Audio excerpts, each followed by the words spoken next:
humans to do so in over 50 years.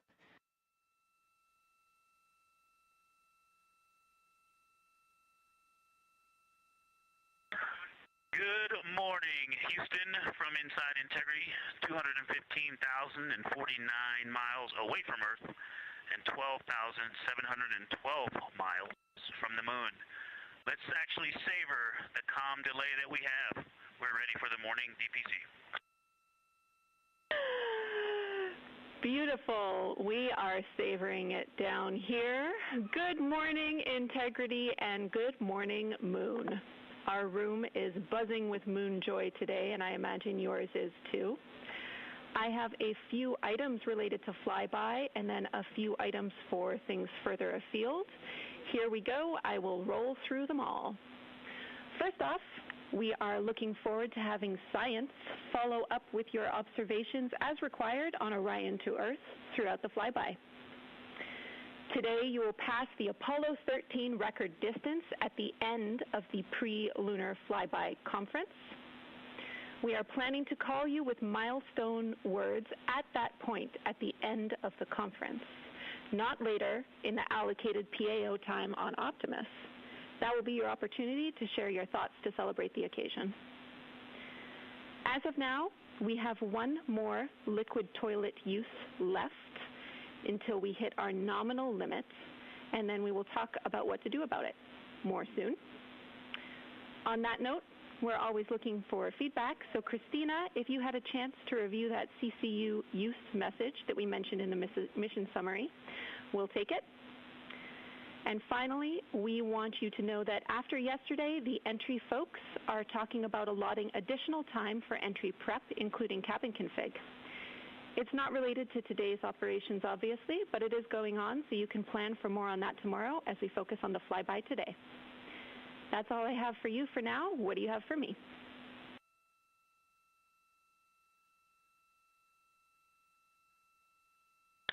Thank you, Jenny. That's good to hear, because we were thinking the same thing. It's great to know that our minds are working the same. We are ready to go. We are looking forward to working with and for the science team, and we are just excited to be so close to finally accomplishing what we've been training for so many years. And also, we want to say thank you for that really special message from Jim Lovell. We have a pretty neat emblem up here. We have a patch that was flown on the Apollo 8 mission. And that patch is here on the Artemis II mission as well. And that was sent to us by the Lovell family, by Jim Lovell's son. And so that was a really special way to start the day. And he said to welcome us to the neighborhood, and it's great to be in this neighborhood. And we look forward to sharing this neighborhood with you all. We can't wait. We see the patch, and it's looking beautiful. Thank you. When this showed up in our office from his family, we were completely honored. And the Earthrise, which this crew is responsible for taking that photo, has been instrumental both to our crew as our ethos and values, but also just personally to myself. I had the photo up in my room as a kid, and it was part of what inspired me to keep working hard to achieve things I dreamed about. Also, we took a deep dive into the cockpit recordings around the time that picture was taken, and it turns out there was a lot of hubbub, kind of I wouldn't say fighting over cameras, but definitely everyone wanted to capture the shot, so we're happy to carry on that legacy because we often are all glued to windows and looking for cameras too. And I'll just close. I know it looks like a piece of paper in the camera there, but that is actually the original Apollo 8 patch printed on silk that they had done before they launched, and they flew that with them on their journey around the moon, and then the family handed it over to us, as I said, and it's just a real honor to have that on board with us. Let's go have a great day. We are all on board with what you told us, and to have a great day. Thank you, Integrity.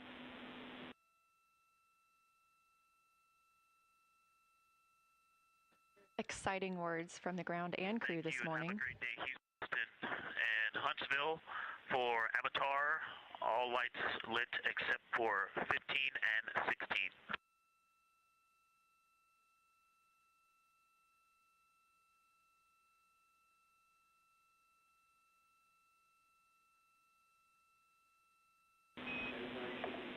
That is a good read on the Avatar LEDs. Thank you.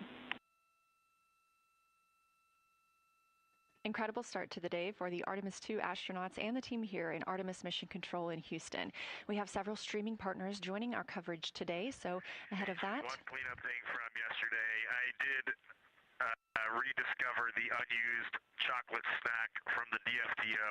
Remind me where to store that for ground analysis.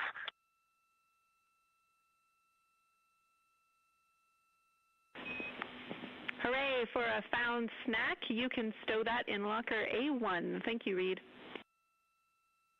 With our streaming partners joining us today, we will be going to a slate ahead of our broadcast start in just a few minutes. So just for those next few minutes, you can watch our live coverage on our YouTube stream, our second stream, but we'll be right back here at the top of the hour to kick off Flyby Day.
Artemis II mission is a test mission of the Orion space capsule. Artemis II will be the first time we put humans on this rocket. We're going back to the moon because it's the next step in our journey to Mars. We were always going to the moon. Pushing ourselves to explore is just core to who we are. That's a part of being a human. And liftoff. We shall return. Continuing to test out every bit of Orion. Coming back to Earth, 7 miles a second. When humanity sets big goals, we can bring together genius from around the world. You have the best people on planet Earth putting this vehicle together. That's what's up. To innovate for the benefit of humanity and to inspire the world through discovery. And here we go.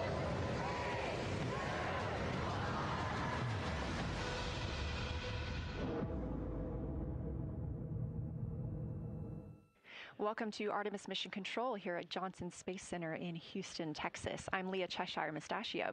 Right now, the Artemis II crew and Mission Control are preparing to support today's lunar flyby, the first time we've sent humans around the moon in over 50 years. Integrity, you can use the OEs and your HHP camera for the milestone words at the Apollo 13 record distance.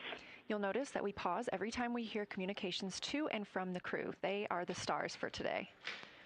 This afternoon, the crew will have their closest approach of the moon and will surpass the record. That record just mentioned of the furthest humans have ever flown, set by the Apollo 13 astronauts in 1970.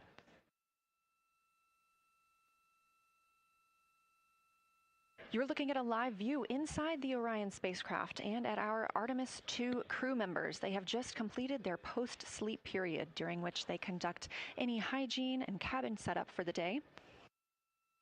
They also had a chance to eat breakfast before we got into our daily planning conference.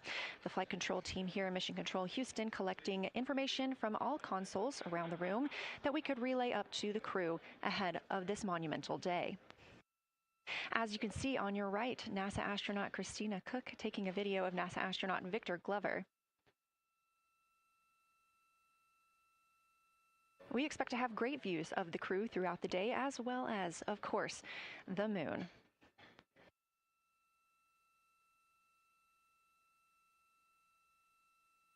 We expect to surpass that Apollo distance record in 55 minutes and 50 seconds. We are now looking live at a camera mounted on one of the spacecraft's solar arrays, pointed to our lunar neighbor. We are currently just 14,200 miles away from the moon and 247,672 miles away from planet Earth.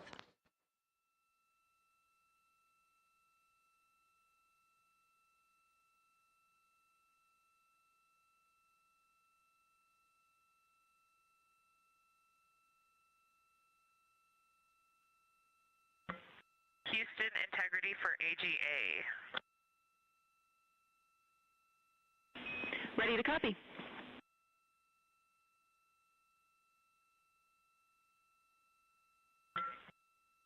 Carbon dioxide 2.3, oxygen, which has the alarm, 26.3, 73.1 degrees, 10.3 psi.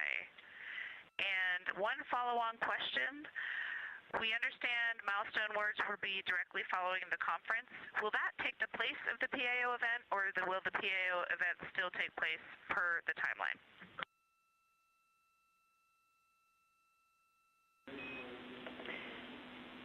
Good question, Christina. The milestone words that we exchange at the record distance at the end of the conference will take the place of the PAO timelined activity. So that'll be our moment to talk about this occasion, and after that there will be no more expected PAO words, and you can get straight into your flyby. Copy all AGA.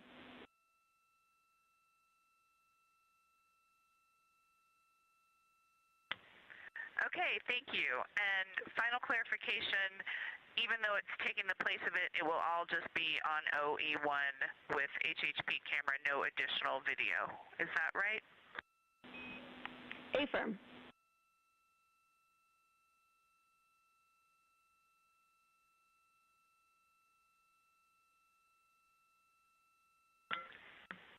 Okay, thank you. Yep, some of us had already heard that. Sorry about the second question. We appreciate it. Talk to you soon. No problem.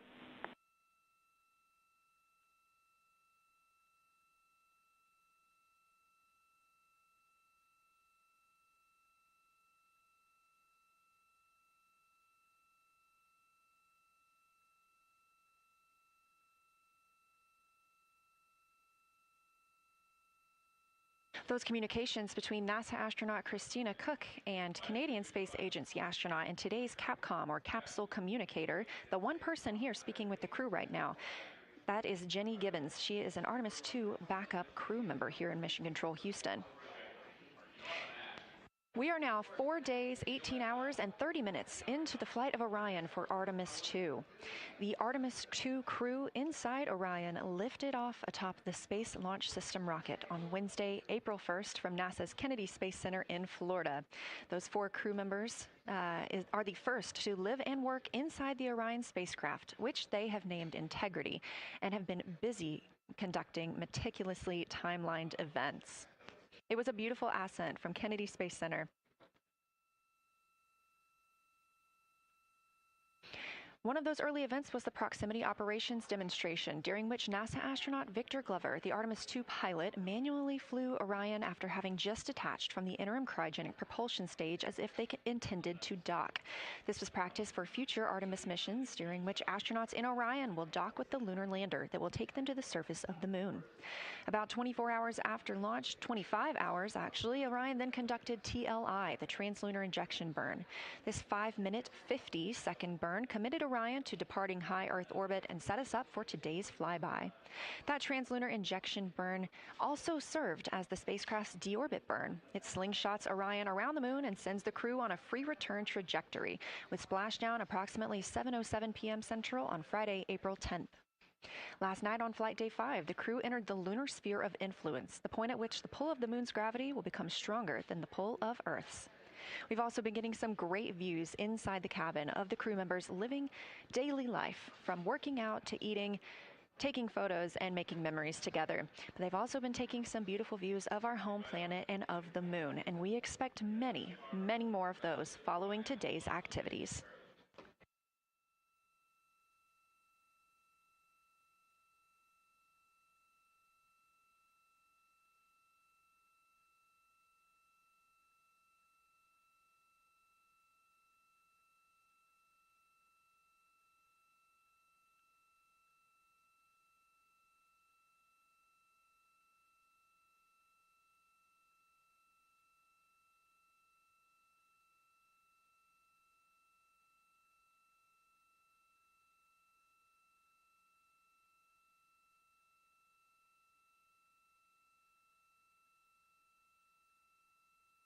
These live views back inside the cabin of Orion, but before we get into flyby, let's take a minute to get reacquainted with our crew. Reed Wiseman is the Artemis II commander and a Baltimore native. He's been in space once before. I think there was going to be some families heading into the viewing room today. If they end up showing up, could you just give us a heads up when they're there so we can just wave to them on the camera? Absolutely.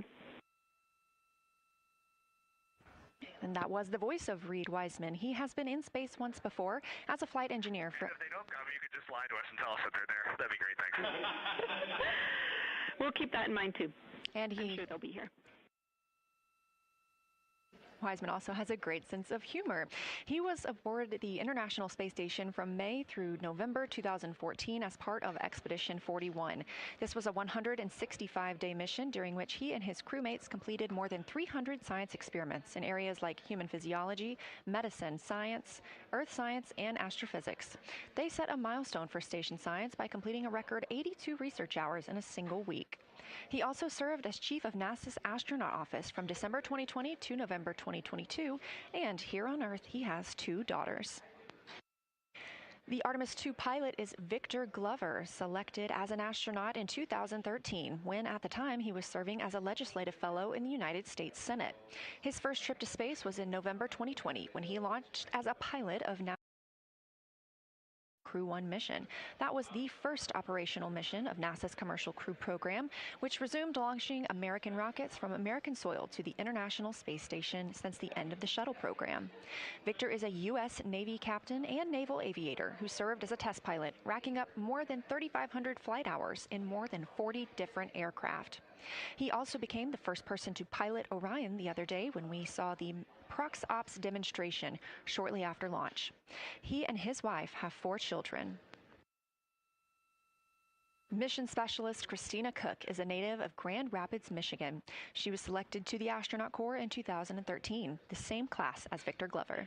She served as flight engineer on the International Space Station from March 2019 to February 2020. During that time, Cook set a record for the longest single spaceflight by a woman with a total of 328 consecutive days in space.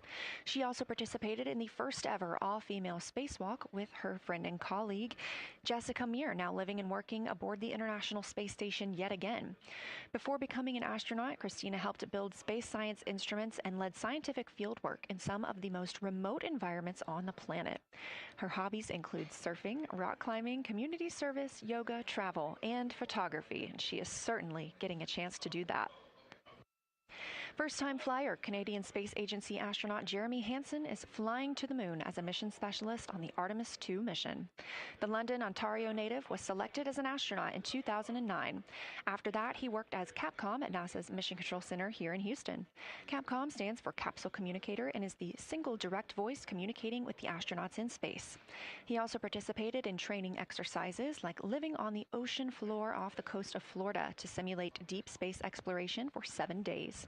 In 2017, he became the first Canadian to lead a NASA astronaut class, and he also enjoys getting out on a sailboat, rock climbing, and mountain biking. And he and his wife have 3 children.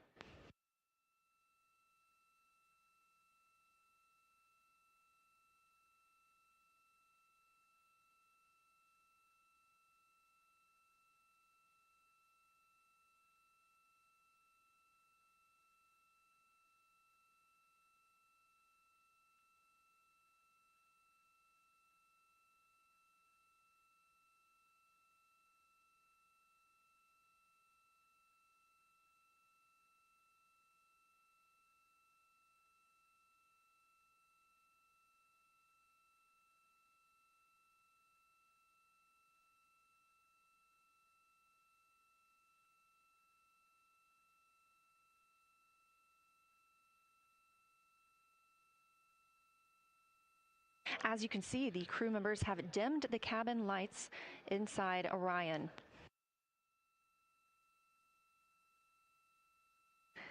As they prepare for their lunar flyby, they'll be configuring the cabin as they'd like to have it to allow for proper positioning as they move about to and from the windows, taking photos of the moon. Dimming the lights also helps prevent reflections from inside Orion onto the windows.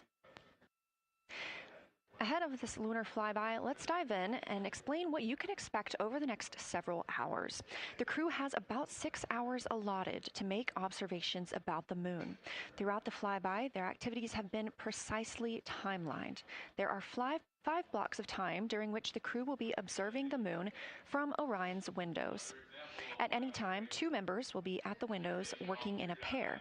One crew member will be taking photos from window 2 with a blue shroud over the window. This can help prevent that glare or reflection from inside Orion.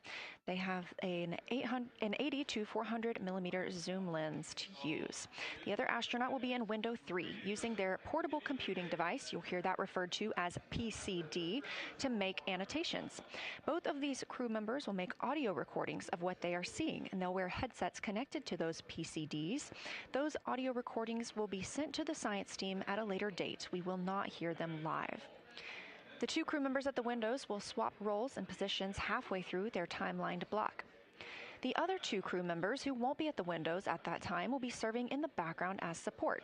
One will be conducting the science sit reps, or situation reports.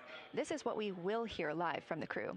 They'll be calling down a few times each hour to discuss what they are observing. Those situation reports include how the crew is positioned, any missed targets, or anything unexpected they saw, lunar target descriptions, any hardware issues, and of course, their emotions and reactions as they fly by the moon. The other support crew member will take pictures of the astronauts at the windows and serve as camera support, providing new SD cards when needed. There's a 15-minute time frame between each observation block, during which the two support members switch places with the crew making observations.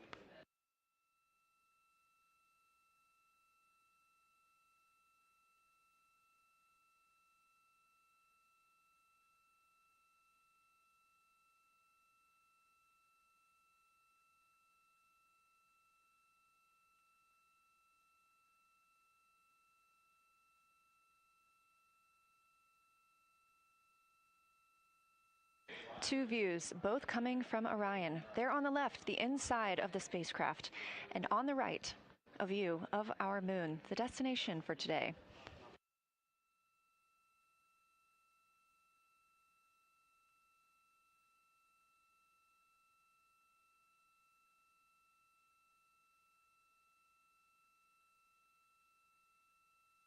During the lunar flyby today, Orion will provide astronauts with a full disk view of the lunar surface. They'll have a higher vantage point, much farther than Apollo's lunar orbits on average. And these astronauts can observe both holes and large-scale geologic features in a single view.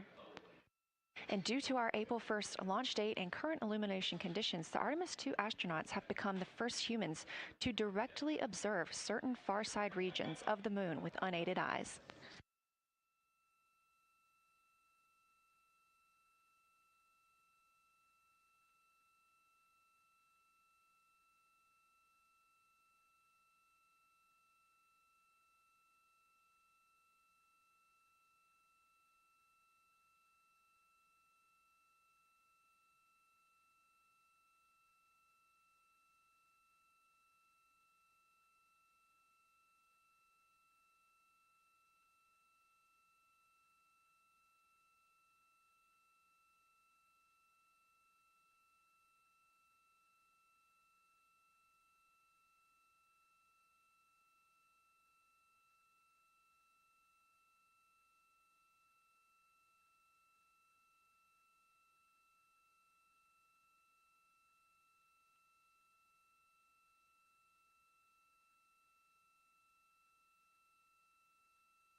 Great, thank you.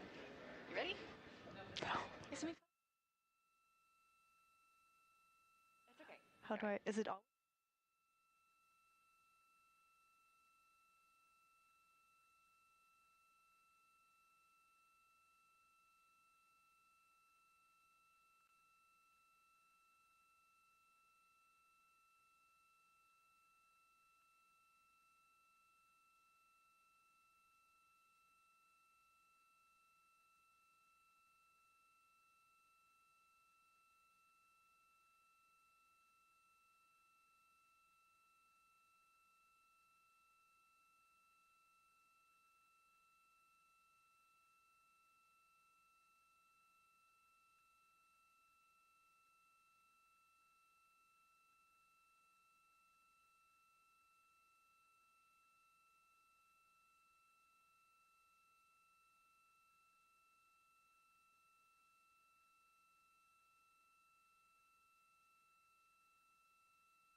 We are now 36 minutes until we see the Integrity crew pass the Apollo 13 distance record. And joining me on console, I have Julianne Gross, the Artemis curation lead. Thanks for joining me today. Thanks for having me. I'm very excited to be here. We're very excited to have you. So can you tell me about your role as Artemis curation lead and what that entails? Yeah, so for the overall Artemis campaign, I'm the Artemis lunar sample curation lead. That means I'm helping NASA to return the next set of lunar samples from the lunar surface. And for Artemis II specifically, I'm one of the science theme leads, and specifically I'm responsible or the voice for impacts, poles, and landing sites. Fascinating. So what helped us select the targets that the crew is going to be photographing today? So we had a plan coming in where we basically made a list of all the available targets during the April launch window, because before you launch, we wouldn't exactly be sure which targets would be visible. And so once we launched, we then were able to cut down on that list and prioritize our targets. And the 5 theme leads came together and really discussed and talked through which the long lens configured for lunar flyby. Which targets we could then see and prioritize. And so that made it into our plan. We worked then with timeline to make sure that all the targets are visible. Some targets are time dependent, like Earthset or Earthrise, and some targets will rotate out of view when Integrity starts going around the moon. And so we put these in early so that the crew has a chance to describe those to us. Fascinating. I cannot wait to hear what they have to say. So we just heard them say that their long lens is configured. That's very exciting. And for us, when we look at the moon from Earth, what features are we seeing that the crew will also fly by today? Yeah, so I really hope that people on Earth who are in nighttime will look up into the moon tonight. The features that the crew will see that we can also currently see is Aristarchus Plateau. Grimaldi is another feature. They're going to be sort of on our limb. And then Oceanus Procellarum, that really dark, large area on the near side that we can see. The crew is going to see that in the beginning. The more they fly around, the less of that they will see. So those are targets we will hear them describe early on in the flyby. Fascinating. Well, and the crew has been training for years for this day. And so we're going to hear them make a lot of calls about what they are seeing on the moon. And they're going to use a lot of interesting terms that I myself need some brushing up on. So could you walk us through a few of the things that we'll hear them use to describe the moon, like albedo, exosphere, ejecta, just some of those major terms we expect to hear from the crew? Yeah, of course. Albedo is basically a term of a reflectiveness of the surface. And so high albedo usually for the moon means bright areas, and low albedo means like darker areas. And so when you look into the night sky, you can see the high albedo areas are the white parts and the low albedo ones are the darker areas. Ejecta is when you have an impact and it ejects or throws out material that then ends up on the surface, and you can see that as sort of rays or ray systems. So you might hear them describe, I can see Ohm, for example, with its rays. It has an asymmetric rays coming out, and so we are excited to hear them describe that. You might hopefully hear stuff about color or color hues, and so if they can see any changes in those color hues from like white to gray to maybe brownish, we're excited to hear about that. Exosphere is the almost no existing atmosphere of the moon. It's barely there. But there is dust on the lunar surface that can get lofted up through electrostatic forces. And when the sun goes behind the moon, it can scatter forward on those dust particles and sort of like create a little glow on the horizon. And so we're really excited to see if the crew can actually see that. This is so exciting. Thank you so much for walking through all of that with us. Julianne Gross, Artemis Curation Lead, we really appreciate you joining us here today, and good luck to your team. Thank you. I'm really excited to be here.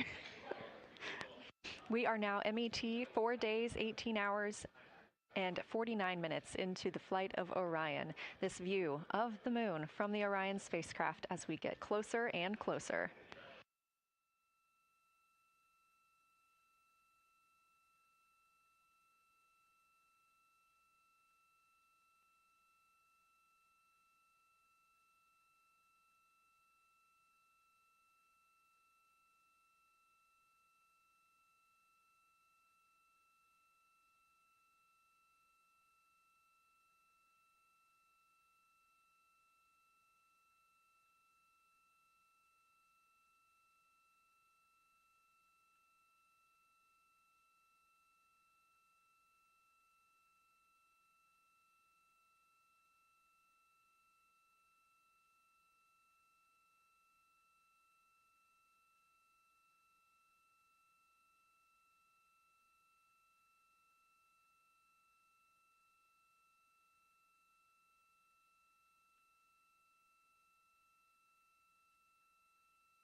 We're live here in Artemis Mission Control at Johnson Space Center in Houston, Texas, just about 32 minutes away until the crew surpasses the record set by Apollo 13 as the farthest astronauts to ever leave Earth.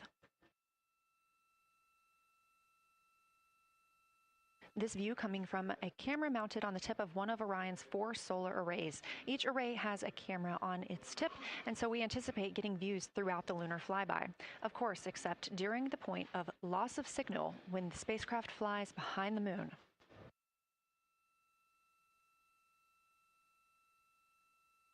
Inside the cabin, the crew are configuring the inside of Orion for today's flyby, making sure they have everything just where they want it to help them take the pictures that they are aiming for the science team here on the ground.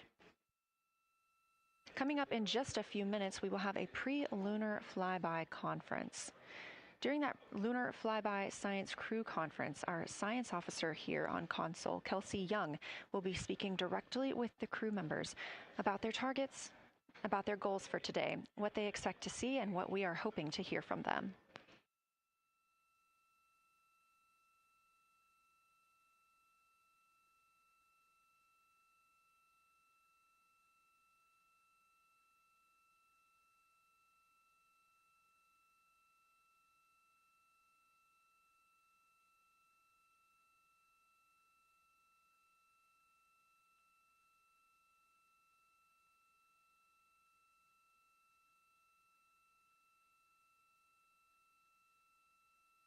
We have a lot of milestones coming up today, so make sure you don't miss them. The first coming up again at 1:56 p.m. Eastern Time, the crew will pass the distance from Earth record set by Apollo 13 in 1970. At 2:45 p.m., lunar flyby officially begins. The crew will have that time on their schedules to begin photographing and providing audio recordings of what they are seeing on the moon. At 7:02 p.m., Orion will make its closest approach to the moon, approximately 4,070 miles away. Of course, all of these numbers are going to have to be confirmed following the flyby. These are estimates, and we are working with orbital mechanics. At 7:07 p.m., Orion reaches its maximum distance from Earth, approximately 252,760 miles away from us all. At 8:35 p.m., the spacecraft will enter a solar eclipse. The crew will become the first to see a solar eclipse from the moon.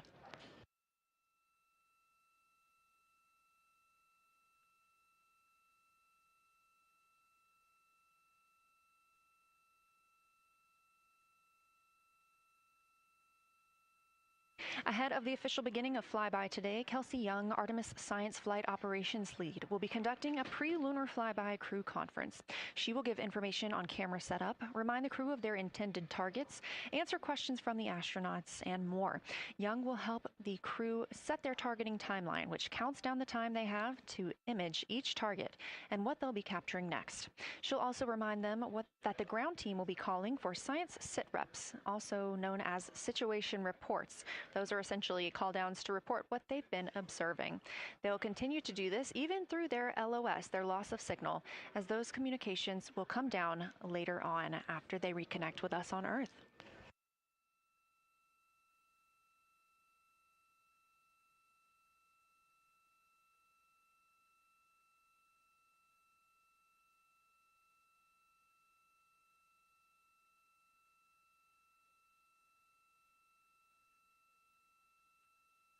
This view in the cabin, you can see the crew members are already using their cameras, getting set up, and they have dimmed the cabin lights to allow them better visibility outside of the windows and fewer reflections. Now, 28 minutes until they become the humans to travel farthest from our planet.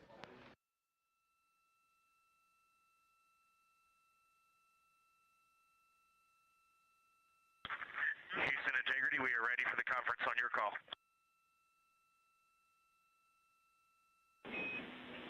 Houston is ready for the conference, passing you over to Science.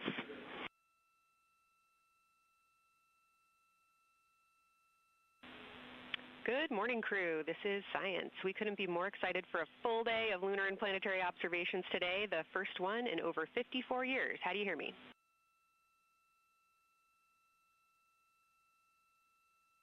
We hear you loud and clear, and Kelsey, you just got to know you're pulling us away from the moon right now, so let's go. Message received. I will keep it tight here. I did just want to start with a thank you on behalf of the Lunar Science team and the entire lunar and planetary science community, of which you are absolutely a part, for what you've already done in this mission and what you're going to do today to inspire the next generation of scientists. I have to say moon joy is the new term that's already become our team's new motto, so thanks for that. In this conference, we'll cover hardware and config reminders, and then I'll just briefly, as you said, cover today's science plan. I'm assuming you already have your LTPs up. Confirm that, and I'll jump quickly into the cabin config reminders.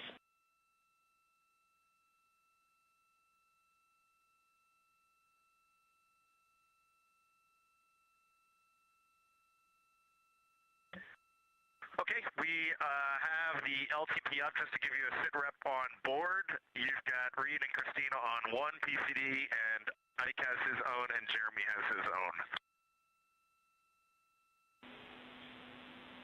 Copy that. That was going to be one of my questions for you, and I'll ask a question back. Is that the config that you and Christina plan to carry throughout the day for PCD use?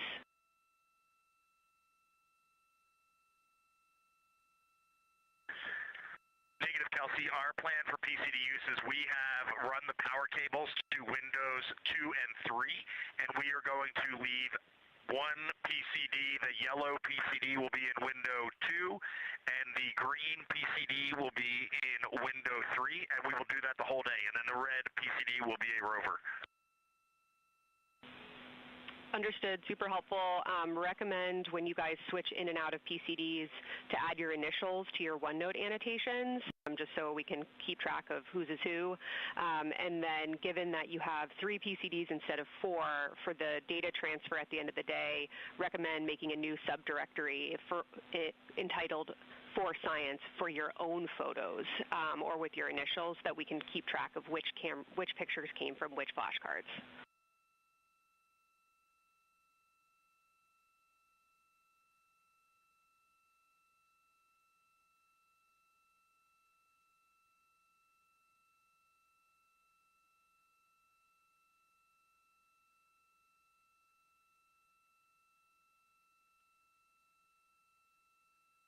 This view. So, Kelsey, I just want to here's what we're doing. We have community cards in all cameras on board, and then when each astronaut approaches their camera, the intent is they will put their card into that camera for photos and then put the community card back in at the end of the session. But just know it is harder to manage cards than we thought, and we don't want to miss science, so it might end up a bit more disorganized. Understood. Thanks for that essay.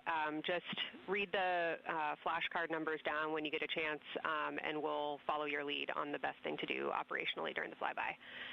With that, I'll move on to Windows. So the window characterization DFTO you guys did a few days ago confirmed that Window 2 is ideal for imaging, so no change to config of photographer in Window 2, observer in Window 3, and science at reps in Window 1.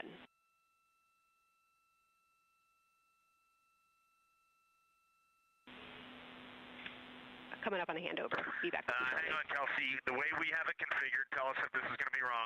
Window 2 is the long lens with a shroud. As you heard, Science Officer called to the crew. We are now in a handover time period. We will regain communications with the crew very shortly. These are tracked, and we are currently on the Deep Space Network. This is the first time humans have used the Deep Space Network in over 50 years, given that we currently use the tracking data relay satellite systems for the International Space Station.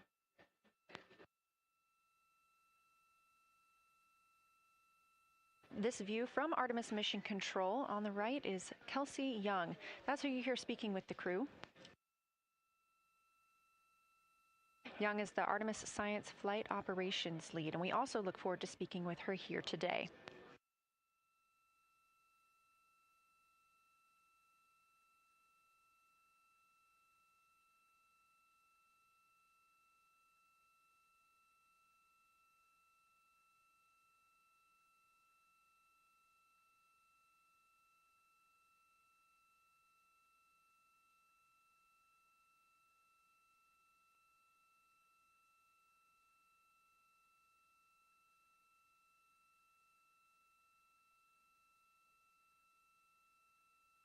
Again, we are just about 22 minutes until we reach the Apollo record. We are in a handover of satellites with the crew aboard Orion. The T-shirt shroud for the Z9 and solar, and then window 3 will be for visual observations, and window 4 is for floater. And thanks, Integrity, for that read. We had a handover during that time, so I'm going to have to ask you to give that read back on window orientation for the crew again.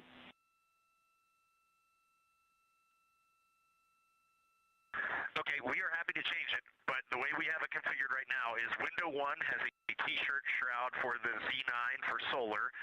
Window 2 has the shroud for the long lens for both lunar and solar. Window 3 is for visual observations.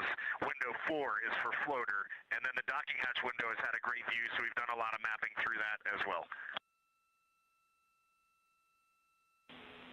All right, copy all, Reed. A note just on the window 1 T-shirt shroud that you can remove that for the lunar observation block if you want to, if you want that extra view for another floater, but defer to you guys on that. You are go to use the full 400 millimeter zoom on the long lens, but where possible, try to keep the end of the lens flush with the window to prevent imaging through the multiple window panes at an angle. And if you have to take an image at an angle, recommend you limit the max focal length to 200 millimeters or simply acquire the images at multiple focal lengths. Last imaging update as a result of the DFTO is that if you can take the images out of the left side of window 2 where possible, that is the best half the window. Understand that might not be possible with the shroud. Any other imaging questions from you?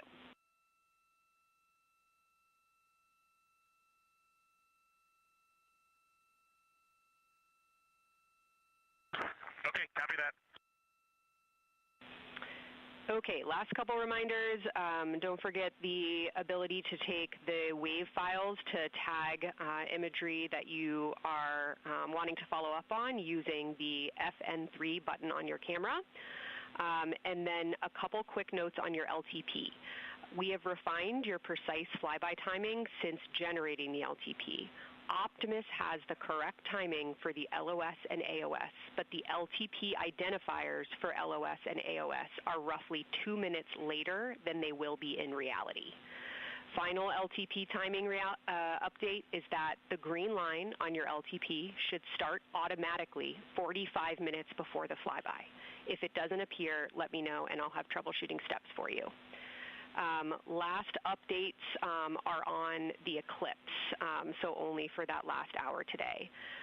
Of course, remember if the sun is in view to use your eclipse glasses. And reminder that we will have a few activities for you prior to the eclipse to reconfigure all 3 cameras for corona and deep sky observations. These activities, some of which will occur during the forward link LOS, so we wanted to flag it for you now. Any questions before I cover the last 2 reminders?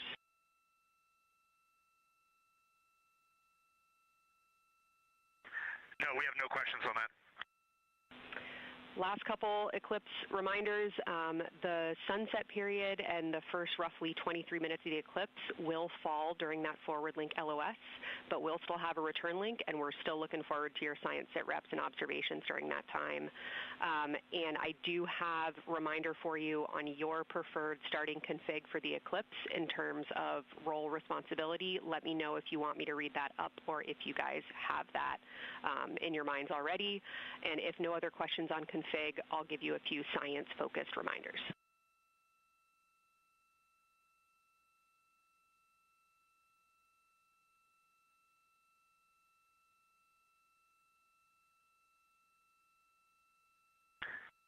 Give us a quick high level, but we see it in Optimus, and I think we got it squared away. But give us your quick Kelsey high level. Okay. A couple changes from the first LTP you studied is that Glushko is the only feature that the same pair will view twice. That's Reed and Jeremy. That's why that's the only target you see that is marked as 1 of 1 and one of two and two of two. So OM and Oriental are in there twice, but they're by different pairs, which is why you don't see them marked accordingly. A note from feedback on your observations so far over the last couple days, a reminder that if you note structure and texture as well as color and albedo, please note any correlation between the two, and also a reminder that negative observations are still valuable science. So a lack of color or a lack of structure associated with color is also valuable. A reminder also that your observations so far indicate it will likely take some time for your eyes to adjust. We especially heard that around your terminator observations and your color observations. So reminder to know that your eye adaptation is going to kind of come in throughout your shift, and let us know when you start to see that nuance. Last reminder is around Earthset and Earthrise. When you're viewing us back here at home, you'll be looking directly at Asia, Africa, and Oceania. So I'm sure people watching from those places here on Earth will want to give you all a wave as you take their picture.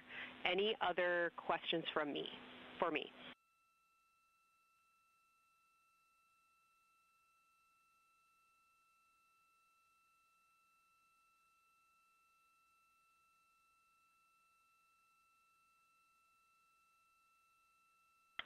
And Kelsey, hey, when you're talking window 2 left and right side, just can you say towards window 1 or towards window 3, and then we'll know that we are talking the same language? Absolutely. So I mean that the side of window 2 closest to window 3 is preferred for imaging.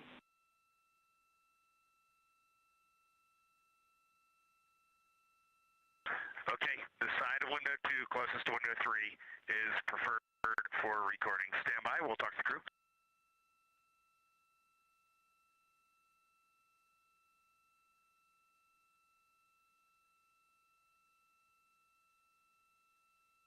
Again, we are in our pre-lunar flyby science conference with Kelsey Young. Kelsey Young is the Artemis Science Flight Operations Lead, speaking with the crew aboard Orion.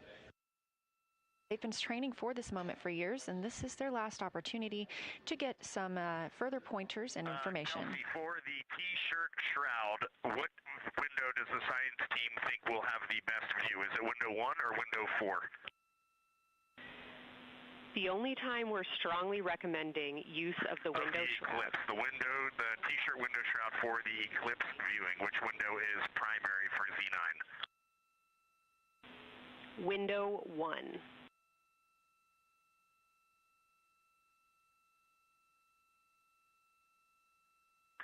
Okay, awesome. So we have got that all set up. And just to be 100% sure, window 1 is the most port window by the food warmer. Window 2 is right in front of seat 1. Window 3 is right in front of seat 2. And window 4 is on the starboard side by the side hatch. Do you agree with all that? We agree on the ground. Good readback.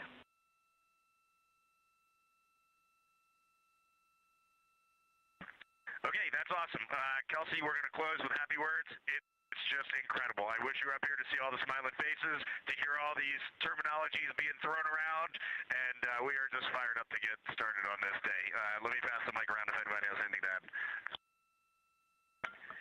Kelsey, it's so great to hear your voice on the loops. I just want to channel everything that you guys are probably feeling right through my eyes and heart. It is awesome to see the side of the moon.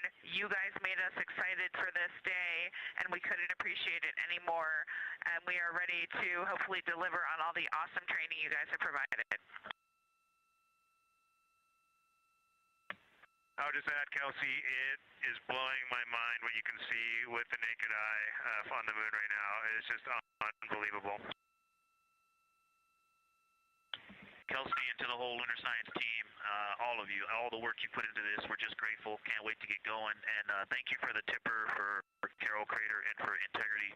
We can see them, and we've imaged them, and can even see with the naked eye. Quite impressive. Thank you so much. Beautiful words, you guys. Thanks so much. And I got video of the science team right now, and they are all absolutely buzzing. Looking forward to today.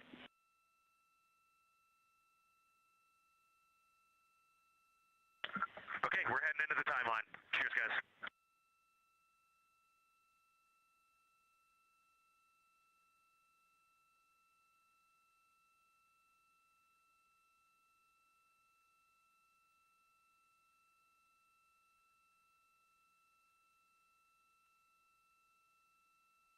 of the Pre-Lunar Flyby Science Conference with Dr. Kelsey Young. Young has served as the Artemis Science Flight Operations Lead, getting the crew ready. And we're live in Artemis Mission Control in Houston, but we are not the only room monitoring today's flyby. As you heard Young mention, in this same building and just down the hall, a multidisciplinary lunar science team supports the Artemis II crew in real time, including experts in lunar geology, impact cratering, volcanism, polar science, imaging, and visualization. There are two integrated facilities, and the first is the SIR, which is what you have right here. That's the Science Evaluation Room. They are embedded within Mission Control to provide science input during live operations like what we see today. Additionally, and not pictured, we have the Science Mission Operations Room, a back room that processes data, evaluates imagery, and supports rapid analysis. Our science officer on console in Mission Control Houston serves as the primary interface between the science team and the flight controllers, ensuring science priorities are represented during mission execution. Again, today, that's Dr. Kelsey Young, who will be speaking with the crew during the time they're behind the moon. We will be speaking with her once the crew is behind the moon and out of communication with Earth.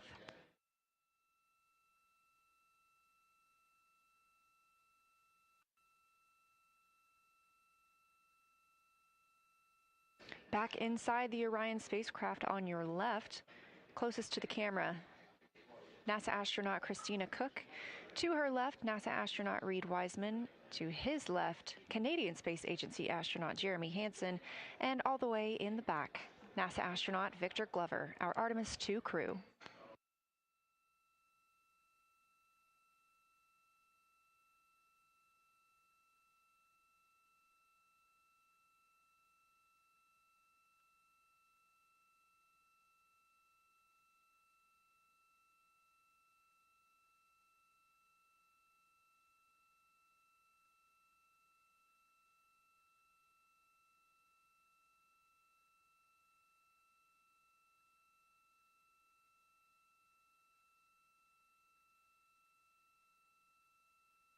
We are now approaching 8 minutes until the crew surpasses the Apollo 13 record. Currently 12,599 miles away from the moon, 248,507 miles away from Earth.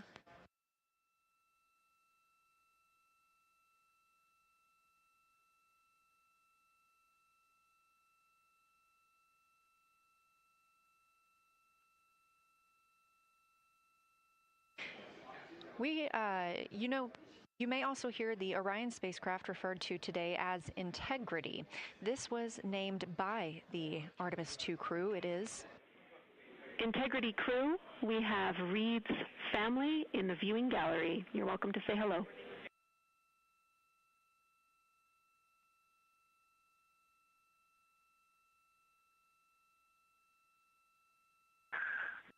Well, whether you're being serious or you're kidding around, that is awesome to hear. Thanks, Jenny. And hello to Ellie and Katie. I don't know who else is there, but it's great to know that you're in Mission Control right now, following along. We are having a blast up here, and the view of the moon is absolutely amazing.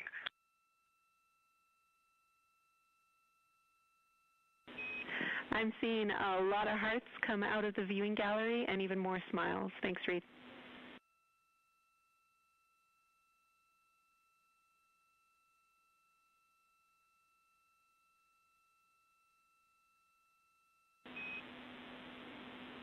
Copy heart, copy bracelet.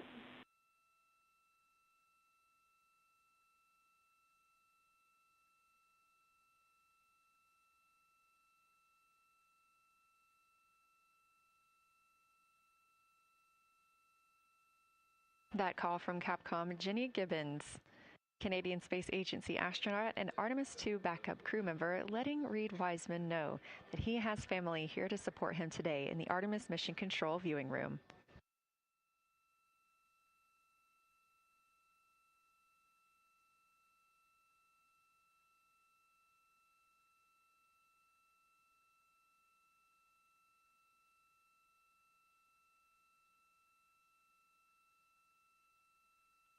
As I was mentioning, we have the Orion spacecraft flying today. However, the Artemis crew members named their Orion spacecraft Integrity, so you will hear calls to this entire crew with the name Integrity. They say that the name Integrity embodies the foundation of trust, respect, candor, and humility across the crew and the many engineers, technicians, scientists, planners, and dreamers required for mission success.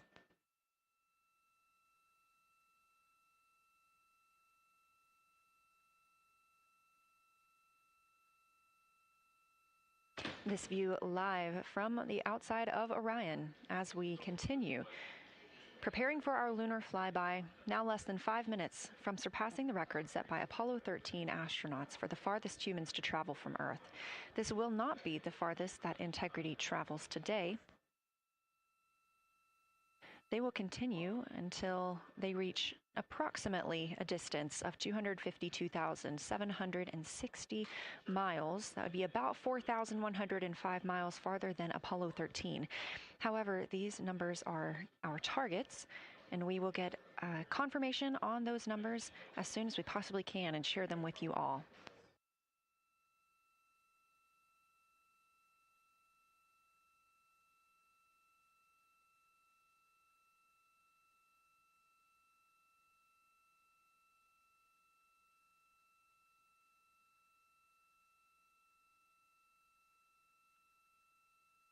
We've talked a little bit about what to expect from the crew, whether that's taking photos or making audio recordings. To get a little more detailed, Reed Wiseman and Jeremy Hansen will be up first to capture imagery and record audio on the portable computing devices. You hear those referred to as PCDs, while Victor and Christina serve as the support members. The crew will switch windows and roles halfway through their shift, and 1 hour and 5 minutes later, Victor Glover and Christina Cook will be the next crew members at windows 2 and 3 to take photos and make annotations, while Reed and Jeremy take on those support roles. There are 5 viewing blocks, and the crew will swap out with each one. During 2 of the blocks, the 2 support members will also be able to enjoy their midday meal.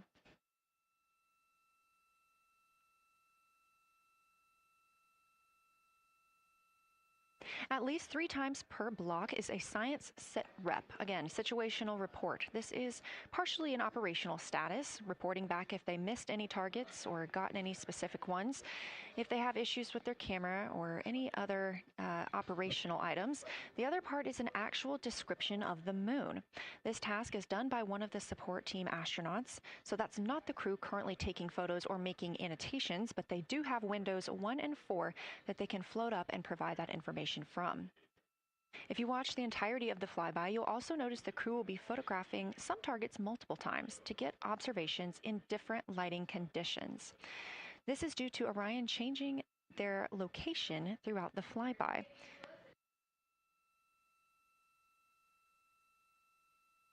What this crew will be able to capture in a couple of hours of the same targets in different lighting would take orbiters years to do because of solar and spacecraft positioning. This crew has studied the moon extensively, and they're also familiar with what the science team calls the Big 15. These are 15 features that they've memorized, so at any time, they'll be able to see 5 of those and help orient themselves and where they are around the moon. Those targets are diverse and complex in their geologic history, and observations of them could help answer some big-picture science questions.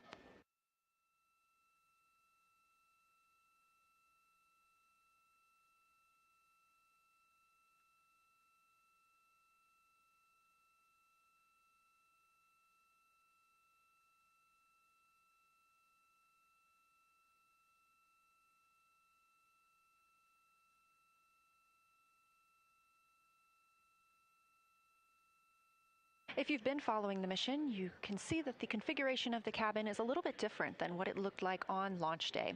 After ascent, the crew were allowed to reconfigure their spacecraft, and you can see that they've taken down seats. They have also taken away footrests. This gives them more opportunity to move about the spacecraft.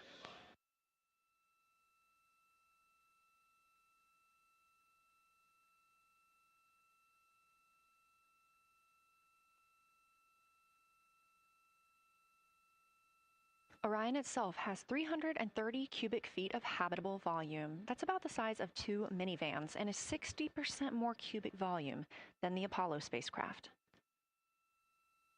We are standing by for the Integrity crew aboard Orion to surpass the Apollo 13 record.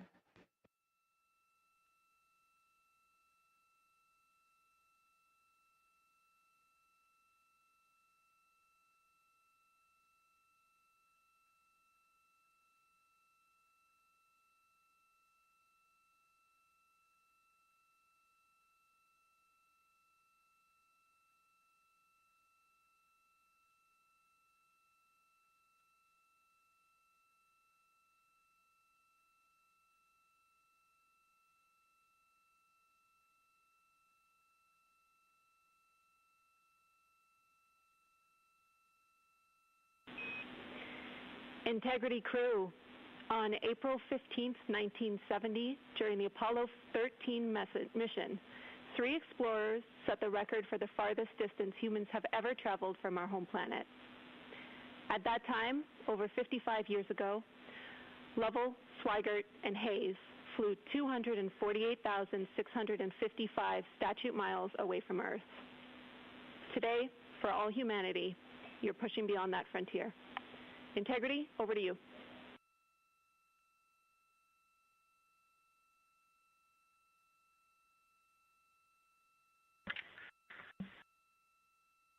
Yeah, from the cabin of Integrity here as we surpass the furthest distance humans have ever traveled from planet Earth. We do so in honoring the extraordinary efforts and feats of our predecessors in human space exploration. We will continue our journey even further into space before Mother Earth succeeds in pulling us back to everything that we hold dear. But we most importantly choose this moment to challenge this generation and the next to make sure this record is not long-lived.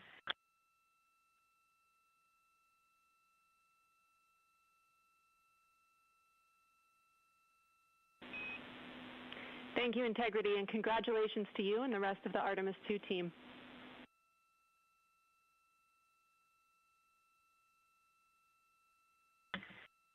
Thank you, Houston. We have a couple more things we'd like to take this moment for.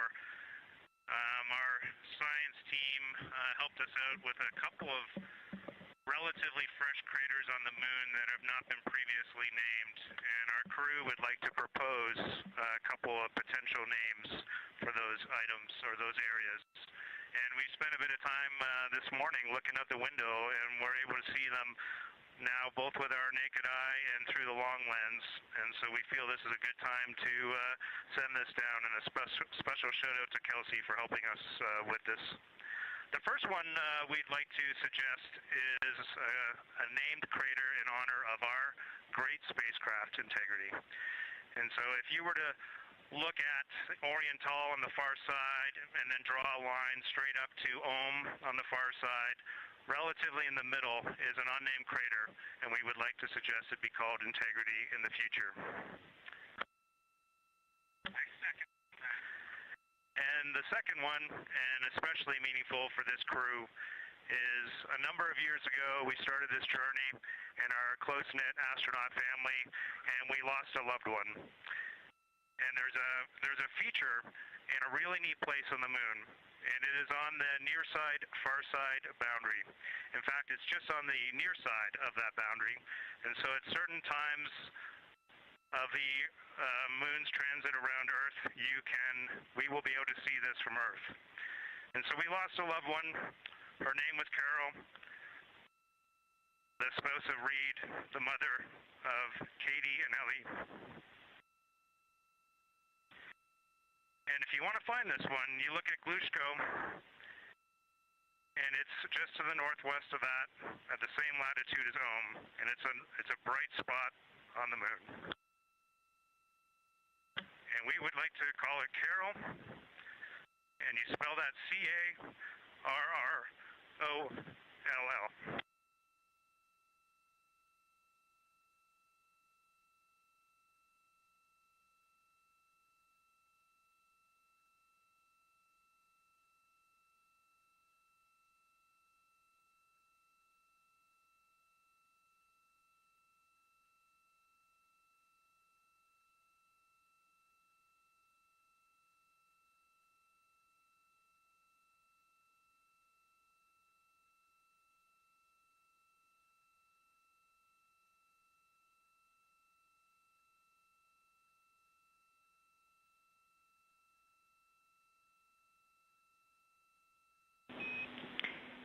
Integrity and Carroll Crater. Loud and clear.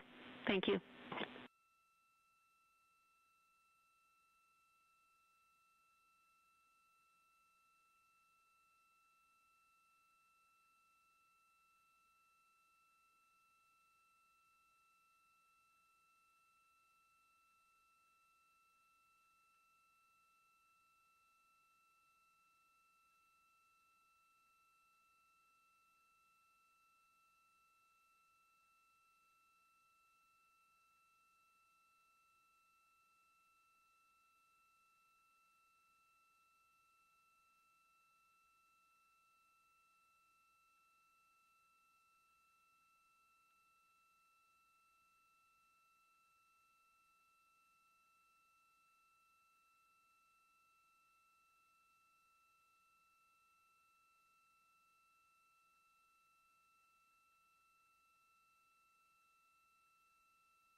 As the Artemis II crew passed the record set by Apollo 13 for the farthest humans to ever fly from Earth at 12:57 p.m. Central Time, 1:57 p.m. Eastern Time, Canadian Space Agency astronaut Jeremy Hansen shared. We're getting ourselves all put back together now, and we are going to dim the cabin lights and prepare for our science objectives ahead.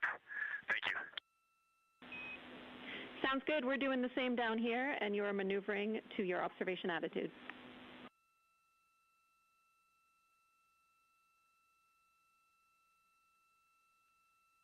As we pass that Apollo 13 record of the furthest humans to ever fly from Earth at 12:57 p.m. Central Time, 1:57 p.m. Eastern Time, the Artemis II crew shared some poignant words, specifically Canadian Space Agency astronaut Jeremy Hansen.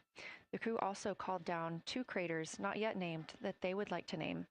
One, Integrity, in honor of their spacecraft, which they have named. That's near the Ohm crater. Another near Glushko, which is a bright spot, named Carroll, in memory of Reed Wiseman's wife.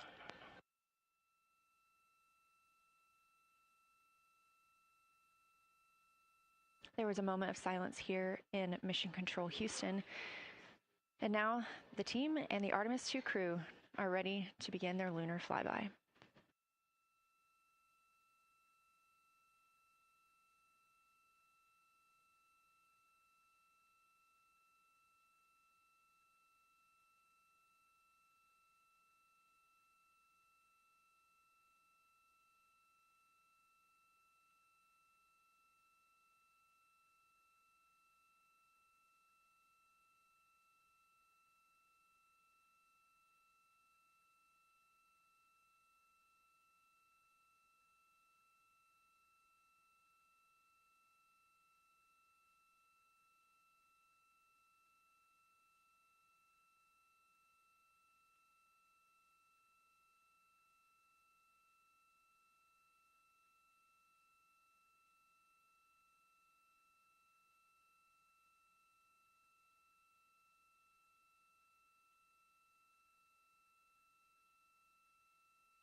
We are 4 days, 19 hours, 31 minutes mission elapsed time of the flight of Artemis II, our 4 astronauts aboard Orion. Today is our lunar flyby day.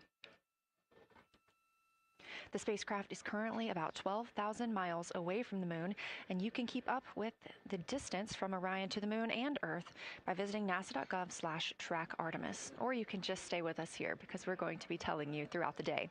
They are currently 248,834 miles away from planet Earth.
Coming up next on the crew's timeline today will be their cabin configuration portion. You heard some calls down to Science Officer Dr. Kelsey Young earlier about how they have configured the cabin so far. This is just a little bit more of timelined activity for them if they need to further do so. On flight day 3, the crew had time on their schedule allotted for configuring the spacecraft cabin for how they intended to arrange it today. Of course, they had to take down that configuration for another test yesterday of their Orion Crew Survival System suits. But configuring it on flight day 3 allows them the opportunity to get a chance to see what works for them now that they are in the microgravity environment.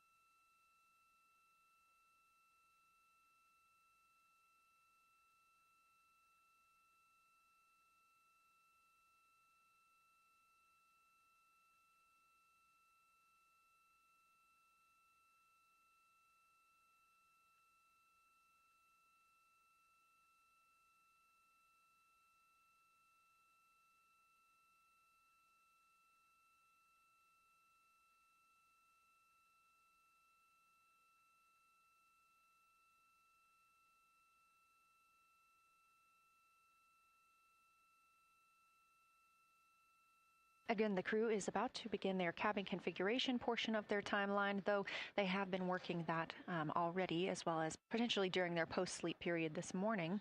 The official lunar flyby observations are slated to begin in just about 40 minutes. That's when we'll have the crew at the windows photographing the moon, as well as making calls down about what they are seeing.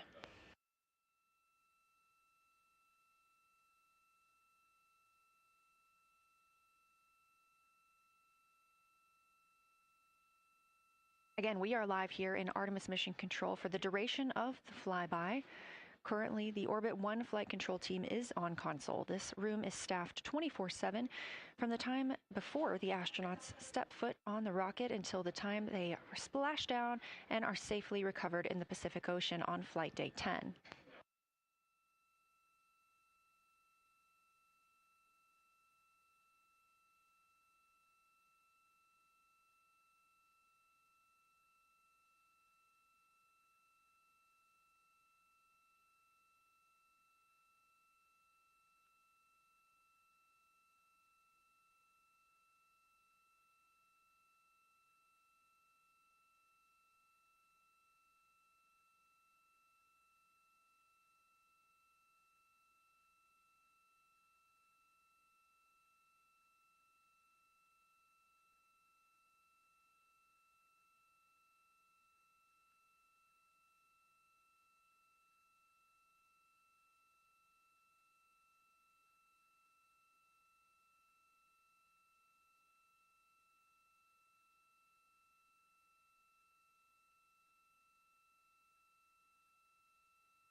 Again, this is Artemis Mission Control here in Houston.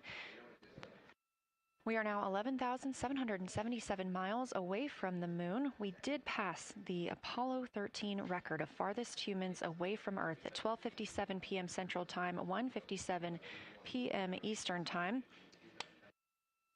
That distance, 248,655 statute miles from the Earth, continuing to be exceeded by the crew. They will reach their farthest distance from the Earth around 6:07 p.m. Central Time. At that time, they will be in an LOS, or a loss of signal, with us on Earth, as they'll be flying behind the moon.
As the crew gets into their cabin configuration preparations, we are joined by Dr. Sarah Noble, the Artemis Lunar Science Lead. Thanks for joining us here today. Yeah, it's quite a day. Yeah, we are very excited. I can only imagine how you guys are doing over there. So tell me a little bit about yourself and what your role is for Artemis II. Sure. So I'm the Artemis Lunar Science Lead, so over the entire campaign, and my job is basically to make sure that as we have this big adventure back to the moon, we actually learn new things about the moon. Fascinating. So why is the moon such an important destination today? Yeah, so the moon is a pretty amazing place. It is a great place to learn about basic fundamental processes that happen on like all the planets, like cratering and volcanology. And also it is, part of our Earth-Moon system. And, the Earth recycles its rocks pretty well, right, through plate tectonics and weathering and whatever. Most of the rocks on the Earth are geologically young. But on the moon, we have the entire record that goes back 4.5 billion years since we formed. And so if we really want to learn about what was happening in that period, like the moon is really the only place we can go.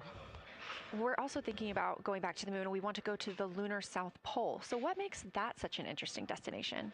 Yeah, the South Pole is cool, right? It's far away from the places we went during Apollo. It's different kinds of rocks there, some of the oldest rocks on the moon. It's also a place where we think there might be resources like water. There are craters that really never can see the sun because of the low sun angles there, and they get very cold. And we think that water and other things can build up in those craters, and so we're very interested to see what that might do for us. I'm very interested as well. So for some of our viewers who might be new to this, what does lunar science look like during an Artemis mission? Yeah, it's pretty exciting for us as we have sort of built this from scratch to try to understand how we can best use the crew to support our science. And so, we've developed a system. We've got a team in place. We've got a back room here in this building called the SIR, the Science Evaluation Room. And there's in fact a back room to that back room over in another building here at Johnson Space Center where we've got our teams of scientists working really hard. They're actually speaking to this room through our science officer. This is now the first time we've ever had a science officer in flight control room. So we're pretty excited about that. So we have a really voice out and up to the crew. I know, it's been so exciting to hear Dr. Kelsey Young speaking directly with the crew today, now so close to the moon. And we have a live view here of the science operation, or the science evaluation room. So this is where the majority of your team is today. Is that right? Yeah, that's right. This is a big chunk of our scientists. You can see them in there now working hard, trying to get ready for the day. And then again, there's a second room where we have a lot of our data folks, where the data will first come down and they'll sort of sift through the data and get it ready for this team to take. What's the mood like right now in the SIR? It is, I would say, giddy. I think we've worked very hard for this. They have done simulation after simulation. They have worked really hard over the last couple of years to get ready for this moment, and I think everybody's just really excited to see. Even already we've had some descriptions from the crew coming down, and it's so great to see their joy and our joy, our love for the moon come through. Yes, we are in for a real treat today if it's been anything like their observations the past couple of days. So how are the lunar science teams using this test flight to prepare for future missions to the moon? Yeah, absolutely. This is the way that we are building our foundation for the future, from everything from, how do you train a crew to be a geologist, right? And so, working through that, getting them classroom training, field training, building the science team, building these physical rooms that we are in, designing the software that the teams are using, and then, figuring out what happens to that data. They're going to take this data and it's going to come down, and how do we get it out to not only our team, but out to the world and the rest of the science community? Yeah, that's a great point, because when you hear these crew members talk, you would never know that they're not geologists. Your team has trained them so well. They have been very good students. Who can blame them? It's a pretty great topic. One more question for you. How does the science that we're doing on Artemis help support long-term exploration, and including our sustained presence on the moon? Yeah, you know what? We have a saying in the Science Mission Directorate that science enables exploration and exploration enables science, right? So you need the scientists, because we are the ones who are the experts in, landing site and doing analysis of landing site and making sure we can find a good place to land, to understanding the properties of the soil so we can, design our systems to manage that, understanding the radiation environment, keeping our astronauts safe, all of these things, right? But, in return, you provide us with opportunities where now we're going to be able to collect this data and collect samples and deploy our instruments and all of that. So it's a symbiotic relationship. That makes perfect sense. Well, Dr. Sarah Noble, Artemis Lunar Science Lead, thank you so much for joining us here today. Best of luck to you and your team, and I hope that you get to enjoy today too. Thank you so much. We are now getting closer and closer to our lunar neighbor. This live view coming from the Orion spacecraft and a camera mounted on one of its solar array wings.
for camera serial numbers.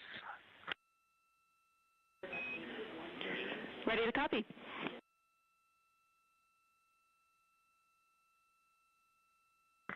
Hey Jenny, these are card numbers for the various positions. For the long lens on the D5, we will have individual cards. Victor's 1008, Jeremy 1019, Reed 1012, myself 1015. For the Z9, we will have one card that is dedicated for today, serial number 1007. For the cabin camera D5, we will have one dedicated card for today, serial number 1022.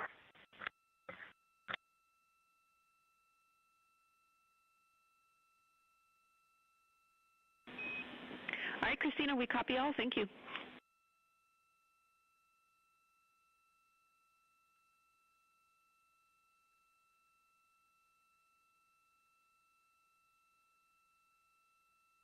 We just realized that we have Earth out window 1 and Moon out window 2, and Earth out window 4 and Moon out window 3, and it gives you the best idea of scale we have had yet. The Moon is about 3 to 4 times the size of the Earth, and it is almost full, and the Earth is just a small crescent out there.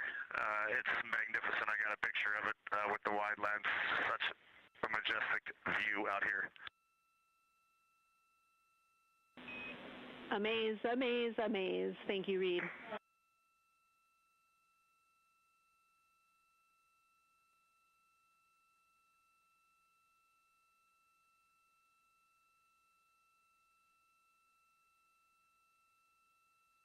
Those are some of the communications we're excited most about today. Commander Reed Wiseman calling down their view right now. Obviously a little bit different than what we can see from the solar array camera. They are looking through the windows of the Orion spacecraft, able to see at the same time Earth and the Moon. You also heard NASA astronaut Christina Cook calling down some of the cameras that they will be using today. The crew is in that cabin configuration portion, and we expect the lunar flyby observation period to start just about 20 minutes.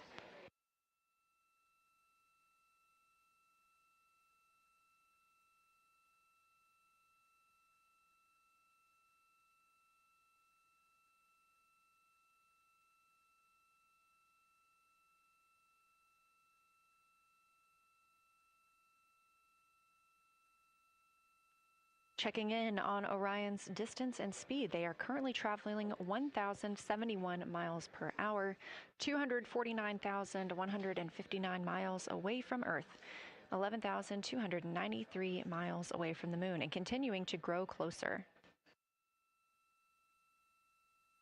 At closest approach to the Moon today, the spacecraft will be just about 4,070 miles away from the lunar surface.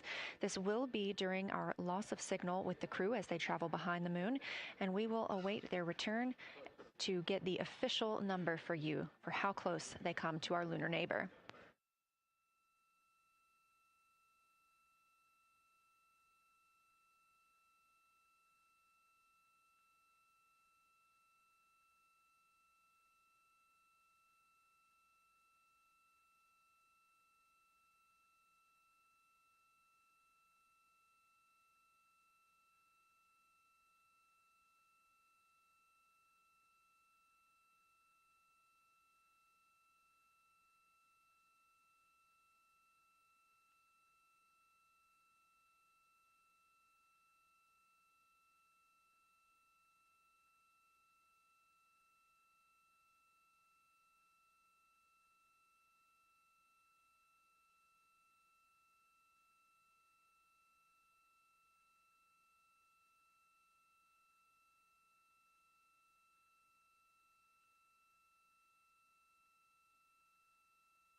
Inside the cabin today, the lunar targeting package is the primary tool guiding the crew observations and consists of two key components.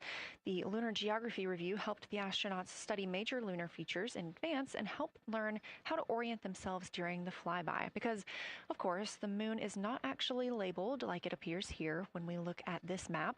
The lunar targeting plan provides a detailed timeline of observation targets, background science context, and specific instructions for the pictures the crew should take, as well as the verbal descriptions that will be helpful to the science team reviewing them later. This is a screenshot from their lunar targeting package, and a screenshot specifically of that lunar. For attitude. Go ahead.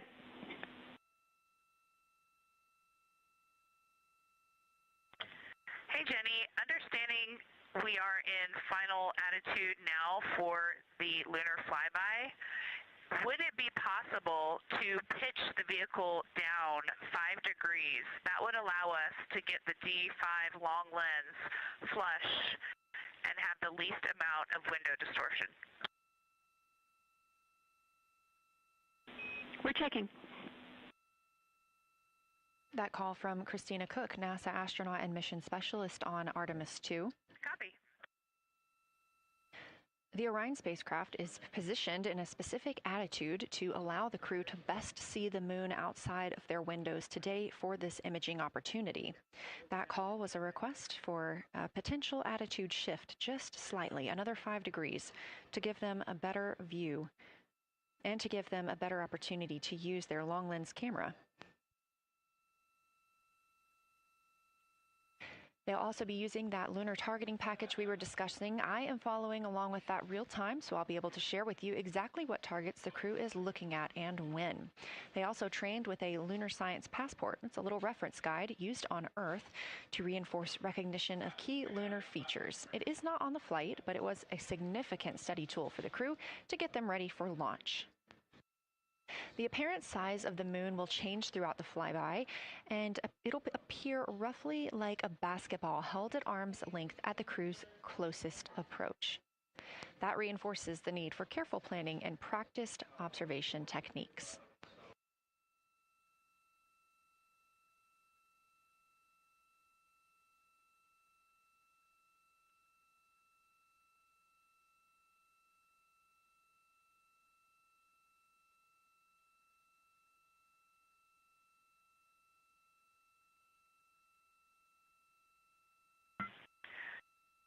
Houston, integrity for timeline. Go ahead.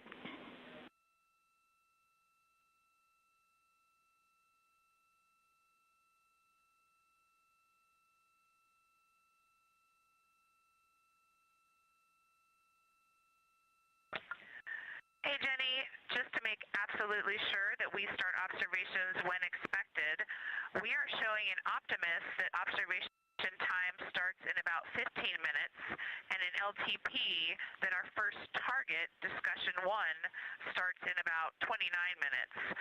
Can you confirm you'd like us to start discussion 1 in 29 minutes at 1900 GMT?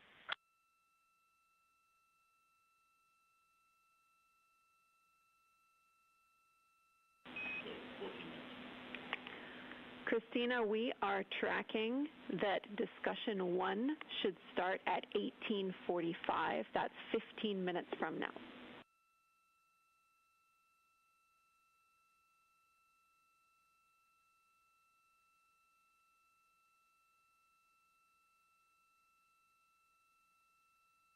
Okay, copy all. It may be a granularity issue with LTP, but understand that we start that observation in 15 minutes, and I bet when we get there, the green line in LTP will match the start of the white band for discussion 1.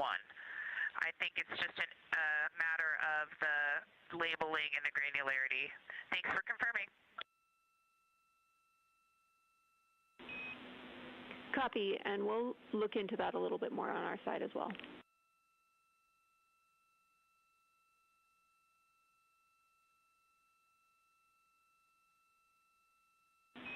Christina, can you verify for us that your green line is moving on the timeline page of your LTP?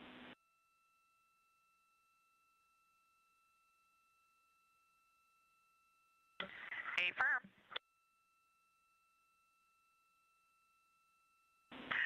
Jenny, I do think we're good. Looking closer, I see the labels are just not aligned with start or end times of the white visible bands. It fully makes sense now, so I think we are all set. We'll look forward to starting some observations in about 13 minutes. Copy. Thanks, Christina.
As you heard discussed, we are expecting the crew's observation time period to start in about 10 minutes. First, they'll be conducting a warm-up, warming up to their science observations of the moon. They'll be discussing with each other, helping each other orient using the major landmarks that they've studied, asking what is familiar. If we roll left, port 5 degrees, that would get the moon closer to the left side of window 2.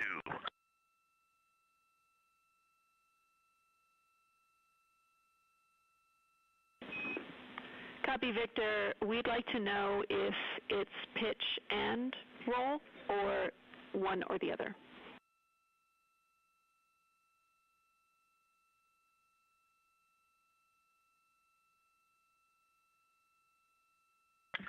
Jenny, we actually thought you already put the pitch in.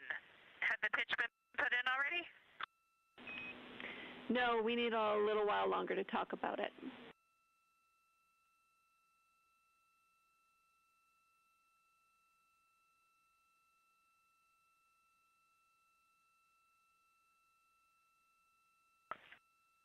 So, Jenny, I guess what's happening is just as our orbit's changing, where it is in the window is changing, so maybe these fancy little adjustments aren't worth it. It's going to continue to move in the window. Or is the spacecraft going to keep the moon at the same point of the window if we adjust the attitude? I assume the previous.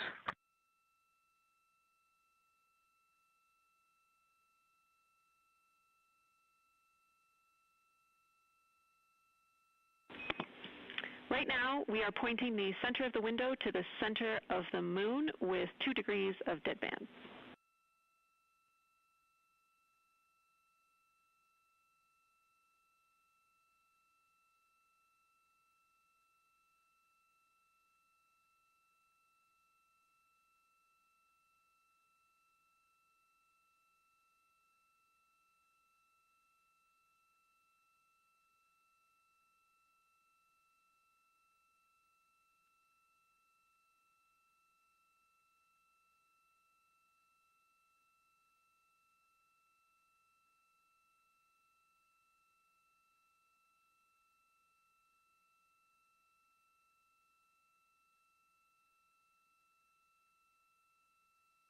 The conversation you hear happening now between the astronauts aboard Orion and Artemis Mission Control here at Johnson Space Center in Houston, Texas. They are in the center of your screen, seated at the Capcom, or Capsule Communicator Console. That's Jenny Gibbons, Canadian Space Agency astronaut and Artemis II backup. She was also the lead Capcom for Expedition 63 aboard the International Space Station.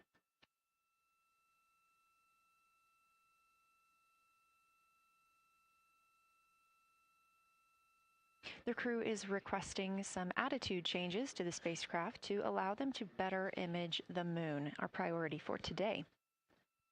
Of course, those have to be discussed on the ground before they are put into work aboard the spacecraft, so the team is taking some time to do so. You also heard Gibbons reference that we are in two dead bands. Dead bands are essentially keeping us in the lane in which we're traveling. If you're familiar with lane assist in your car, very similar in this case.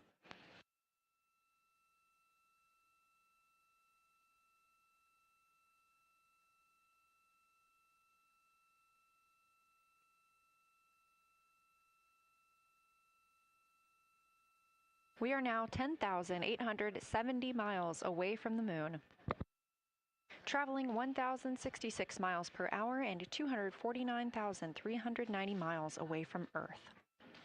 Again, we recently surpassed the Apollo 13 distance record of farthest humans have ever traveled. And upon calling down some words during that milestone, Canadian Space Agency astronaut Jeremy Hansen noting that he hopes that this record that they are setting today is soon broken by future explorers.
This is Artemis Mission Control. We are standing by for the beginning of lunar flyby.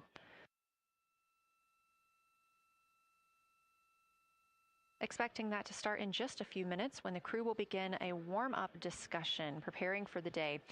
They will be capturing images along while discussing what they find familiar about the moon and what looks unexpected to them.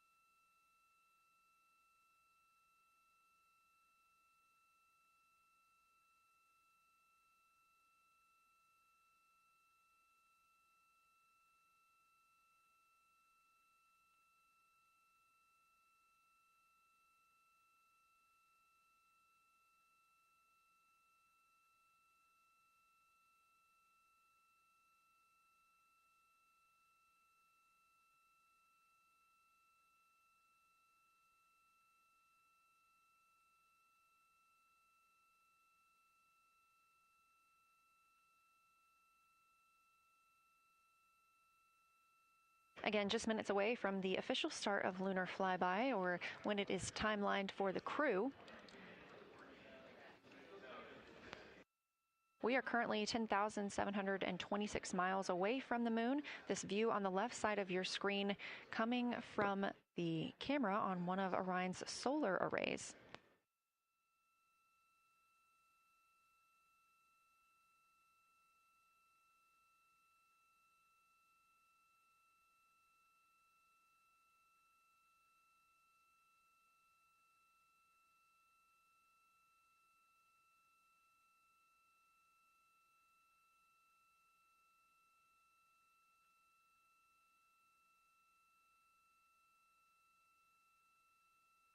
Other conversation points while the crew are getting ready for their flyby today. They'll be looking to orient themselves using major landmarks and annotating their observations along with their discussion.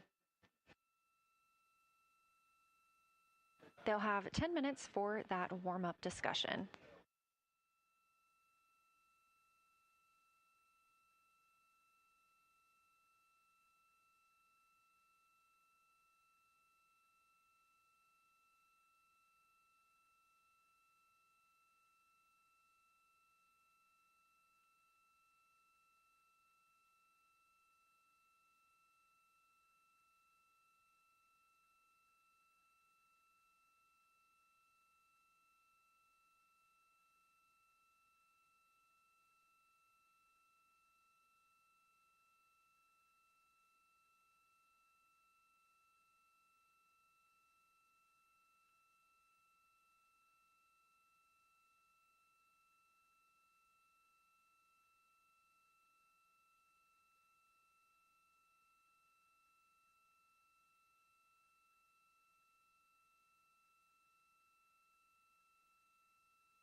Houston integrity.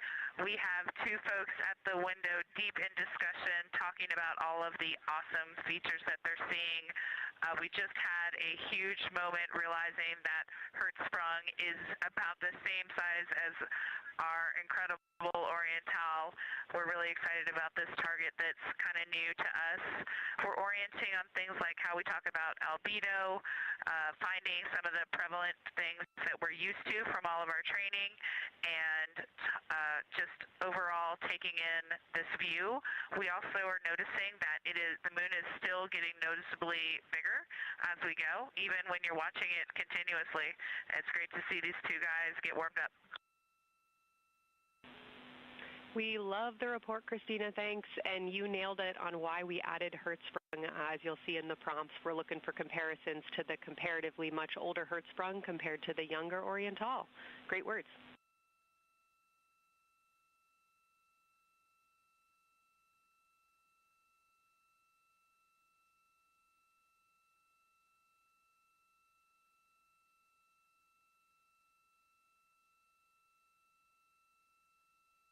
This is Artemis Mission Control. That was the voice of Dr. Kelsey Young speaking with the astronauts aboard Orion as they begin their observation period and lunar flyby. NASA astronaut Christina Cook reporting their view of Hertzsprung Basin. The team here is looking for centered images of the basin at a full zoom, and they're hoping that the astronauts can image and describe the inner and outer rings. This is considered a degraded basin with a floor, rings, and ejecta compared to a younger Oriental basin.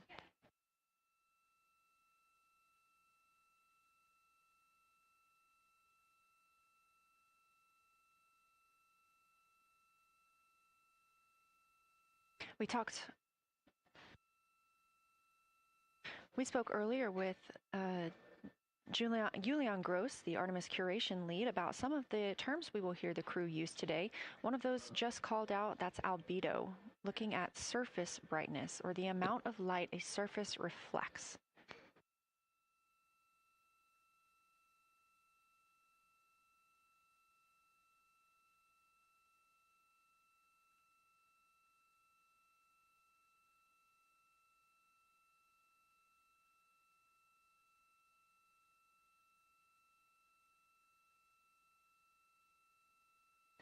A few more terms that we hope to hear today during the crew's sit-reps or situation reports include embaying. This refers to one feature that surrounds another. That usually is a higher relief feature. Houston Integrity, one report from the crew at the windows. We can actually see the moon and Earth at the same time right now. It's interesting because the Earth looks way brighter, so the Earth itself seems to have a much higher albedo than the moon. We think this is independent of our eyes focusing because, of course, the Earth is much smaller than the moon in our view, so you could think that your eyes focus for the darker sky, and that it means that it only has apparent brightness more than the moon, but since we're seeing both in the same view, we do think that this can be inferred as the Earth as a whole has a higher albedo.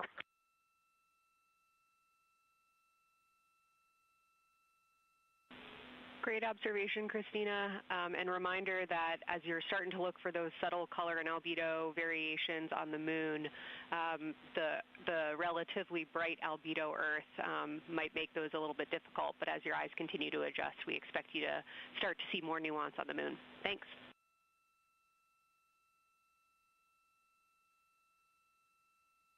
Great call. Thanks for the reminder.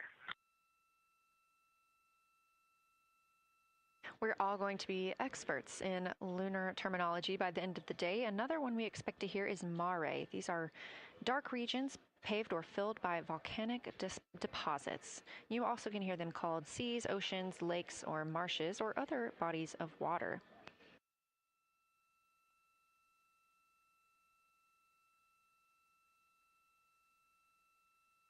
Again, we are live in Artemis Mission Control, but on the right side of your screen, that is the Science Evaluation Room, team members who have been preparing for this day for years. The crew has significantly darkened the cabin of Orion. This allows them better views outside the windows and fewer reflections from inside. They reported being able to see the moon and the Earth out the same window at this time. We are really hopeful to get those photos. Right now, this view on the left side of your screen coming from a camera mounted on one of the solar array wings on Orion outside the spacecraft. The crew is equipped with 80 to 400 millimeter zoom lenses.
The team continues their warm-up discussion. I should say the crew members aboard Orion continue their warm-up discussion.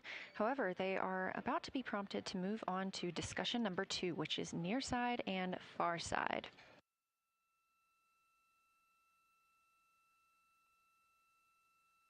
Some of the things that they are looking to capture, the ground has prompted them to photograph anything that stands out to them and to compare the near side versus the far side mare in color, albedo, topography, and texture. They also want the crew to compare the appearance of rayed craters in the near side mare versus in the far side highlands. Of course, a reminder that some of the items that the crew, or some of the landmarks the crew are seeing today, is the first time that humans have ever laid eyes on those portions of the moon.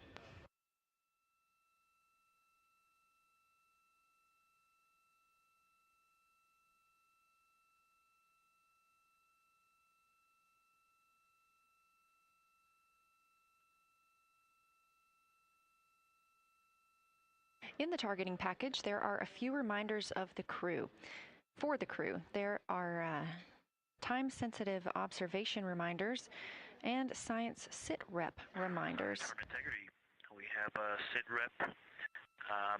The targets that are being discussed right now, it's the far side, near side comparison, and hearing some great discussion of browns and greens in the Aristarchus Plateau and how those disappear as you go toward the North Pole, and then over to the far side, you lose the color. You've got Jeremy in window 2, Reed in window 1, having a great discussion. Christina's under window, I'm sorry, Reed is in window 3. Christina's under window 1, documenting the discussion. And we've got the lights completely off in the cabin. There are some LEDs that we cannot put out that do provide some light scatter. But we have all of the internal lights off. And are letting our eyes adjust as best we can.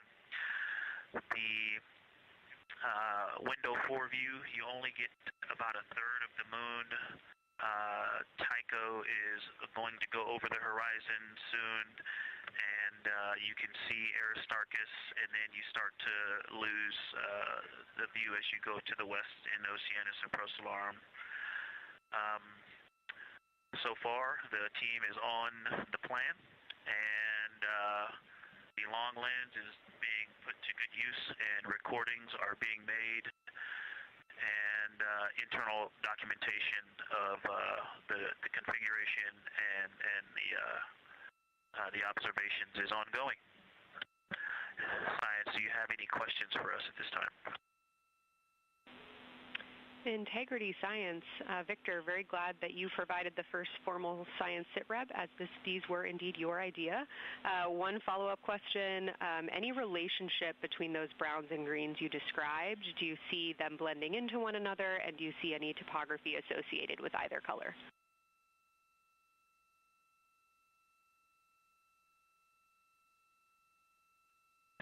I don't want to bother the window team. I just heard that, overheard that, and so I'm sorry I don't have that detail yet. I will eavesdrop and see if I can pick that up. I will try to answer that at some point. I also heard a comparison of the albedo in Aristarchus, that crater, the very high albedo spot you can see on the near side. There is a feature called, I believe, Burgess alpha that is equally or maybe higher albedo.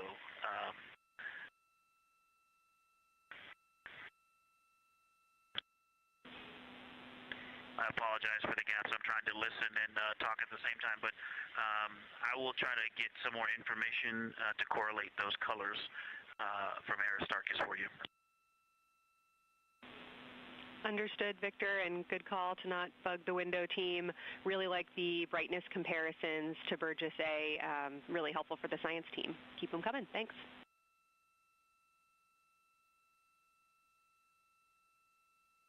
I also heard a discussion about the albedo of Grimaldi being a 10, and how many of us, when we were a little further away, saw that as the darkest albedo, and that the bigger mare off to the to the east was still dark, but maybe a 7-8. We still think that, but you are seeing color variation, albedo variation inside of Grimaldi as well, and that even on the west side there's still a very dark part of it. but it is still the darkest. It is just not as uniform as it looked when we were farther away. We're starting to differentiate the striations of albedo inside of Grimaldi. Copy all, Victor, and you read our mind. Superlatives like darkest, biggest are really, really helpful for us, so keep those coming.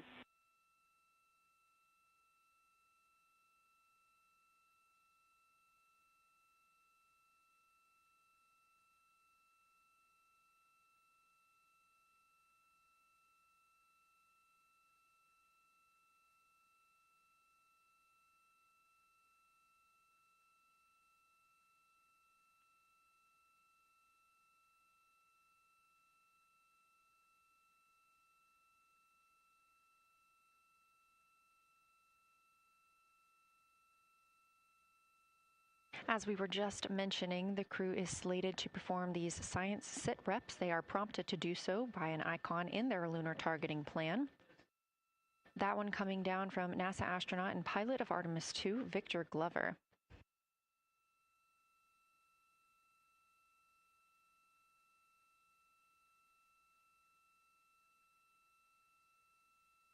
As we discussed, the Capcom is usually the only person in the room speaking with the crew, the capsule communicator. However, today, the science officer, Dr. Kelsey Young, she is the Artemis Science Flight Operations Lead, is speaking with the crew during the flyby to ask any questions that the team may have. To her right is Trevor Graff. He is one of 3 science officers.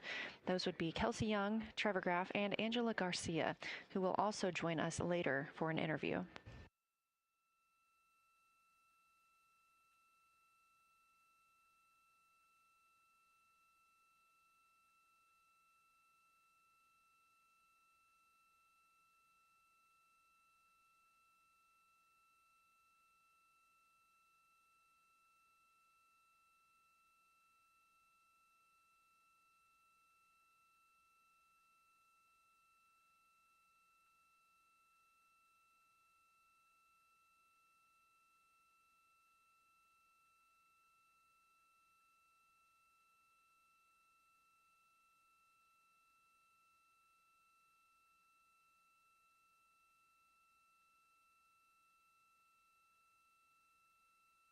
And Houston Integrity Science Integrity was able to get a view out of window 1, which is a beautiful view. I can see the entire moon that they're looking at. We left the T-shirt up there, so I was kind of peeking through the opening in the makeshift shroud there.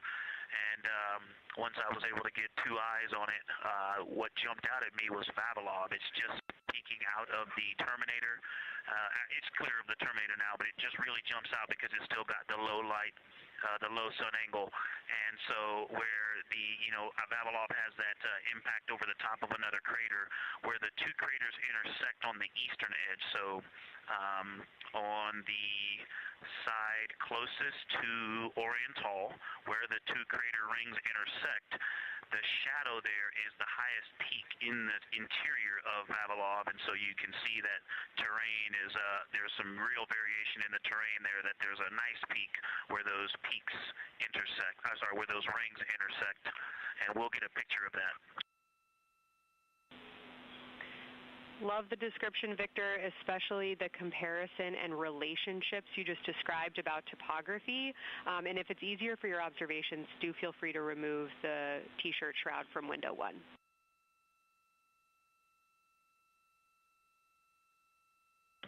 Yeah, absolutely. We will do. Thank you.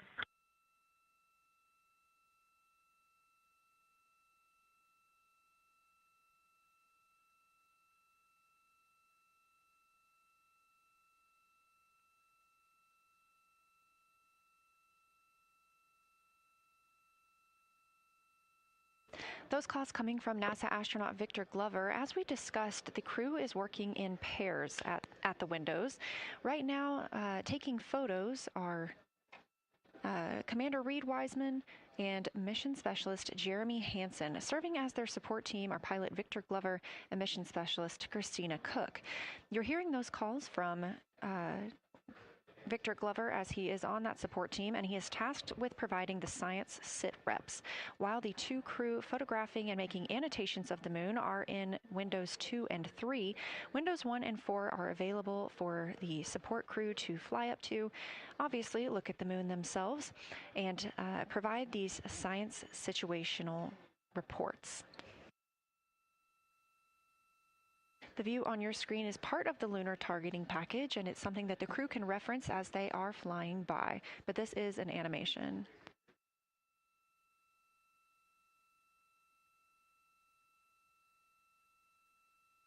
You also heard Glover mention Oriental. Oriental is a major feature that the team is interested in today, and it's known as the Grand Canyon of the Moon.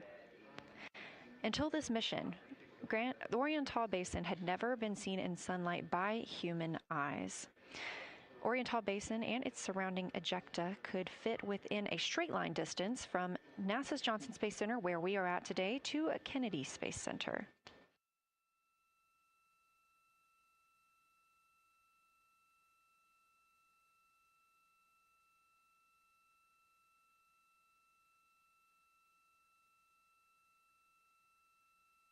This a live view in Artemis Mission Control in Houston, Texas, where the teams are monitoring all systems, not just for today's flyby, but on the spacecraft themselves.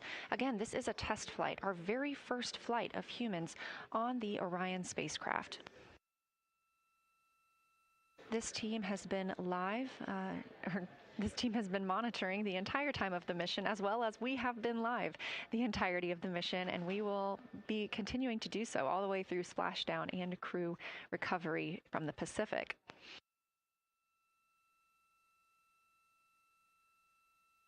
This is a visualization from ARROW, the Artemis Real-Time Orbit website that you can also access at any time by visiting nasa.gov/trackartemis, showing us that we are now under 10,000 miles from the moon, 9,948 to be specific, and continuing to count down.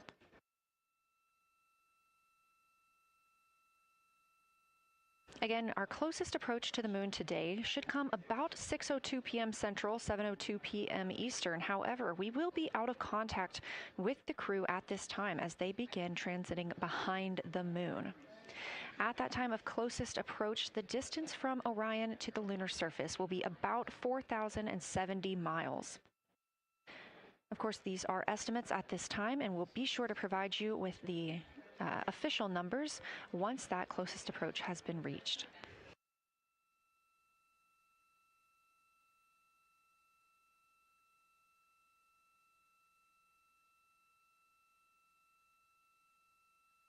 This shot live inside the Orion spacecraft, where our 4 crew members are continuing with their lunar flyby activities. They have just begun those activities really about 20 minutes ago, so we've got several hours of moon view opportunities. This is still a live view inside that capsule. However, you can see just how dark they have turned down the lights. Actually, they've turned them all the way off.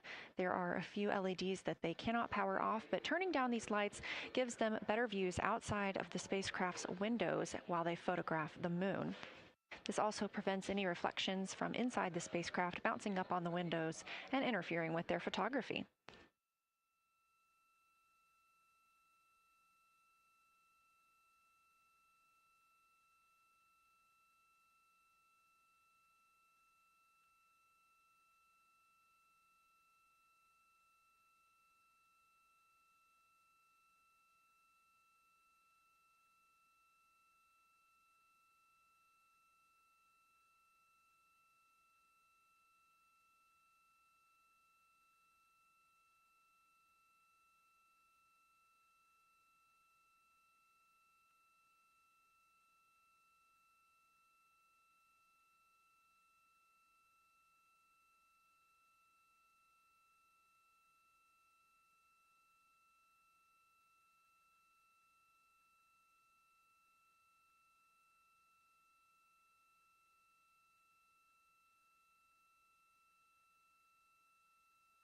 As we were previously discussing, the crew members are serving on teams. The first team being Commander Reed Wiseman and Mission Specialist Jeremy Hansen at the windows photographing what they see. We heard reports earlier that they could see both the moon and the Earth in the same view, and we are looking forward to seeing the moon and the Earth in the same view as well.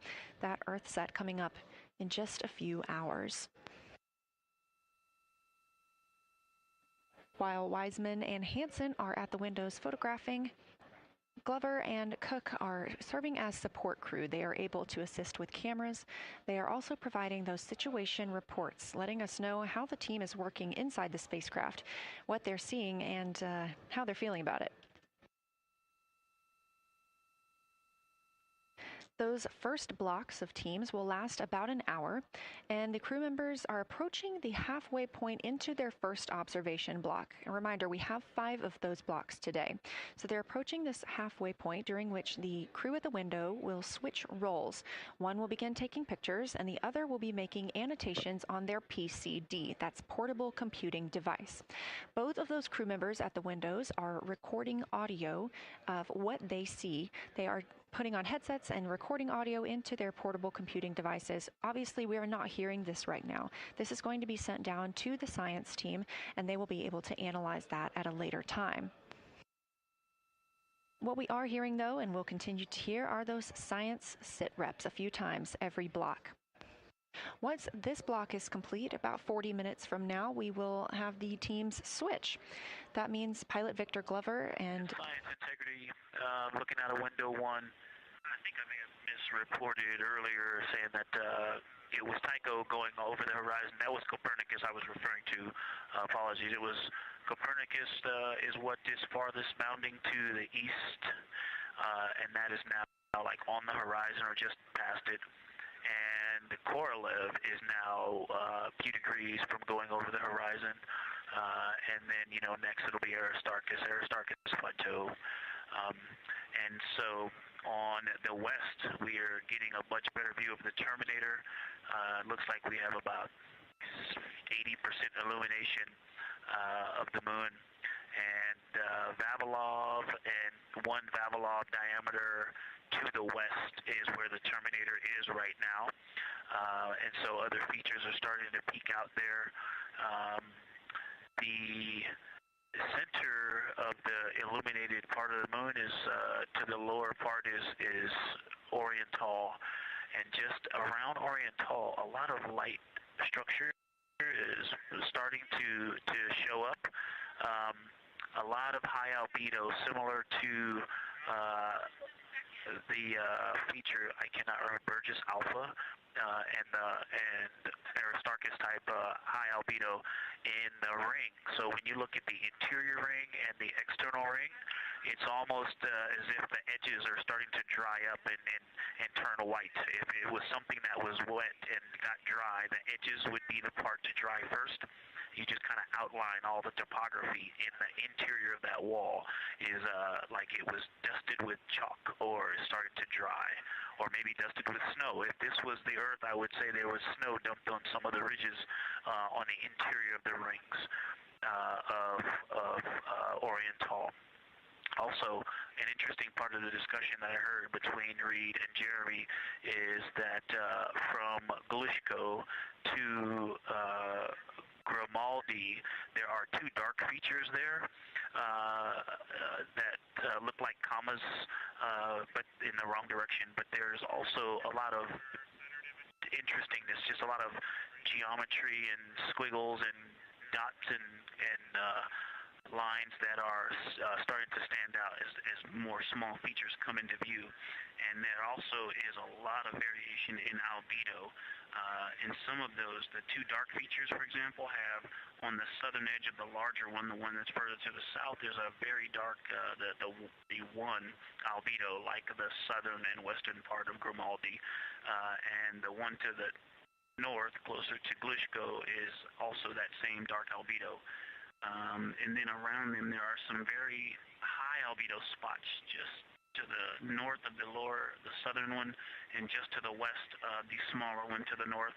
Very high albedo, almost approaching the 10, a 9 or a 10, like Aristarchus. and lots of little bright spots are just starting to pop up on in this view. To the north, as you look up at the North Pole, there is a very distinct crater with a lot of a very defined central peak that is also 3 in albedo, and all of that area past it, going to the horizon, gets lighter and lighter, and is very, very high albedo. And I will go look and find the name of that feature if I can look that up. And then to the south, really getting some interesting geography and topography in the South Pole Aitken Basin. And the view of the South Pole is quite amazing. We've got some Terminator there, as well as the limb view, and there is a very distinct crater right at the South Pole. And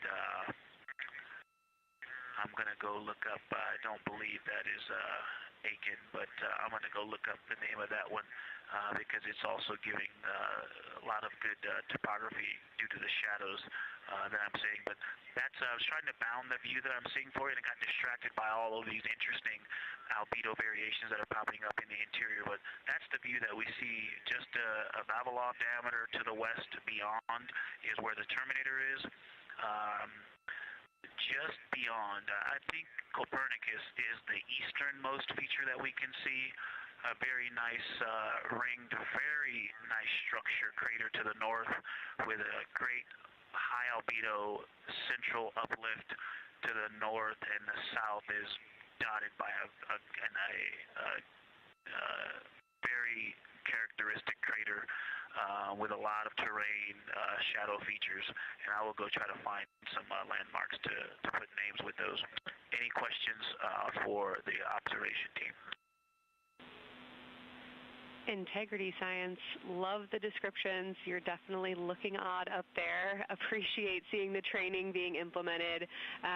Especially interested in your descriptions of the dark patches. You compared the comma-looking features to the albedo you see in Grimaldi and notice that you're starting to see those color differences popping out.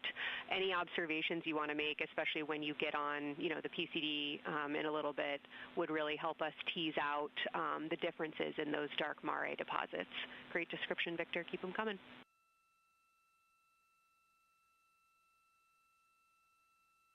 Absolutely will do, and I know you've got descriptions on both of the window observers right now as well. Keep them coming.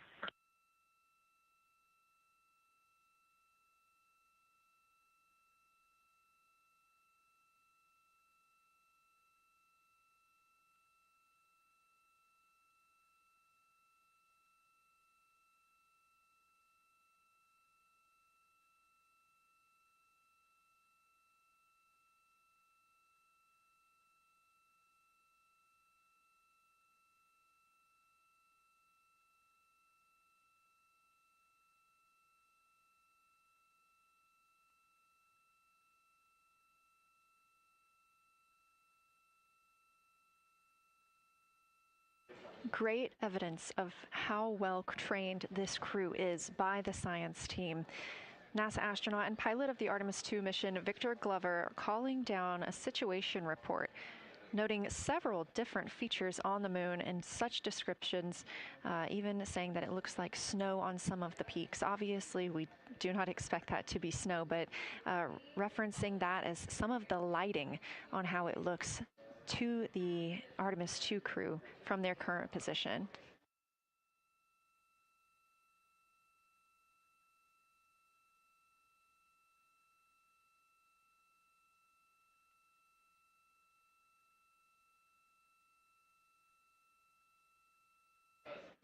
The team is slated to be switching their positions at the windows now.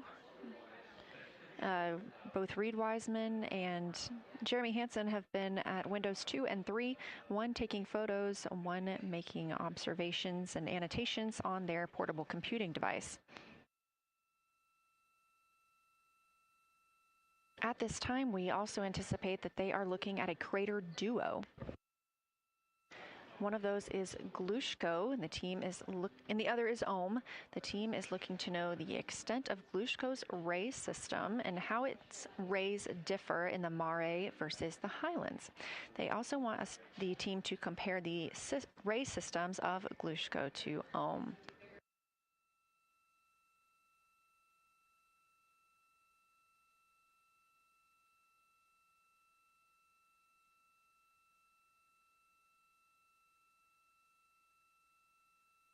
Ohm is considered a young crater.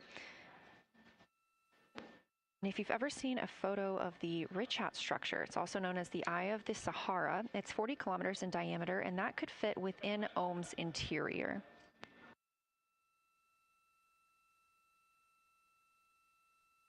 The team is specifically interested in descriptions of that ray visibility, including the color, albedo. Remember, albedo is the brightness or the surface reflection, and the reach.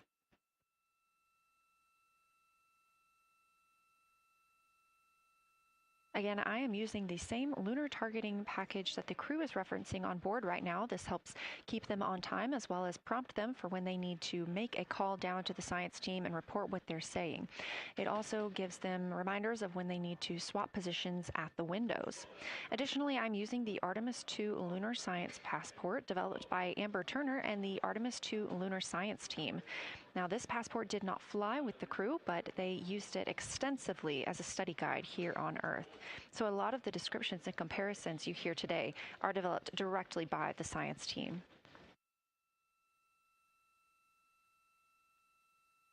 We are now 4 days, 20 hours, and 43 minutes. Science integrity, that crater to the north, that is, it's like we've got one in the north that looks like just a textbook crater, and one on the South Pole as well.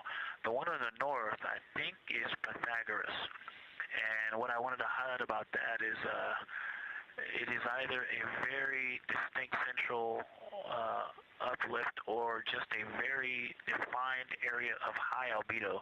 If a majority of the crater, especially the floor of the crater, is, say, an albedo of 5, this center, and gosh, only a tenth of the diameter of Pythagoras is an albedo of 2, maybe 3, but it is very bright and it stands out. And then between that crater and the actual, what is the horizon from here, there seems to be another crater right on the horizon, and right on the edge of that is another patch of that albedo. It seems to be between the two craters. It's hard to tell from this grazing angle, but there is another spot just further north beyond Pythagoras. Between the two, I can draw a picture of this one and show you where that very high albedo, again, another 2 albedo surrounded by 5 and most of the area bounding it.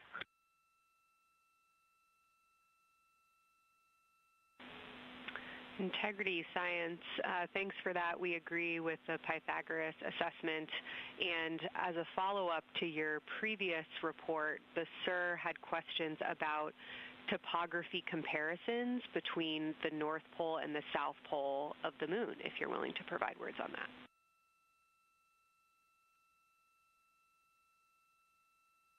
Topography comparisons, absolutely. And if you have any idea what... if you draw a line between Pythagoras and the western edge of the outer defined ring of Oriental, it intersects a beautiful textbook crater on the south. I would love to know the name of that.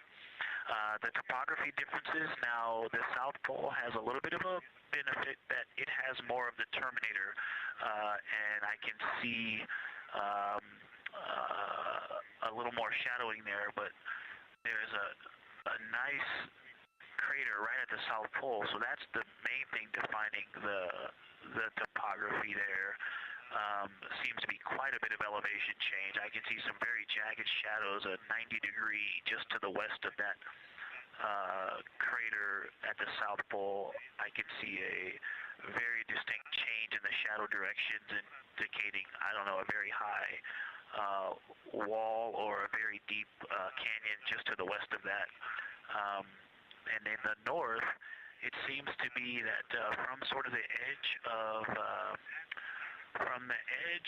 the mare that's dark, which is maybe 1 Pythagoras diameter south. If you draw a ring about that, maybe the top 7 degrees of the moon, and just draw a ring around that. The near side is an albedo of 5 and looks quite smooth from here.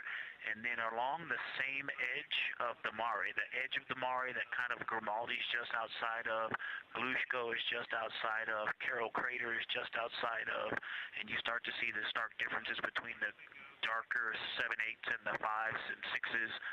The 4s and 5s. If you follow that line up to the north, that line is also where the change in topography happens at the North Pole. The line defining the light and dark on the edge of the mare that you can see from Earth. Draw that line, roughly the midpoint of all that, straight to the North Pole.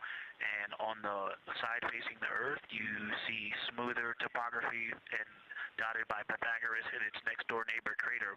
And then on the far side, you see a lot more cratering and a lot more topography. And again, the far side has the benefit of a little terminator there, but I am seeing a variation in the topography. It seems to be more jagged and a more challenging place to find a place to land and to even traverse in the south. All around the South Pole, and at the North Pole, it seems to be it would be more challenging to translate on the far side of the North Pole compared to the near side of the North Pole around Pythagoras. Copy all, Victor.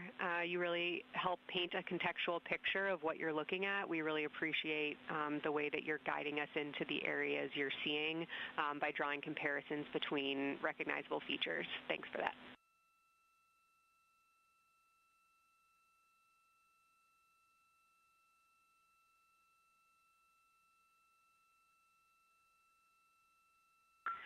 And Kelsey, another little science sit-rep moment, something I just heard from the window team is the more I look at the moon, the browner and browner it looks. I thought that was an interesting observation. The 2 observers have been on timeline, no hardware issues. They did start to talk a little bit about another feature that you'll hear more about on the recordings that they call the handprint. That was at the end of their Glushko and before they moved into their current target. They thought that was worth chatting a little bit more about. And they're preparing to switch after this.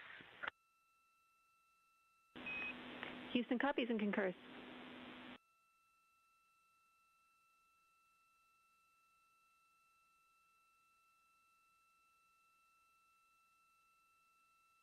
Hey, Houston and Science Integrity, another just observation from the human. My eyes have shifted a little bit since I've been up here. I've been wearing my reading glasses to look at the PCD. Well, this is a very taxing event on the eyes, looking out the window and seeing the very bright moon, then coming back inside to the dark cabin and trying to work cameras and microphones and logistics and lunch and those kinds of things, and then looking at the PCD, which is dimly lit. It's just been an exercise. It is a difficult thing to manage it. I'm up and down on the glasses and then having to wait as my eyes adjust when I come back in. As soon as I look back into the cabin from looking out the window, I can feel my eyes adjusting, and I just have to work through it as they adjust. Appreciate that report, Victor, and know that we are prepared to read you up targets from the ground if that would give you the ability to keep your eyes focused on the moon and not having to swap between that and the PCD. Just let us know.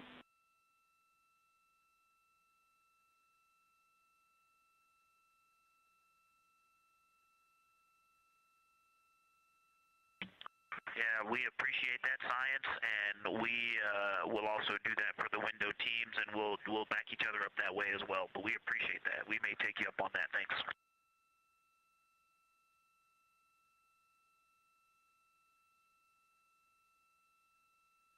Continued detailed descriptions from the Artemis II crew aboard Orion.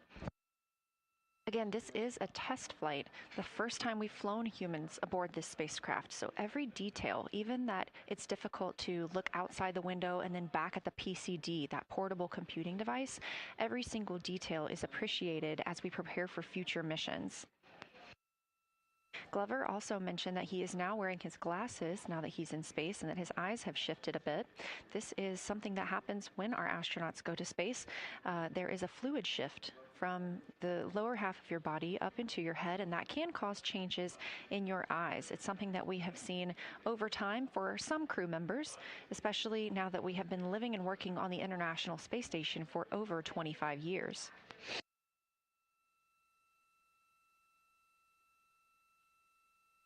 Again, it's clear that these Artemis II astronauts have undergone extensive lunar science training, including classroom instruction, fieldwork, and high-fidelity simulations. Training expeditions even took place in analog environments like the Icelandic Highlands and the Kemasassen impact crater in Labrador, where crews practiced identifying and describing geologic features under varying conditions.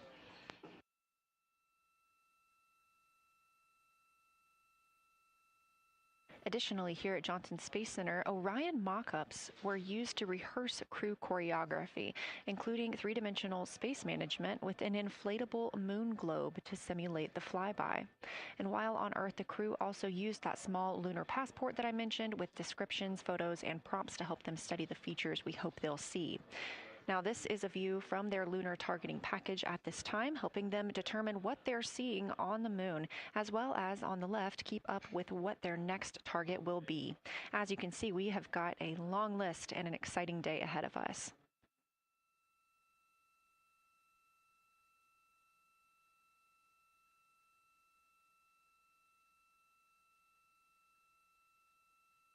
It's now been 4 days, 20 hours, and 53 minutes since Orion launched atop the Space Launch System rocket from Kennedy Space Center in Florida with our 4 crew members aboard.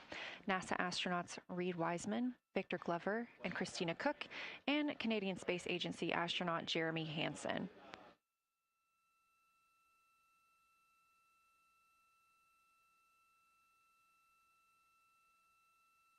The Artemis II crew passed a major milestone today when they passed the Apollo 13 distance record at 12:57 p.m. Central, 1:57 p.m. Eastern. That Apollo 13 distance record was 248,655 statute miles from Earth. And Houston, another observation, whole moon. When you look at the moon, something I've never seen in photographs before but is very apparent, all the really bright new craters. Some of them are super tiny. Most of them are pretty small. There's a couple that really stand out, obviously. And what it really looks like is like a lampshade with tiny pinprick holes and the light shining through. They are so bright compared to the rest of the moon. We copy, Christina. Thank you. Looks like you guys might be doing it, but remind you to swap positions at the window and take your SD cards with you. We're loving everything that you're calling down, so keep it up.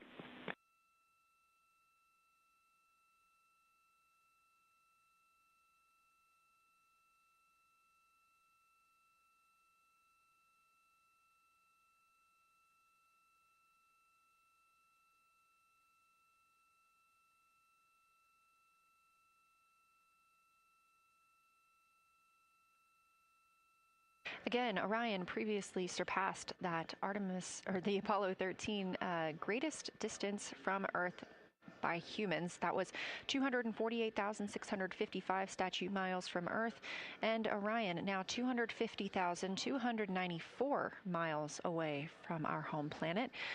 The spacecraft is 9,033 miles away from the moon and growing ever closer.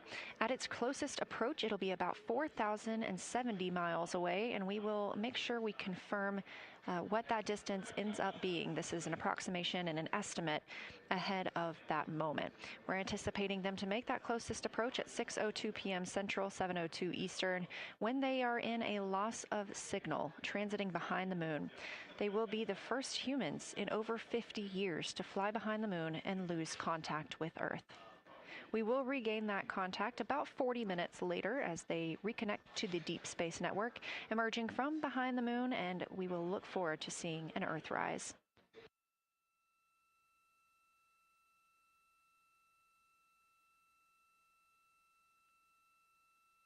Again, the crew is currently in their position swap portion on their timeline.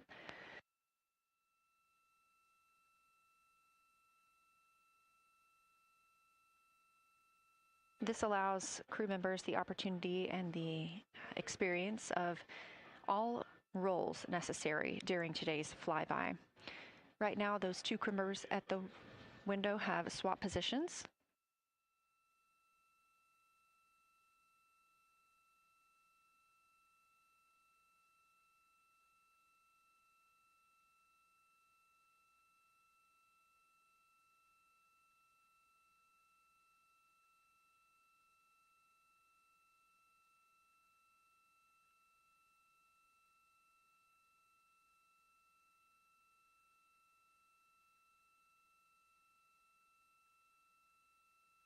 Again, the crew at the windows swapping positions. Right now, that crew is Commander Reed Wiseman and Mission Specialist Jeremy Hansen, while Victor Glover and Christina Cook serve as their support flyby crew members. That's why you are hearing Victor and Christina during those science situation reports. Those voices will change in about 30 minutes when they take a turn, taking photos and making annotations while at the window.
Houston, integrity. I wanted to provide an observation or a little bit of descriptive nature on something that we saw on the first day we had good moon views. This was when we saw more of the near side, and the ground helped me out with identifying Mare Imbrium. Mare Imbrium, when you have the western limb also in view, looks completely different than the normal view we have of the near side. It is the most striking feature of the western limb view that we had. And the mountain chains that form its eastern side are very prominent, but they actually stand out more than I'm used to seeing even on the western side, and the whole thing just feels like a big bump. It actually looks like a large healing wound with a high albedo forming the mountain chain around the impact basin. And I just don't think I had enough chance to describe how striking it was on that western limb view as we were coming in a couple days ago. Christina, science, absolutely love that, especially since that's a feature that all of us here on Earth can observe from home. So I'm sure tonight everyone's going to be going out and looking for evidence of that beautiful topography you just said. Thanks for those words.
The view on your screen coming from Orion, a camera mounted on the spacecraft's solar array wing. Toward the right of your screen, the near side is the hemisphere we see from Earth. That is identifiable by those dark splotches, which are ancient lava flows. Science integrity. A question and a comment. Question is it possible that we're seeing a Schrodinger basin from this vantage point in the Terminator at the South Pole? And the comment is the rays coming out of Ohm are less distinct. We are not seeing the bright rays coming out of it, but the sort of 9 o'clock wedge that is formed by the change in albedo from the interior portion that is to the northeast to the surrounding lighter mare that's 270 degrees to the west. That 90 is very distinct and interior. You got some great descriptions from the two at the window about the colors in there, but in that darker part, in that wedge, you've got some really interesting color, even though the rays, the distinct difference in the albedo almost look like rays, but it's not the rays coming out. It's the just change in that albedo. Integrity science, that is very intriguing, those color rays coming out of Ohm rather than sort of albedo. And as answer to your question, we do not think you can see Schrodinger. It's in darkness as of now. But thanks for that Ohm description, and it sounds like the pair at the window's got great descriptions that we're definitely going to dive into tonight.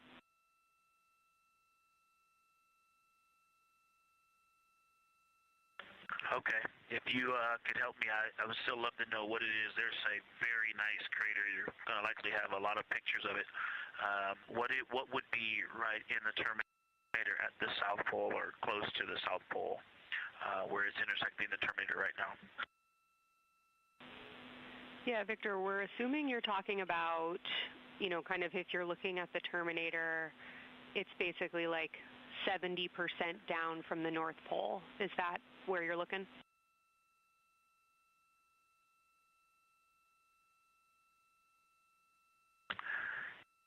Contact, yes, that is where I'm looking.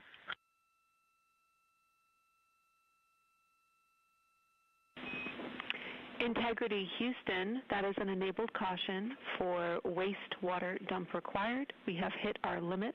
As expected, no crew action.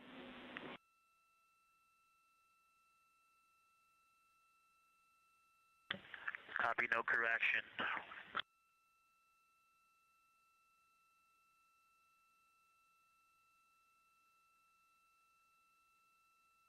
You are. And integrity science, we're trying to figure out what you're looking at there. Is it like right on the Terminator, or is it in the eliminated portion next to the Terminator?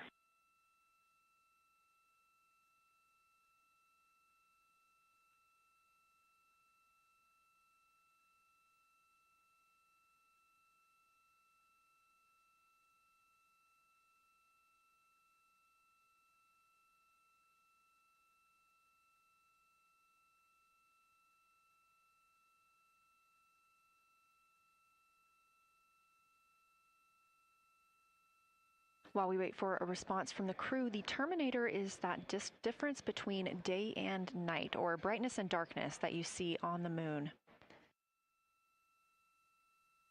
We see this from the International Space Station as well, looking down at Earth. And science from integrity, excuse my space orientation adaptation.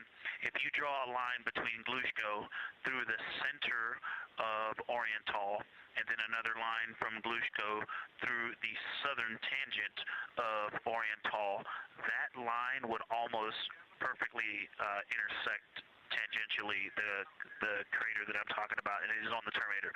So yeah, I think I'm not looking at the South Pole. I was a little twisted. That line description was really helpful. I have eyes on the SIR right now, and they are actively discussing lunar geography. We will be back with you shortly.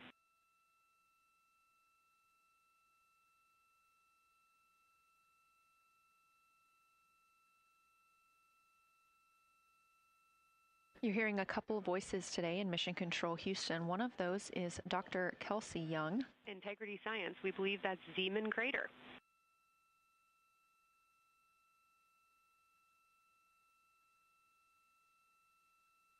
Oh, I floated away from the speaker. Say it again, please.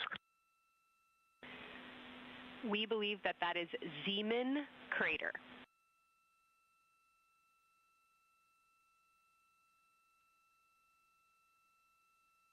Zeeman. Okay, and can you say the first letter? I may be pronouncing that wrong. What's the first letter of that word? Zulu. It's Z-E-E-M-A-N.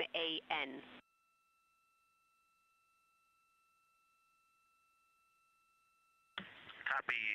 Thank you for that. Yes, we've got a great view of that. And when I went back to the window just now, the view has completely changed. Our trajectory is taking us to a new view, and I'm looking more into Vavilov. I've got a nice, great view into Vavilov. I'm actually away from the window right now, so I'm going to go try to give you some bounding words on the view that we're seeing. But I've got to get back to a window in a minute. Understood, Victor. You're defining new views of the moon in more ways than one.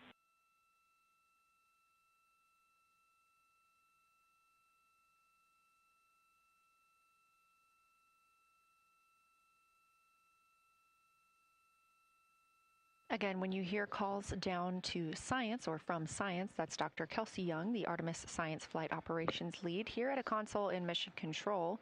You also hear communications with the crew from Canadian Space Agency astronaut Jenny Gibbons.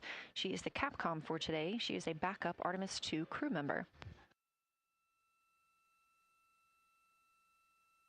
Those calls from pilot Victor Glover asking about a feature he was seeing, specifically a crater on the moon.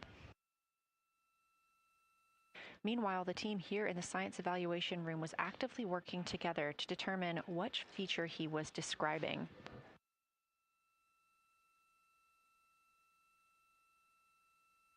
The teams at the window have continued to move through their targets, including Ohm, Aristarchus Plateau, Reiner Gamma, and we are preparing for the cabin and window teams to swap. That's when we'll hear more from Reed Wiseman and Jeremy Hansen when they take on these support roles, while Christina Cook and Victor Glover are at the windows photographing and annotating.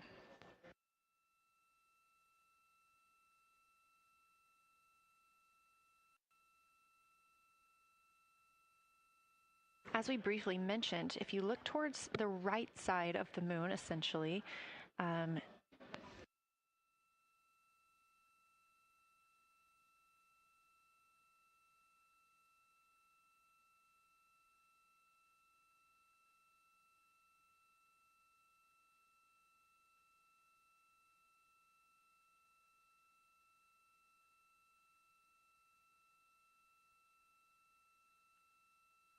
this live view coming from a camera outside the Orion spacecraft, and if you look on the right side of the moon where you see those dark patches.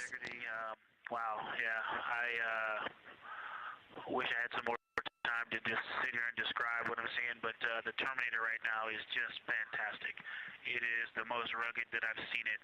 From a lighting perspective, there are little islands. There are islands of terrain out there that are completely surrounded by darkness, which indicates some real variation in terrain.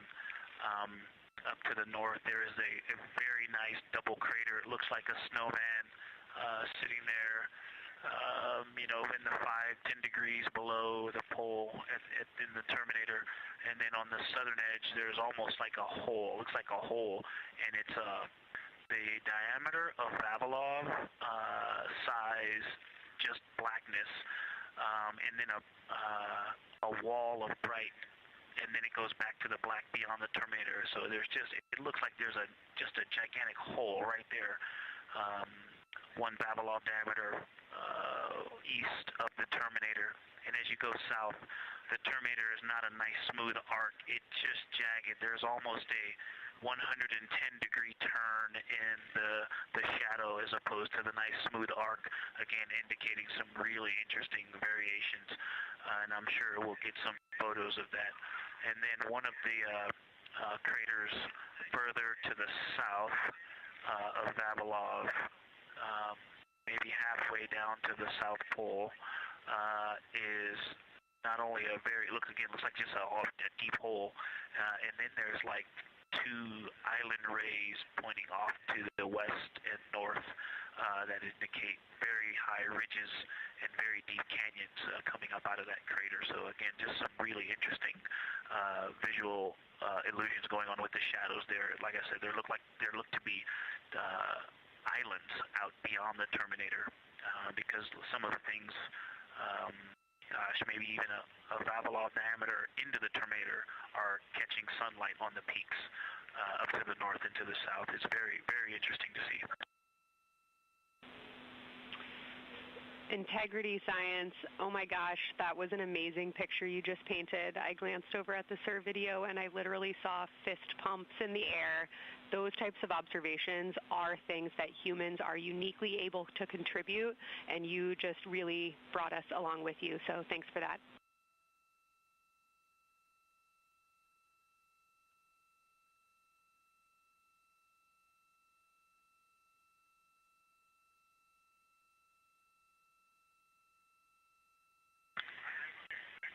That's awesome, Kelsey. Did you get a sit rep updating you on a slight change in logistics for PCD use? Christina, this is Houston. We did not, but we will take it now.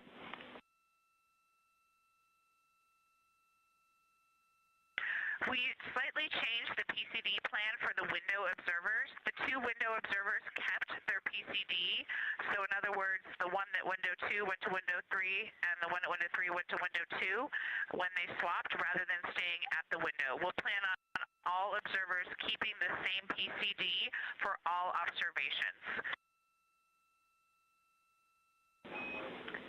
Copy, Christina. That makes sense to us, and good plan. We are coming up here on a cabin and window team swap. Let me know when you're ready for a quick vehicle status.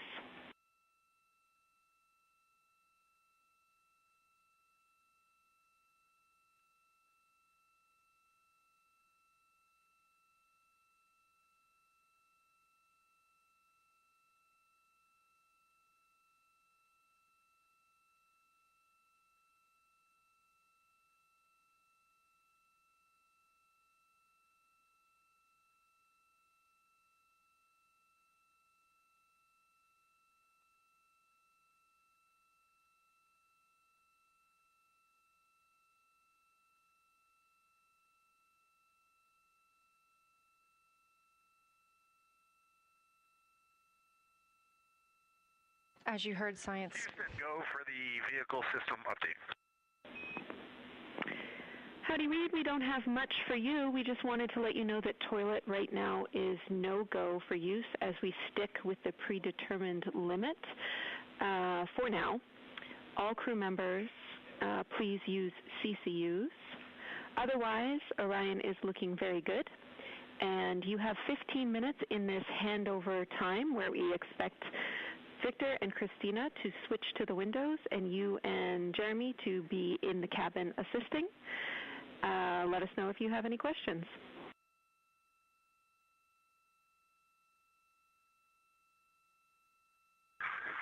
No questions at all, and they're in the swap right now. The first thing I'll tell you, I floated up to the docking hatch window and just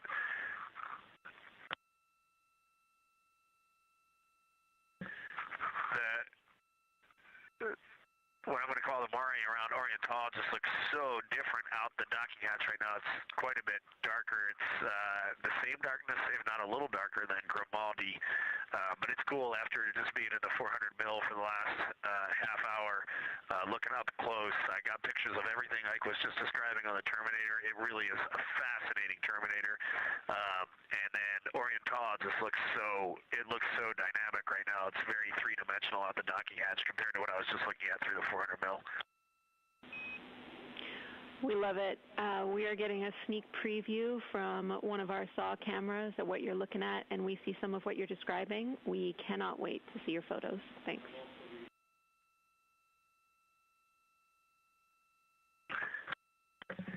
Yeah, Jenny, I wish you had some longer lenses on the solar array so you could see the whole moon, but man, it is, or the up-close moon, not the whole moon, but it is just fascinating here. It's so cool.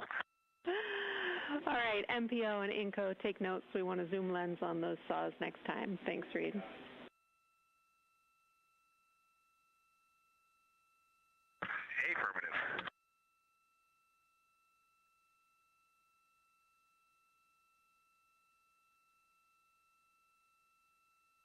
As the crew gets ready to switch positions from the window crew going back to the support crew and the support crew flying up to the windows. This view inside the room, Capcom Jenny Gibbons speaking with the crew, Canadian Space Agency astronaut. The crew has continued to provide excellent descriptions of what they are seeing on the lunar surface. In this picture, or in this live view actually, from Orion and a camera mounted on its solar array wing, if you look at the dark portion on the right side of the screen, those are visible from Earth. That's considered the near side. Those are ancient lava flows from a time early in the moon's history when it was volcanically active. And if you look towards the left, there's that dark, large crater that appears to the left of those lava flows. That's Oriental Basin. It's about 600 miles wide, and it straddles the moon's near and far side. And this mission is the first time that humans have ever been able to see this with their eyes in the daylight. Again, you hear conversation about that terminator. You have a great view of that as well. That's the difference between light and darkness on the moon. Victor Glover explaining that as a very jagged looking terminator due to the peaks that they're seeing and the craters that they're seeing as they prepare to cross over the far side.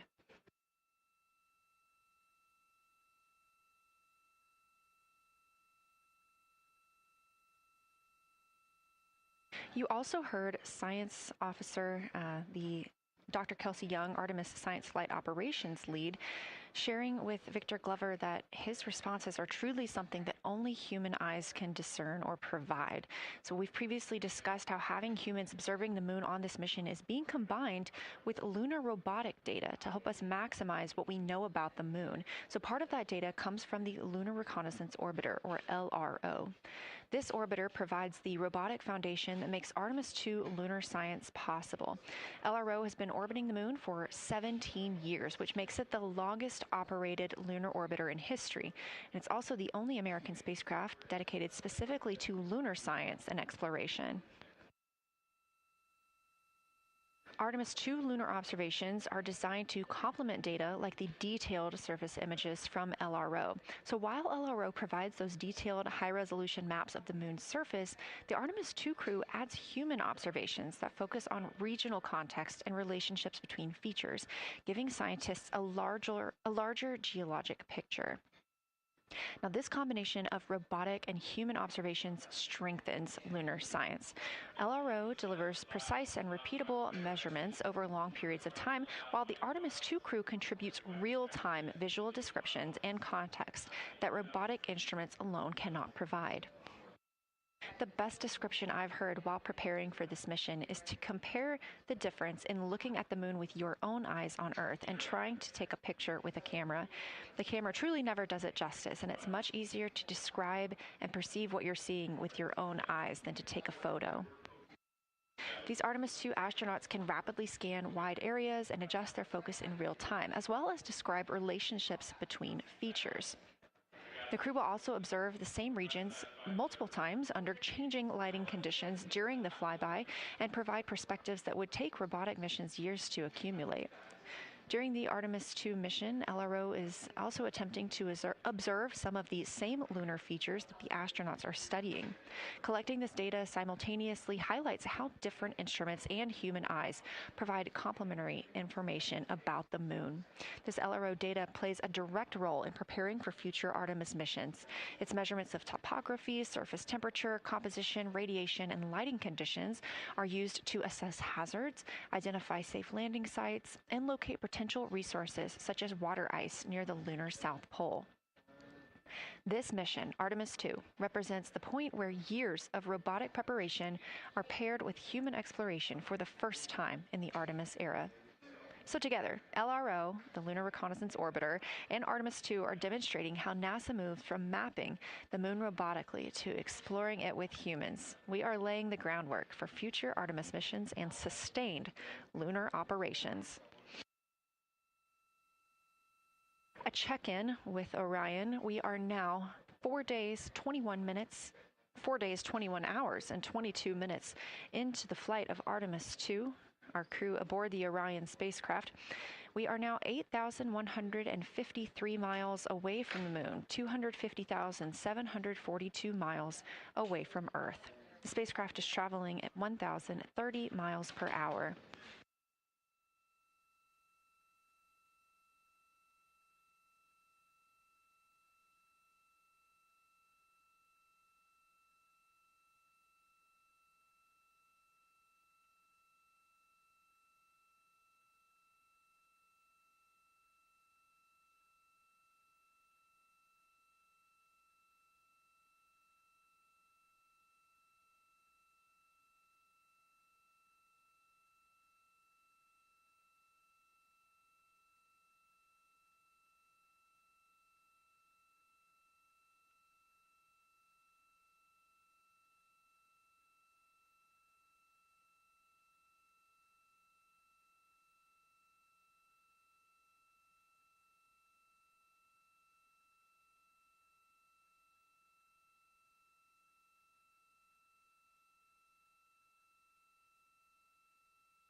All right, Houston, the professional science update giver is now in seat 2. That is where Victor is, and Christina is nestling into seat 1 with the long lens, and we're just getting ourselves oriented here.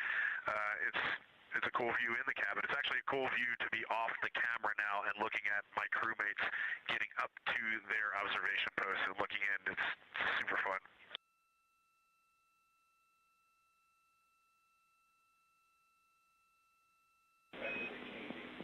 Copy all, Reed. We like it.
As we heard confirmation from NASA astronaut and commander of Artemis II, Reed Wiseman, they are now switching positions of the support teams and the observation teams.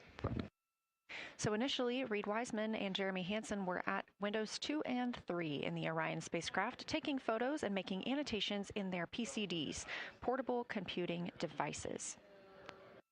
They were also giving audible descriptions into their PCDs, wearing headsets with microphones and providing recordings that the science team will be able to listen to later.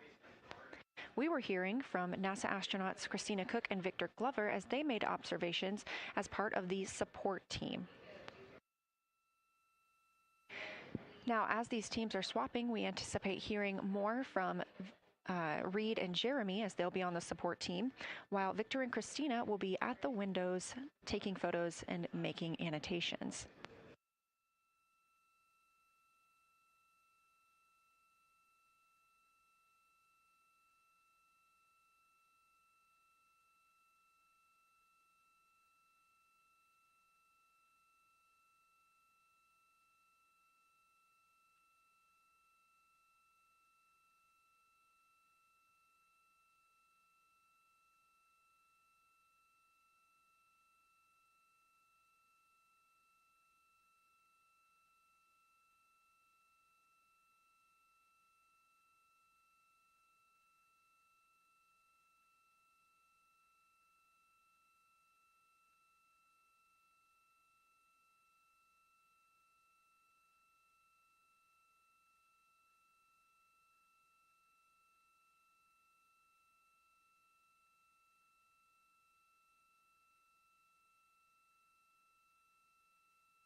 for the science team if they can mark this time. I just covered up window 4 to block out the ambient light from a very bright planet Earth. And it'll be interesting to see if in the data Victor and Christina see any differences from me and Jeremy with that window blocked. It's a lot darker in the cabin now.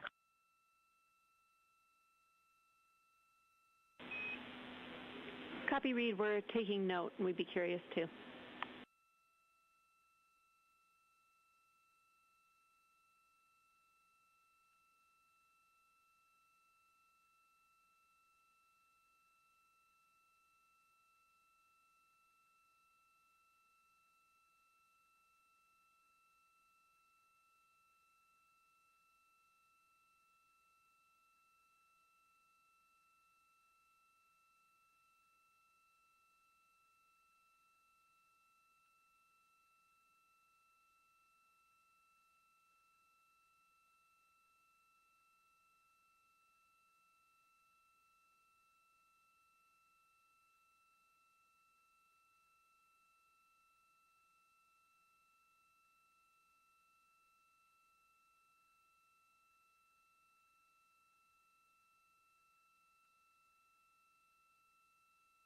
We are live in the Artemis Mission control room during the lunar flyby of the Artemis II crew, the first humans to fly by the moon in over 50 years.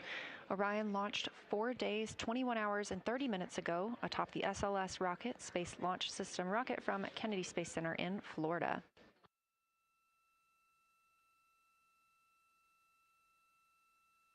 Our 4 crew members inside the spacecraft are transitioning their positions. The cabin and window teams have swapped. Currently at the window, we have Victor Glover and Christina Cook, NASA astronauts, and serving as support, Reed Wiseman and Jeremy Hansen.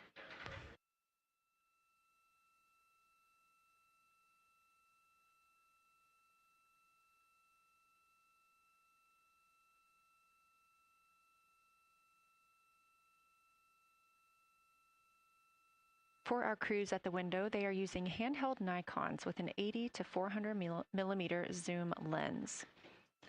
There are also GoPros on each of the solar arrays on Orion, and that's where this view is coming from right now. We have an interior camera of the crew as well, but they have dimmed the cabin lights. They've actually turned off the cabin lights to allow them to better see outside of the spacecraft. This also helps prevent any reflections from lights inside the spacecraft reflecting onto the windows while they are photographing the moon.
We talked a little bit about the views and the cameras being used on the Orion spacecraft.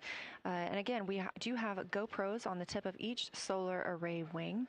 Now, the bandwidth is a little bit limited because having a crew on board, we do have to downlink a lot more data. That includes their environmental control and life support system. We are not the only data, this view that you see, coming down from the spacecraft, and so we do rely on sharing some of that with the other flight controllers in mission control. This helps the team monitor all systems aboard the spacecraft and ensure the safety of our astronauts.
We are standing by for a situation report from the crew aboard the spacecraft. They've been imaging the whole moon. There is now a new crew at the window. That would be Victor Glover and Christina Cook. And so being it's their first time since they have moved up to the window positions, they have a chance to orient themselves and describe and take pictures of any color or albedo variations across the surface. Reminder, albedo is the brightness or reflectiveness. Integrity science for a science sit rep when you're ready.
or topography across the Mare patches and ring mountains. Science team reports that the observations will be used to study the geologic evolution of the youngest lunar basin and to inform formation hypotheses for the annular ring.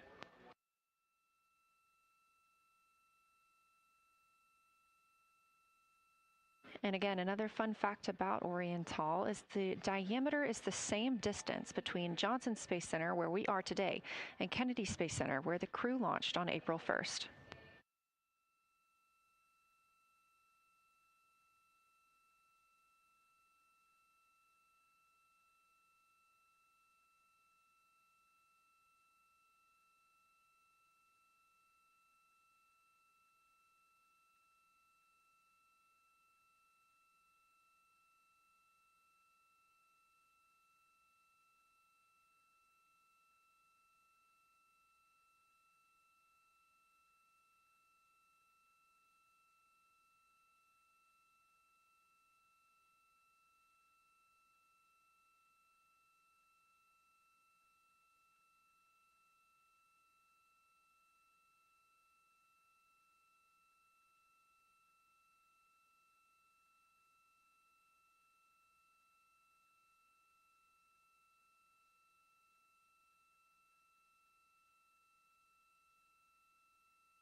This live view from the Orion spacecraft on the Artemis II mission, now 7,373 miles away from the moon, 251,130 miles from Earth.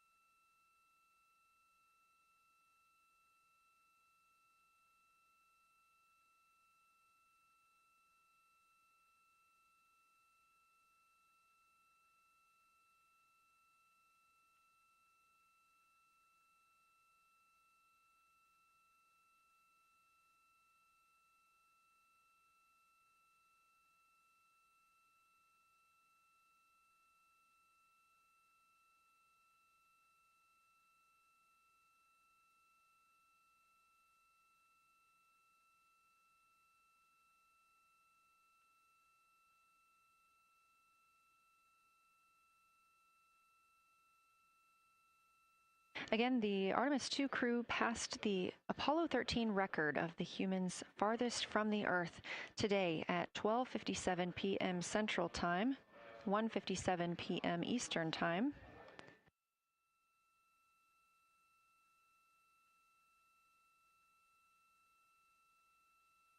That distance set by Apollo 13 was 248,655 statute miles. We have clearly passed that, and we expect to pass that by about 4,105 miles. That will be when the spacecraft reaches its farthest distance from the Earth. It could be around 252,760 miles, but again, these are approximations and our targets, and we will make sure to report back the final numbers once we have them.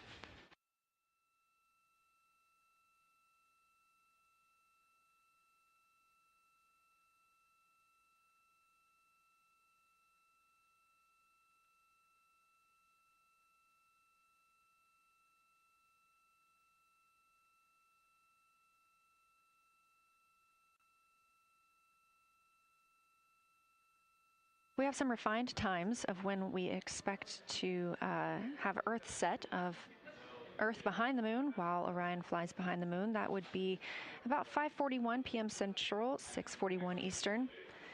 The spacecraft would make its closest approach to the moon at 6 o'clock Central, 7 Eastern, and that would be about 4,066 miles. And then at 6:02 p.m. Central, and the spacecraft will reach its farthest distance from the Earth We anticipate that'll be about 252,755 miles, which would be 4,111 miles farther than Apollo 13. We would see Earthrise again at 6:21 p.m. Central Time, and a few minutes later, regain communications with the crew.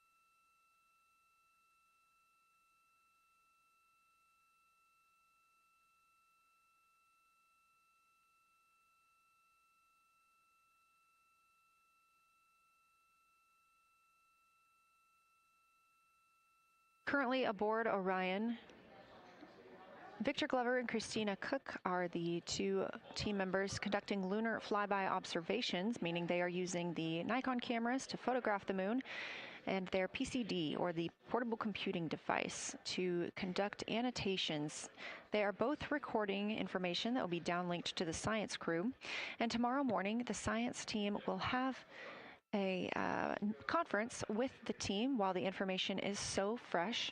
They'll be speaking with the crew about their observations and their data collection.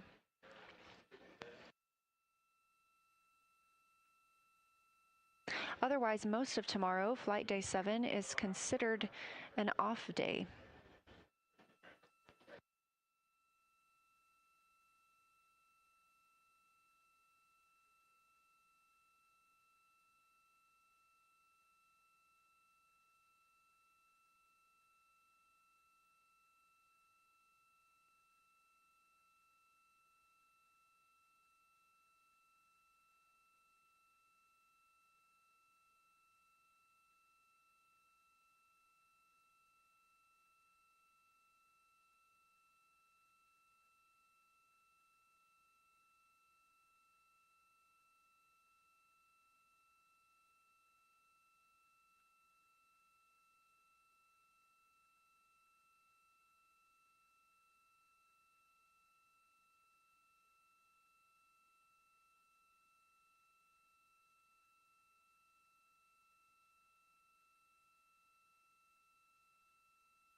We are on flight day 6 of the Artemis II mission, the first time in more than 50 years that humans will observe the moon directly, providing a critical opportunity to practice how lunar science will be conducted during future Artemis missions. If you're just joining us, the crew is well into their lunar flyby observations, and we anticipate that we will hear from them soon. A few times every hour, they are slated to call down with science sit reps or situation reports. We most recently had one from Commander Reed Wiseman. He and Jeremy Hansen, mission specialist, were first at the windows today to photograph and make annotations of what they were seeing. Therefore, we heard more from Victor Glover and Christina Cook earlier in the day during those first blocks. But now that Reed Wiseman and Jeremy Hansen are on the support side, they are the ones calling down what they are seeing from windows 1 and 4. Earlier, we heard that the Earth is so bright in window 4, they have had to temporarily cover it with a t-shirt.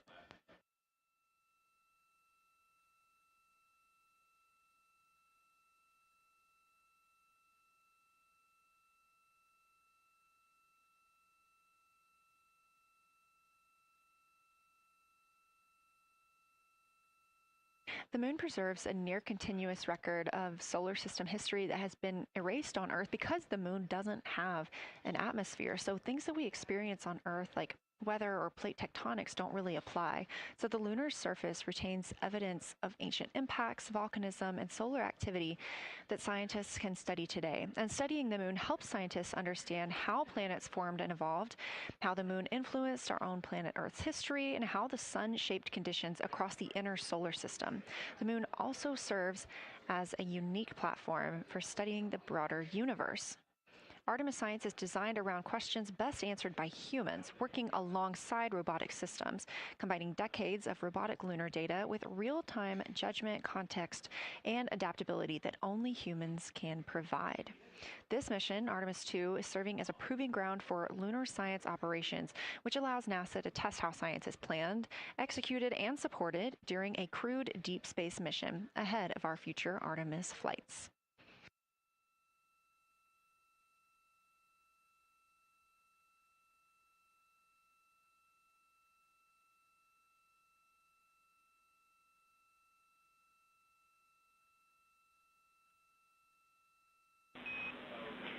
Integrity, time for a window team position swap.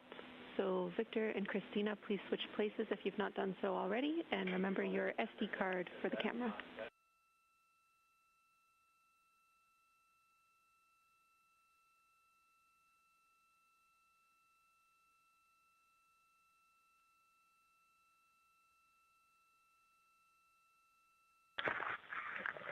We're in the swap right now. They're wrapping up their last comments, and they'll switch over and change guards from the long lens.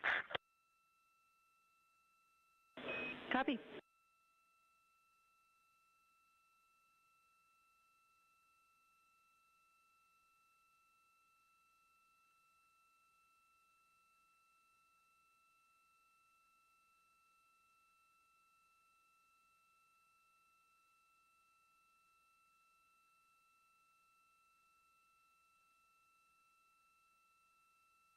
As you heard in that call, it is now time for the team members at the window to swap positions.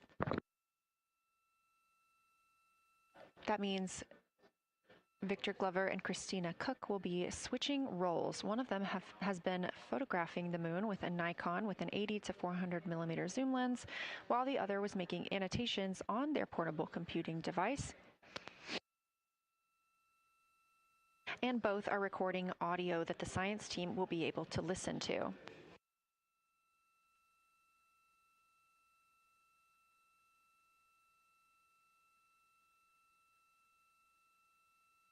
We are now 2 hours and 10 minutes until we expect to lose signal with the spacecraft as they fly behind the moon. And the next target for the crew is considered a crew choice event.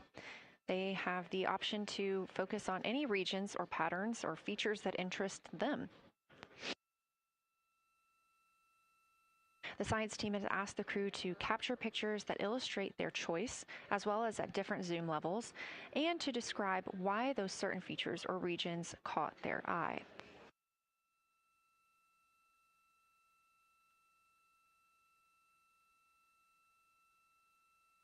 Those recordings are part of what are being saved on their PCDs, portable computing device, that will be sent to the science team for analysis.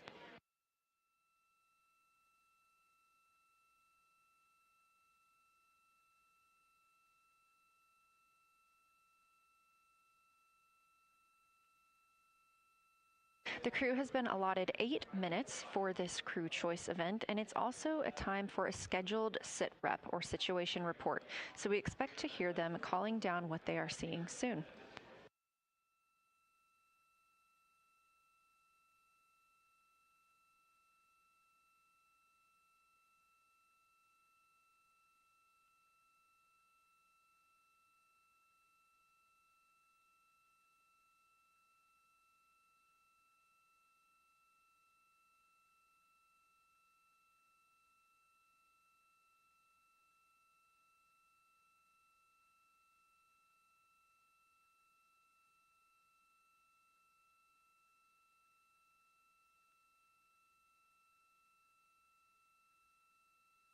Something that the crew or that the science team has used to help prepare the crew is a cue card.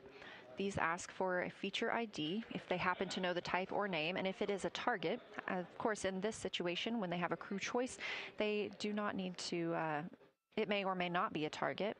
They want to know the location and the observation style.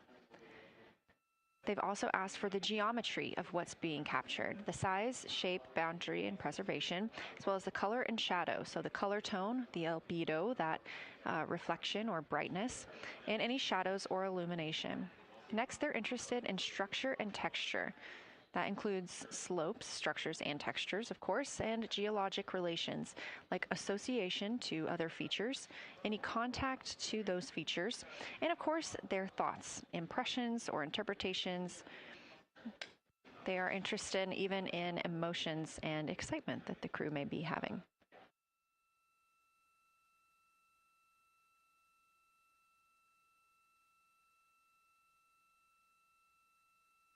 This flyby day has been practiced in many ways, even in sims here in Mission Control Houston. The team also conducted some field work, learning how to look for specific geologic features. They also photographed a large globe, and the science team helped them determine which features they would be targeting and how to look at those.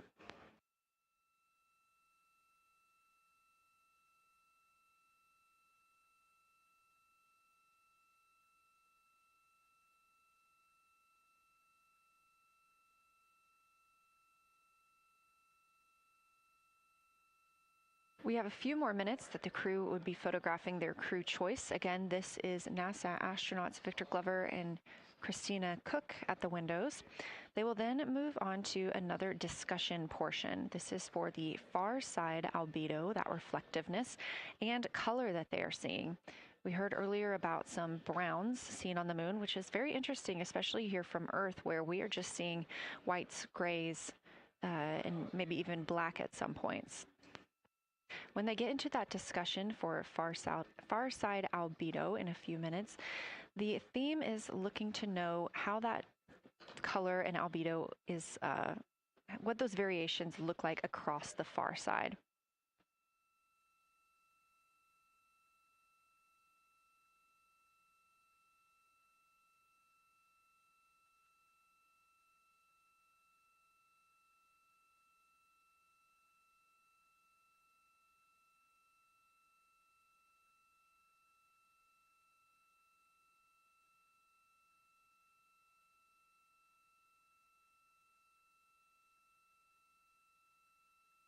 On the right side of your screen, the Science Evaluation Room, or SIR, where team members are looking real time at what the crew is seeing.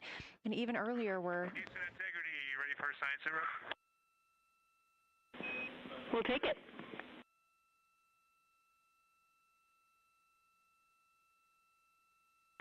Okay, the crew has swapped positions. They're in their crew choice element. I've been listening to both of them for a little bit, and they're really enjoying, they both decided to pick the Terminator, and they're spending a lot of time looking at the Terminator, just talking about the resolution that they can see, the depth of the craters, and the various interesting and unique excavations that they can see. So Victor is on the long lens, and Christina is just looking out the window. And I'm sneaking a peek in T-shirt window. It looks like, I don't have the best angle here, but it looks like Aristarchus is on the limb of the moon now. It's amazing how quickly it changes as we speed around the far side of the moon, stuff that's leaving our field of view. And now we have a lot of the dark side of the moon that, it's missing for us right now, but it would be in view if it was lit at all. Jeremy, Science, thanks for that sit rep. Do have a question. A few times we've heard you and the other crew describe change during the course of your flyby. Would be interested in future descriptions of more verbosity about how it's changing. Thanks for the great sit rep.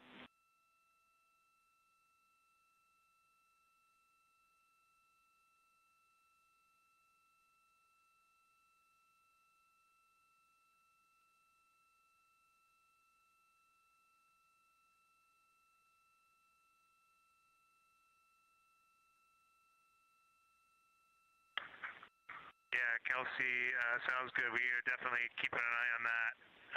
My eyes have just not readjusted. The moon is so bright when you come back to the window. I was just in the interior of the cabin. I've come back to T-shirt window, and it's just overwhelming brightness. and my viewing angle is a bit challenging, so I won't be able to give you great observations from this window. But I will talk about something that I was talking a lot about in my recordings earlier, which was we've been talking about some shades, and so we have obviously the dark and the light gray, and then we've talked about naming some colors, a brownish hue and a greenish hue. And I'll tell you, like right now, Aristarchus, the plateau is hard for me to see from this window, but that had greenish hues to me and was very unique. I didn't see anything like that anywhere else on this side of the moon. And then I see a lot of these, what I would call brownish hue areas. There's a number of them. And they, for example, in the northwest corner of the highlands, to me it looks like the brownish hue is caused by ray or ejected material landing on the highlands, and then we obviously see the ray areas as a lighter albedo, but in between the rays where the deposit would be thinnest, that is what it looks like is causing the brown to me. So I saw that in the northwest side of Aristarchus, or sorry, that dark area of the highlands, northwest side of the highlands. I saw it in the highlands to the east of Glushko, and then I see those same brownish hues west of Oriental, and I drew a contact there on one note, but that's a huge region, kind of like a piece of pie with the point of the pie pointing at Oriental and then going up towards the northern side of Hertzsprung. And that is an area that just looks like that brownish albedo. That was fantastic, Jeremy. We had heard rumors of the green and brown hues, and so you really read my mind on asking about those. Understand they likely didn't have any contact with each other the way that you described them, but please correct me if I misunderstood that. And then last thing, I'll make the same offer we made to Victor earlier. If it would be helpful for us to verbalize any targets so you can stay at the windows and keep your eyes adjusted to the moon, please let us know.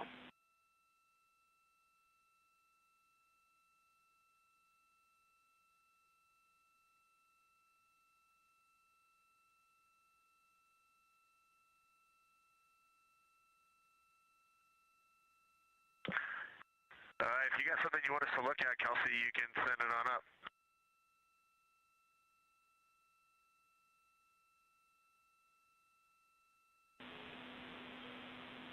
Definitely not looking to interrupt your flow, Reed and Jeremy, only offering assistance if you guys want to keep your eyes off of the PCDs.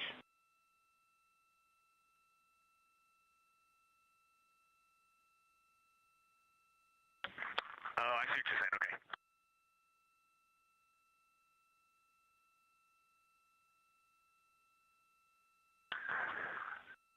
Not really science related, and we definitely learned this at Apollo, but the thing that is just most fascinating, I think, to me and Victor right now is even as rugged as the far side looks, when you look at Oriental and Home, it's rugged, but man, when you look at the Terminator, it is just like impossibly rugged, and it reminds you that the whole far side is that way, and just the Terminator is really bringing out the shadows and the hills and the valleys, and it's unbelievable. It's like no surface of the Terminator is not marked by meteor impact, and it is very impressive to look at that, and you realize that is true across the whole far side. You just can't see it due to sun illumination right now.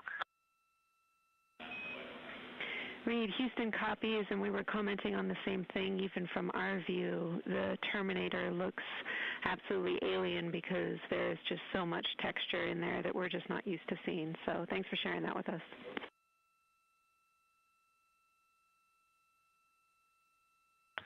There's also, I don't know the name of it, coming out the south-southwest of Oriental, right on the southern Terminator, is just a massive crater. I don't know the name of it. Maybe you can look on the solar array wing video and tell me it's right. It's the southernmost crater you see on the Terminator right now. We're looking for you.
We're loving that picture. Thanks for showing us. And Reed, as an answer to your last question, we believe that that is Chebyshev crater. And the sir agrees with that.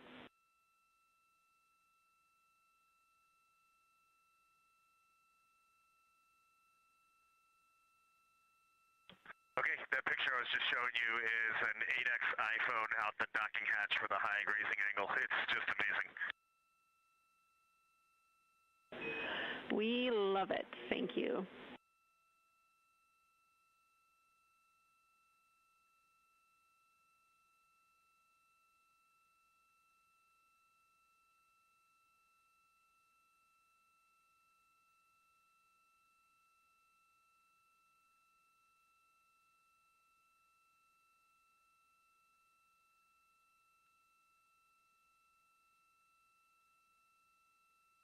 This is Artemis Mission Control in Houston, Texas. Mission elapsed time, 4 days, 22 hours, 12 minutes into the flight of Orion.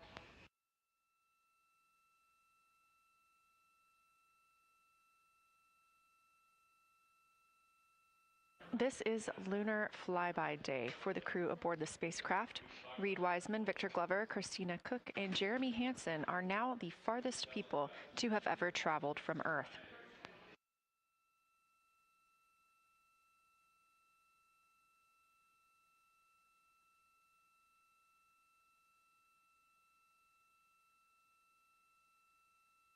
This a live view from inside the spacecraft. They have turned off the lights so they're able to see outside and photograph the moon better with no reflections from inside.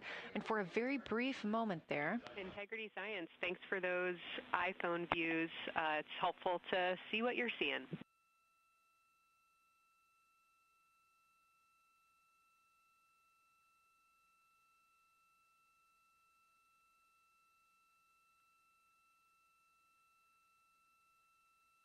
We very briefly saw NASA astronaut Reed Wiseman showing a picture he took on his phone of the moon.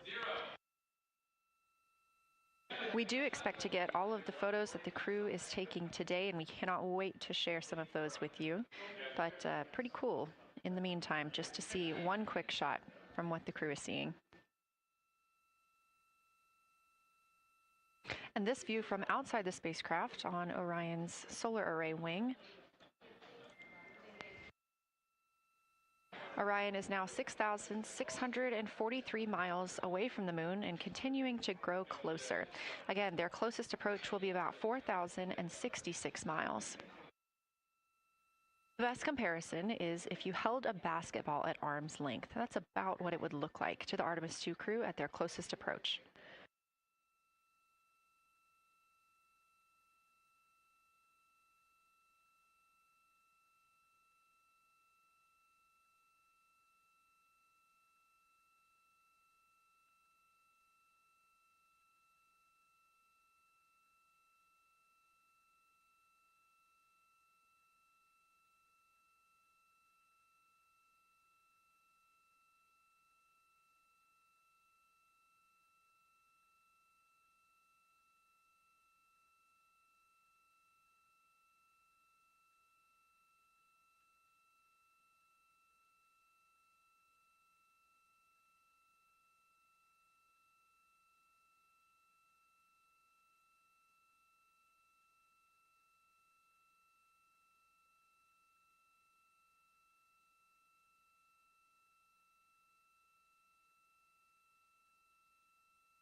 This view showing at the very top, a camera coming from Orion, continuing their flyby of the moon.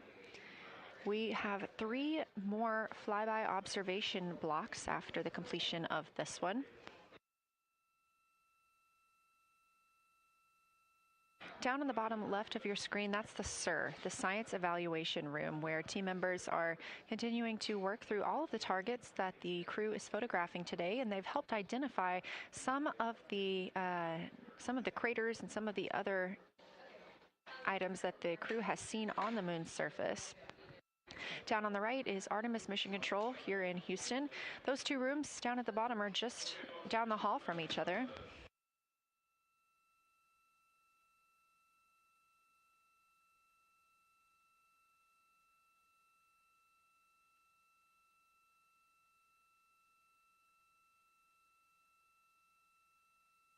And we are just a few minutes away from the next cabin and window team swap. That means Victor and Christina, who have been at the windows, will fly to the cabin, the background essentially, and be their support crew for Reed and Jeremy. Reed and Jeremy will move back up to the windows.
The crew is continuing their discussion portion of the flyby in the lunar targeting package, where it says far side albedo / color. They are looking, the science team is looking to get a good understanding of what the crew can see on the far side at this point, and its brightness as well as any colors. We did hear earlier Canadian Space Agency astronaut Jeremy Hansen reporting that they could even see browns and even greens on the moon. I'm really looking forward to seeing those photos. And in just a couple of minutes, the teams will swap from the cabin to the window.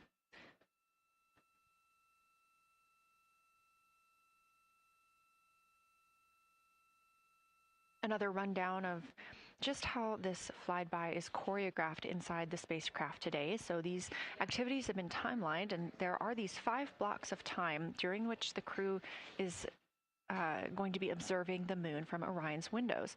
Now we are just coming up on the end of the second block, and we'll start the third soon. So at any time during those blocks, 2 members are at the windows working in a pair. One is taking photos from window 2 and has a blue shroud over the window to help prevent any reflections from inside the spacecraft. They are also using an 80 to 400 millimeter zoom lens. And the other astronaut on the window team will be in window 3 using their portable computing device to make annotations. Now, again, both of those crew members are making audio recordings of what they are seeing, and we are not hearing that right now. Those are going to be downlinked later to the science team, who will evaluate them and use that data to inform our understanding of the moon. Those 2 crew members at the windows swap roles. Integrity Houston, it is time for another swap between the cabin and the window teams.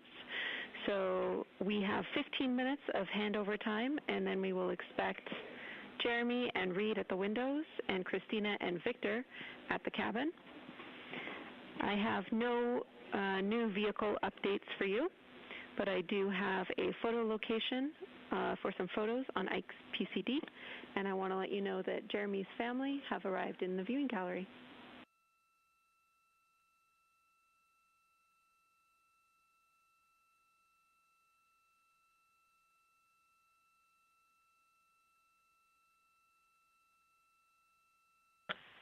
Okay, Jenny, we copied most of that.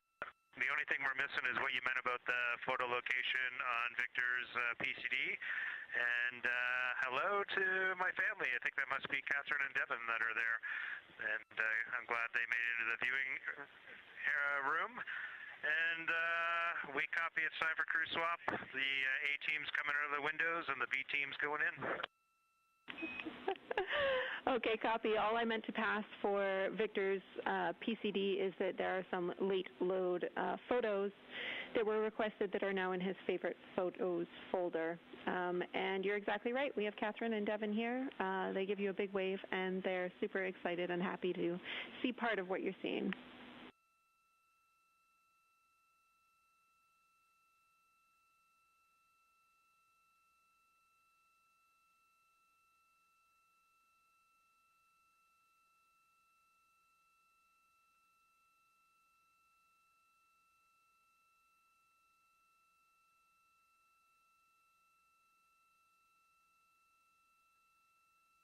Okay, copy, Jenny. We're not sure what we're looking for in the PCD, but we're going to poke around, and we may be calling you back about that one.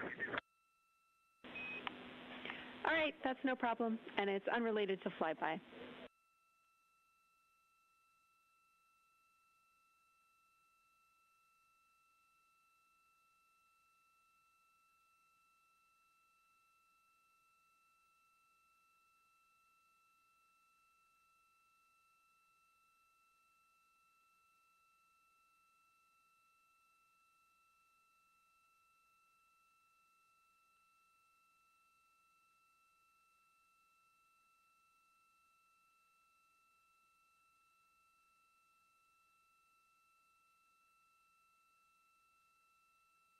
This is Artemis Mission Control here at Johnson Space Center in Houston, Texas. And as you just heard, Capcom, or Capsule Communicator Jenny Gibbons, Canadian Space Agency astronaut, and Artemis II crew backup, relaying to the teams in Orion that it is time for a swap from the cabin to the window teams.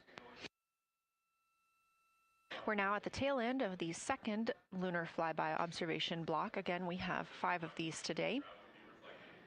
Most recently, Victor Glover and Christina Cook were at the windows photographing and making annotations, while Reed Wiseman and Jeremy Hansen were in the cabin providing support, whether that is SD card help, but also science sit reps, calling down any situation reports for what they are seeing on the moon or anything about the vehicle status.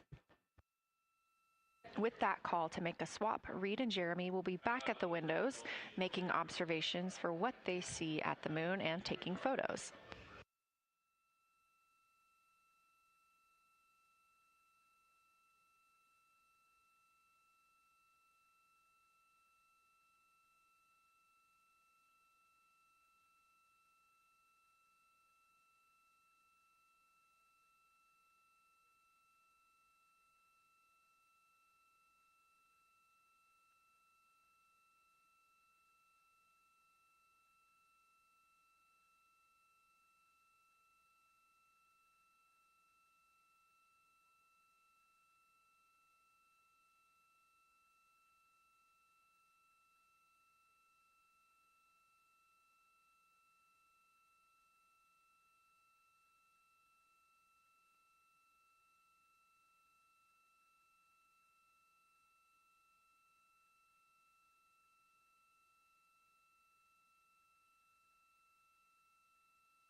Again, you're watching live coverage of NASA's Artemis II.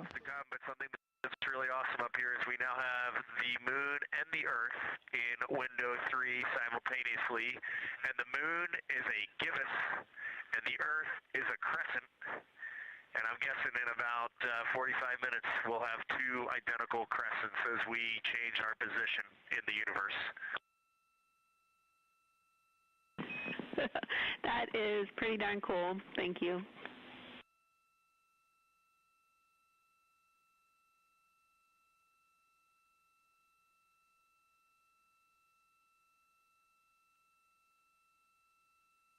That's the Artemis II crew, the first astronauts to fly by the moon in more than 50 years, reporting that when they look out of window 3, one window, they're able to see both the Earth and the moon at the same time now. Now, obviously, our view is from a camera on the solar array wing pointed at the moon, and we hope to see that view of both the Earth and the moon soon.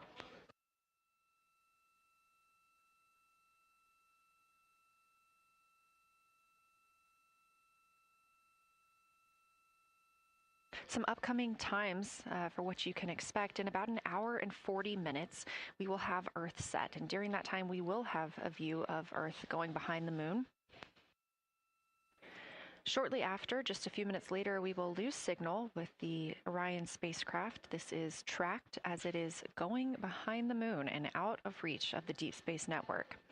At 6 o'clock p.m., the spacecraft will make its closest approach to the moon at a distance of about 4,066 miles.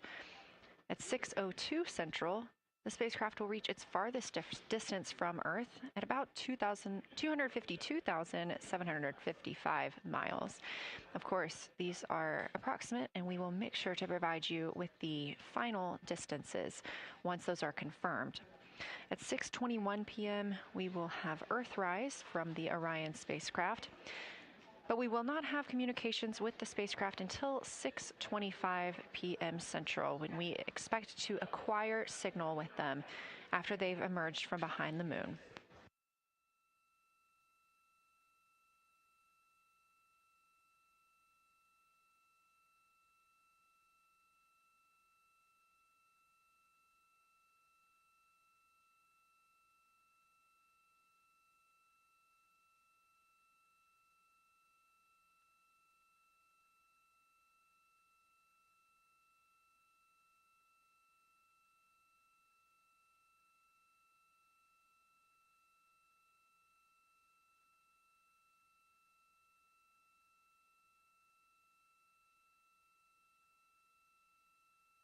Again, you're watching live coverage of NASA's lunar flyby for the Artemis II mission, the first crew to fly beyond the moon in over 50 years.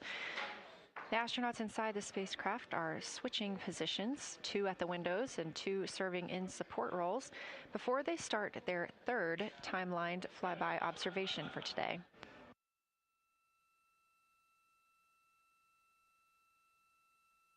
We've heard great calls from the crew so far describing what they're seeing, all well trained by the science team here on the ground.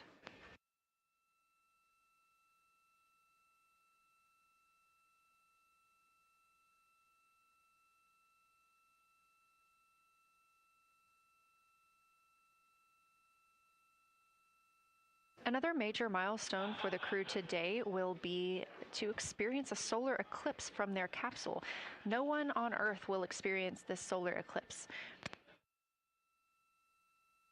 To the astronauts, this will look a lot like a total solar eclipse on Earth, except the moon will be huge compared to the sun. Whereas if you're standing on Earth and looking at a solar eclipse, the moon and the sun appear to be about the same size in the sky. As the moon begins to cover and then uncover the sun, the astronauts will see a partial solar eclipse, so that's before and after totality, and during that time frame they will have to wear eclipse glasses so they can safely view this phase. They also intend to capture images of the sun's corona during the eclipse. This is a rare glimpse at the innermost corona that will only be captured by the astronauts' cameras. During the eclipse, we also look forward to the crew members describing what they will see, which includes unique light features like the shape and size of the corona and potentially even lunar dust. At the same time, Venus, Saturn, Mars, and Mercury will be near the sun, so they may be able to identify what part of the sky they're looking at. This can help train future Artemis astronauts on what part of the sky they're seeing, which is useful knowledge in challenging situations when they may need to rely on that information instead of instruments for navigation and orientation. That eclipse window will last about an hour, and it'll happen near the end of the day today, closer to 7:35 p.m. Central, 8:35 Eastern.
As you can see in this live view from Orion, the spacecraft is maneuvering around the moon, and the views of the moon have changed since we started our broadcast.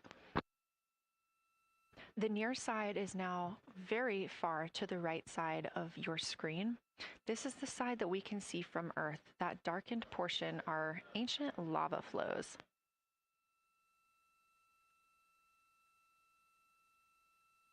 The crater down towards the bottom of the moon is Oriental, and this is a crater that was previously never seen before by human eyes until this mission.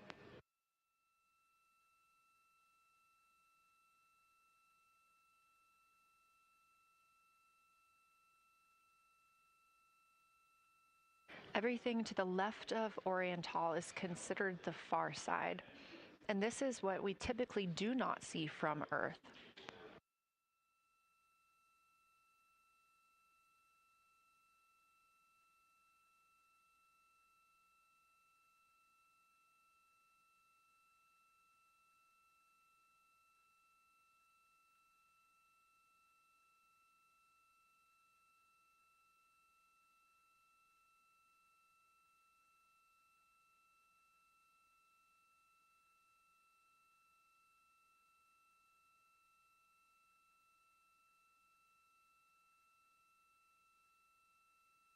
Just a reminder about this view. This is coming from a GoPro camera mounted on the tip of one of Orion's 4 solar arrays.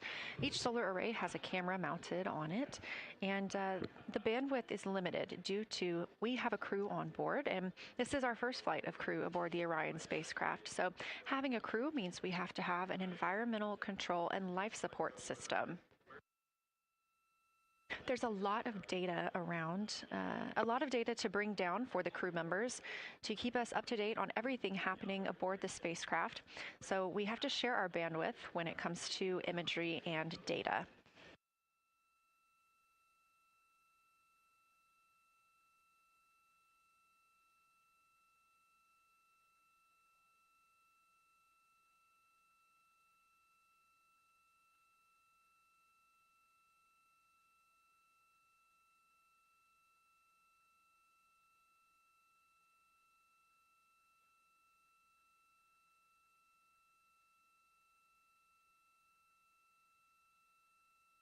Inside the Orion spacecraft, the astronauts have completed their cabin and window team swap, meaning we have moved into the next block of lunar flyby observations.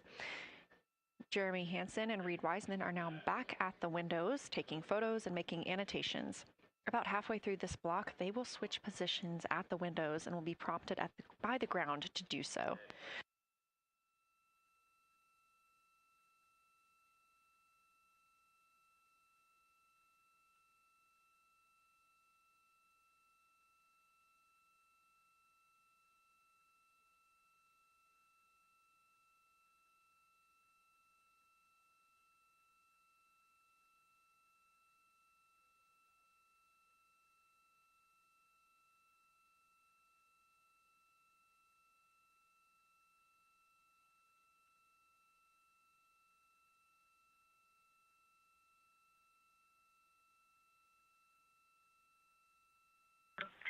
Houston integrity for SITREP.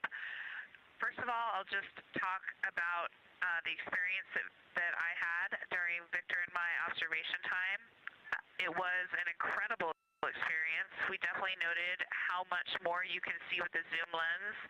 Even though we have a great visible eye image, there's just a lot of texture that just pops right out at you when you can zoom in. So almost just using it like a telescope, the camera lens.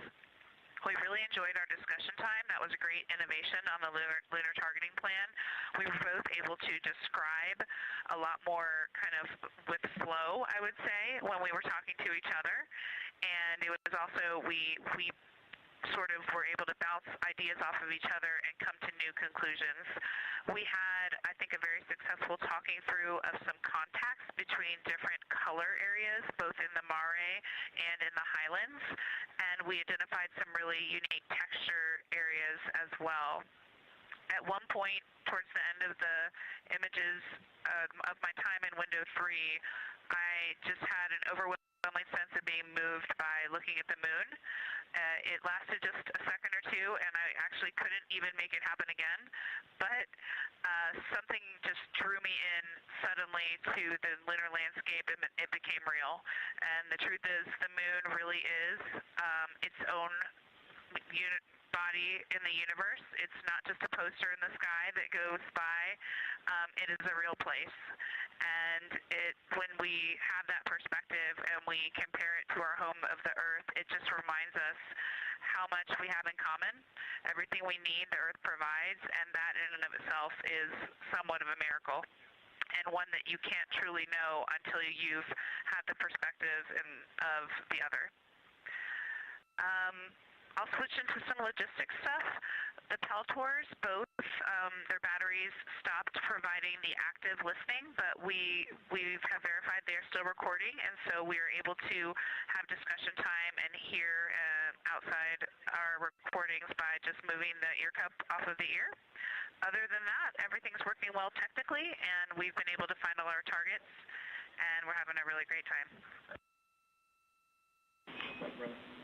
Thanks, Christina. We copy those logistics for the Peltors, and also thanks for bringing us into the cabin with you with that description.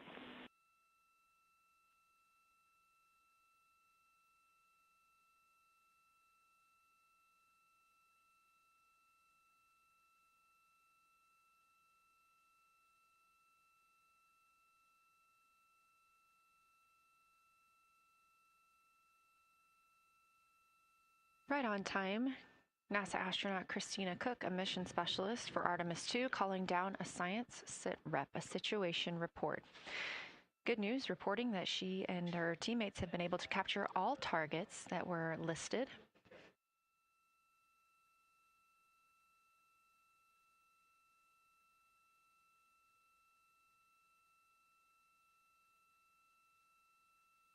Christina also gave a vibrant description of just how it feels to be there and to see the moon up close and not just something passing in our night sky.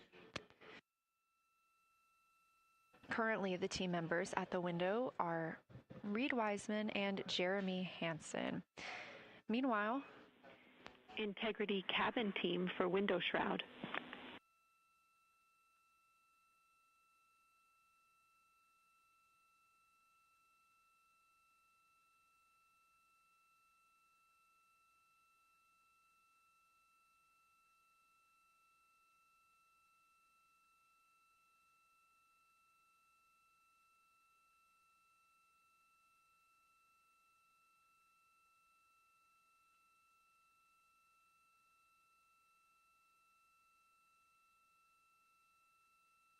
We're listening. Go ahead, Jenny.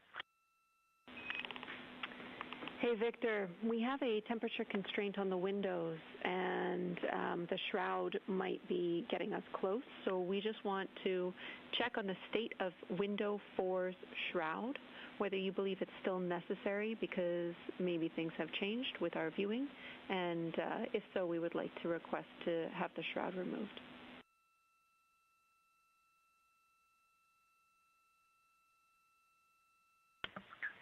Houston, we believe it is necessary. We pulled it off just as a corner. It is very bright. It definitely would affect our night vision and maybe comfort. But is there a time? Can you tell us when we would have to take it off by?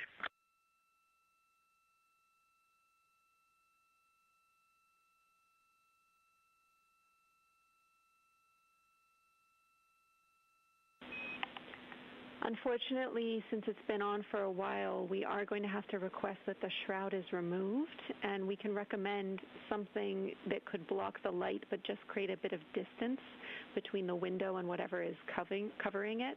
Something like a t-shirt would do the trick and help.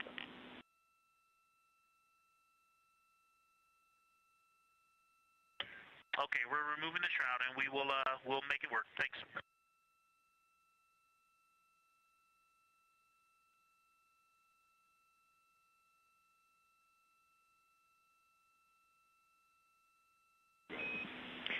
Thank you, Victor. We know it's pretty bright in there now with that window uncovered. We will also offer that airflow on the window would be helpful. So if you want, you can also retrieve the condensation hose, which should be friction fit onto one of the diffusers. And that on the window would also help.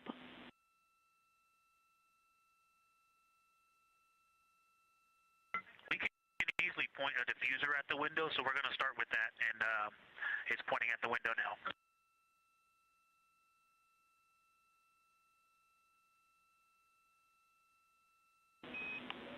Okay, we'll take that, Victor. Thank you. Please keep us updated.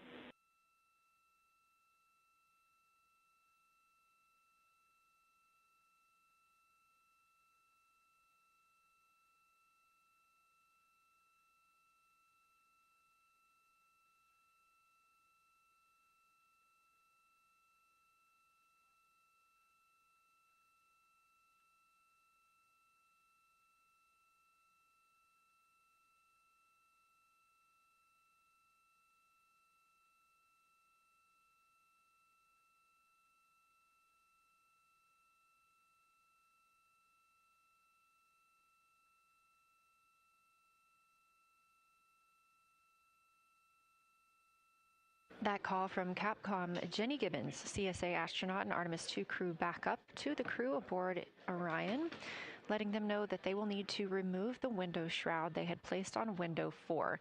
They initially placed that shroud there to block out some of the light from the Earth. It was extremely bright coming in the cabin and interfering with some of their viewing opportunities out at the moon.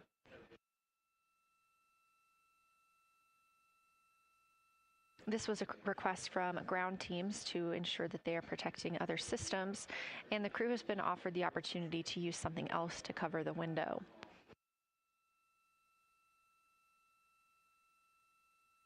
Meanwhile, Reed Wiseman and Jeremy Hansen continue with their lunar flyby observations.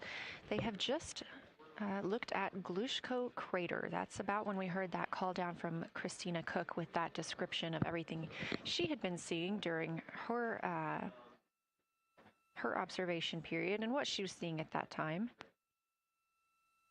The science team asked this crew to take centered images of the entire crater and their ray system in one frame. They're also interested in knowing the brightness, texture, and extent of Glushko's rays and how they differ in the mare, or that sea area, versus the highlands. Glushko is considered a young lunar crater, and these observations can help understand material properties of those craters.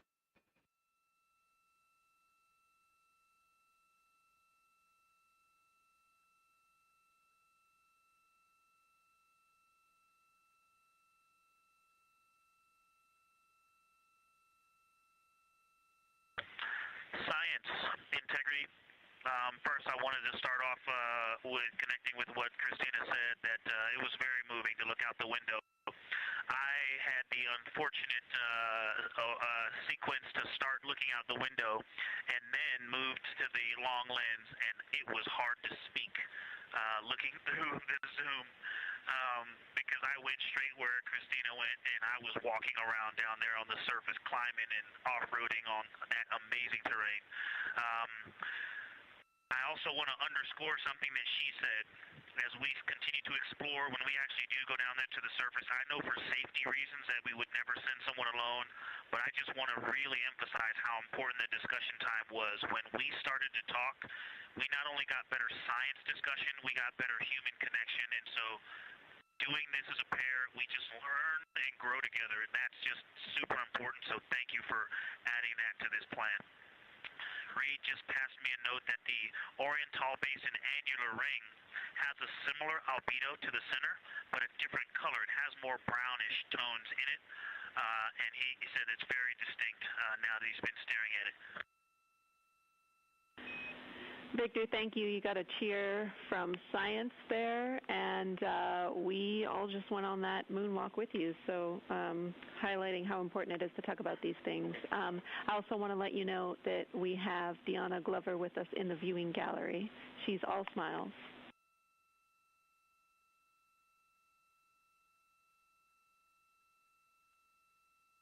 you just got a bunch of cheers up here. Hey, babe. I love you from the moon. We love that we got a hey babe too, and we also have one of your lovely daughters here watching you guys work.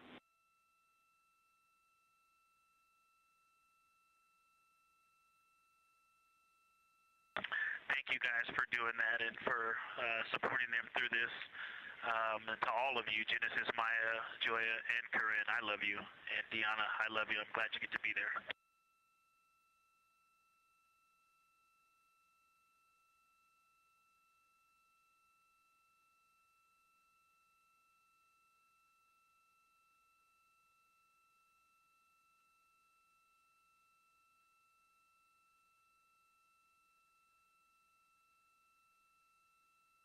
We've had some really sweet words from the crew members aboard Orion today, as their families have been able to filter in and out of the viewing room here at Artemis Mission Control at Johnson Space Center in Houston. Victor Glover also giving a great science sit rep and just a description of how it must feel if you were down on the lunar surface while he was looking through that 80 to 400 millimeter zoom lens. He also expressed how important it was to be able to talk through that real time with Christina Cook and stress the importance of that on future missions, that it not only made their discussions better, but also more human. Glover and Cook are in the support roles right now, not taking photos or making annotations at the windows, but they are also encouraged to have their midday meal at this time. For lunch today, those two crew members have options of beef ravioli, salmon, butternut squash, sweet and savory kale, pickled beets, cherry blueberry cobbler, tuna noodle casserole, tomatoes and artichokes, broccoli, and chocolate peanut butter bar.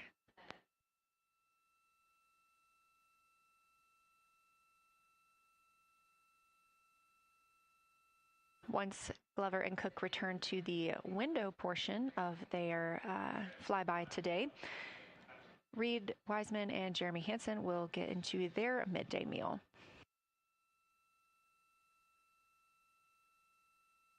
Again, this is the third of 5 scheduled blocks for our lunar viewing today, and if you were watching at the start of the broadcast, you can definitely tell the difference and the distance from the moon. We are now 5,518 miles away from the lunar surface, and again, expecting the crew to get about 4,066 miles away. They are currently 252,050 miles away from Earth, and every mile is a new record, having surpassed the Apollo 13 milestone for furthest distance earlier today.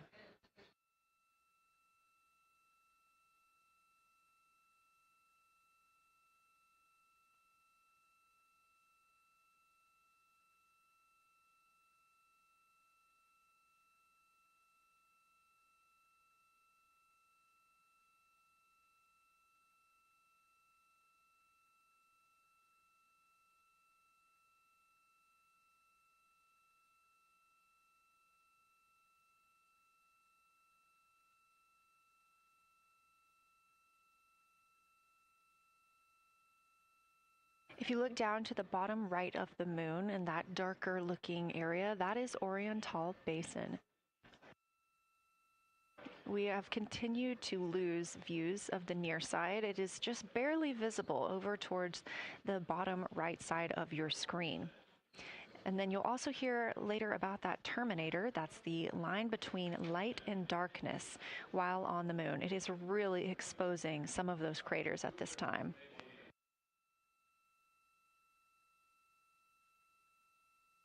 A couple of the other features in view right now are Hertzsprung Basin and Vavilov Crater. Hertzsprung Basin is nearer to the center of the moon, closer to that terminator line right now, and Vavilov Crater is just on the outskirts of it, closer again to the terminator.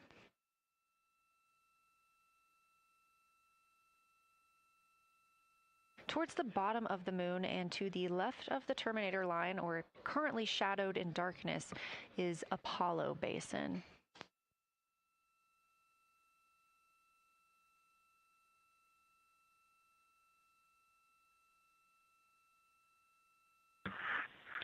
minutes from integrity. Let me find out how far we are from the moon right now. But our view is about a third of the moon is in eclipse. That beautiful Terminator is out there calling to me. We're 4,691 miles from the moon. And what looked like in the Terminator about a third of the way up from the southernmost part of the Terminator looked like a dinosaur print if one was running to the northwest. Now is clearly a crater with a bunch of craters around it. And that Terminator, I can only see about half of it. I'm looking through the docking hatch window right now because we have the Z9 in window 1. But that Terminator has moved. I guess I've been using Vavilov the whole time, so it's gone 2 more Vavilov craters to the west.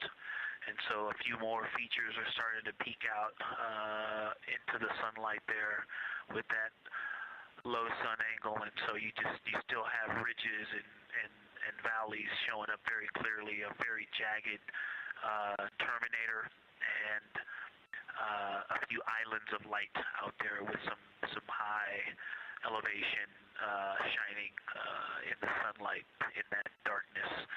And on the eastern side of the moon, let's see, Grimaldi appears to be one of the farthest east features, and that is maybe 5 degrees from being right on the limb and going off over the horizon. It is interesting, just looking at Oriental, that my first impression of it is all of the dark areas appear lighter, which I think makes sense because it is now facing, well, it's still relatively the same to the sun, but my angle to it is different. So I'm looking at it from a little more, even further to the side as we pass it. But all the darker features appear to be just a little bit lighter from this vantage point. The darker ring structure in the outer and inner ring and the interior, as well as the annular ring portion, everything seems to be just a smidge lighter at this point. Thanks for that description, Ike. Any additional words you can provide on Oriental would be wonderful, as that is such a high priority target for us.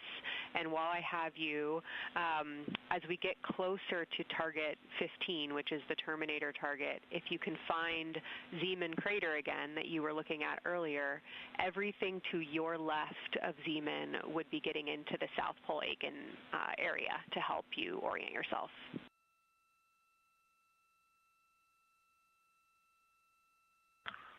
Zeeman is a great waypoint out there. I definitely see it.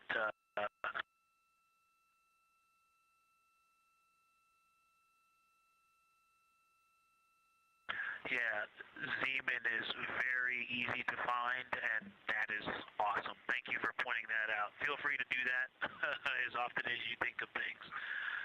Let's see, looking back at Oriental. Okay, another thing, after looking through the zoom camera, man, you guys are smart. You probably did this on purpose, but after looking with my plain eyes and then going to the 400 millimeter zoom, now looking at it, I see the cliff face as if you were standing in the center.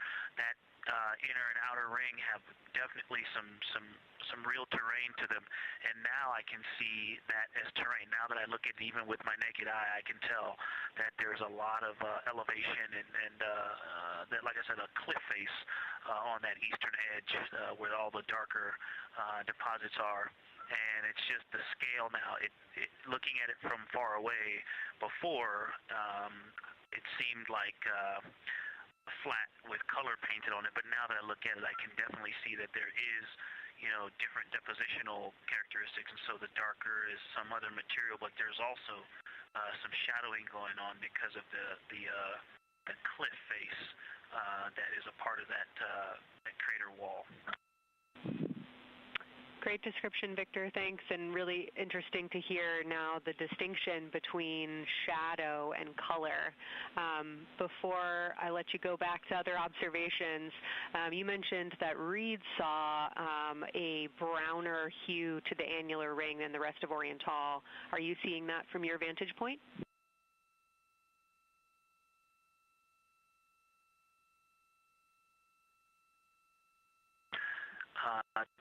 The way that I'm looking at Oriental, again, I'm still in the docking hatch window.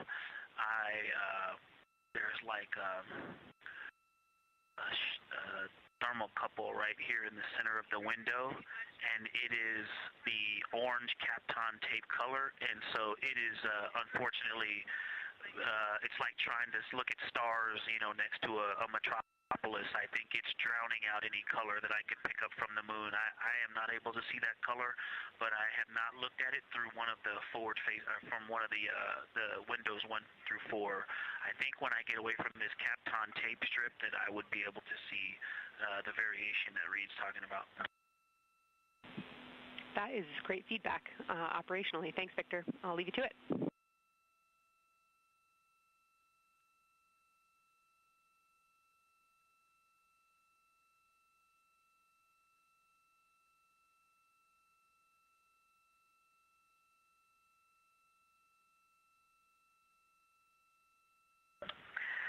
Science integrity with a question from the window team. Integrity, this is Science here with you.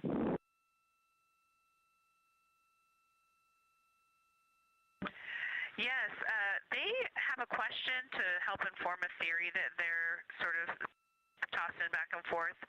What is older, the Mare seas of the near side or Oriental?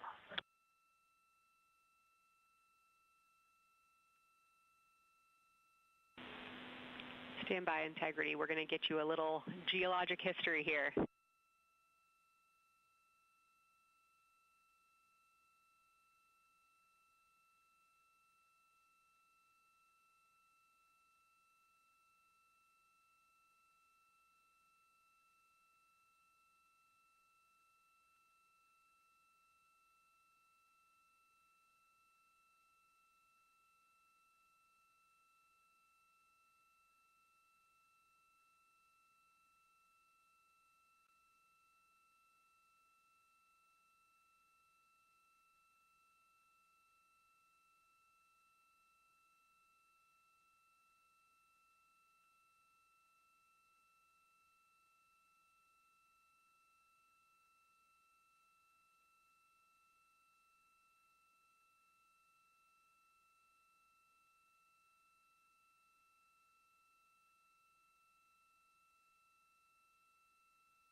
Integrity Science back with you for some lunar volcanism when you're ready.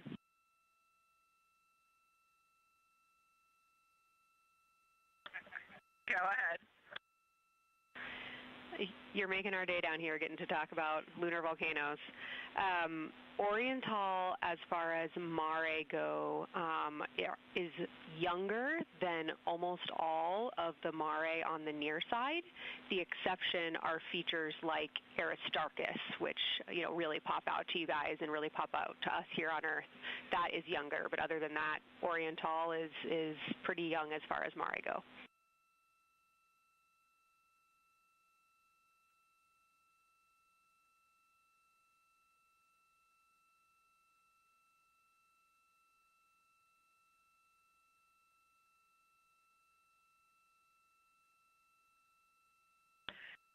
And Kelsey, thanks for that. We love lunar volcanism too. How about when the actual crater was formed?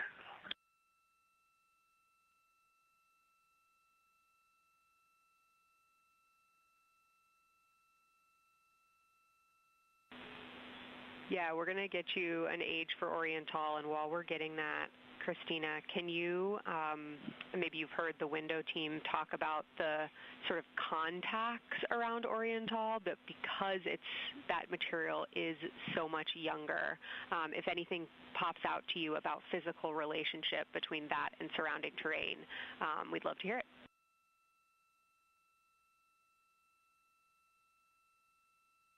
Yeah, definitely. They are discussing a contact relationship that could explain some of the color that they're seeing in certain areas. And so it was really about the ejecta of the creation of the basin and understanding the superposition of its ejecta and mare on the near side or other features. So thank you. We'll take the insight when you have it.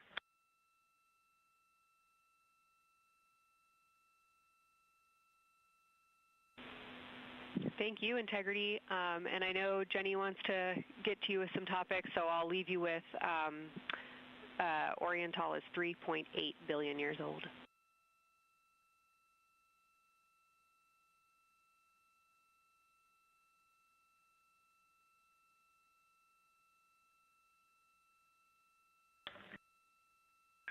Copy that. So that's on the older side. The actual basin is very old.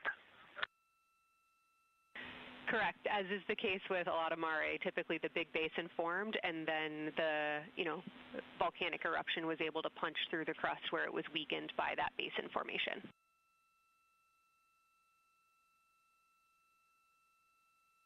Perfect. Tracking. Thank you.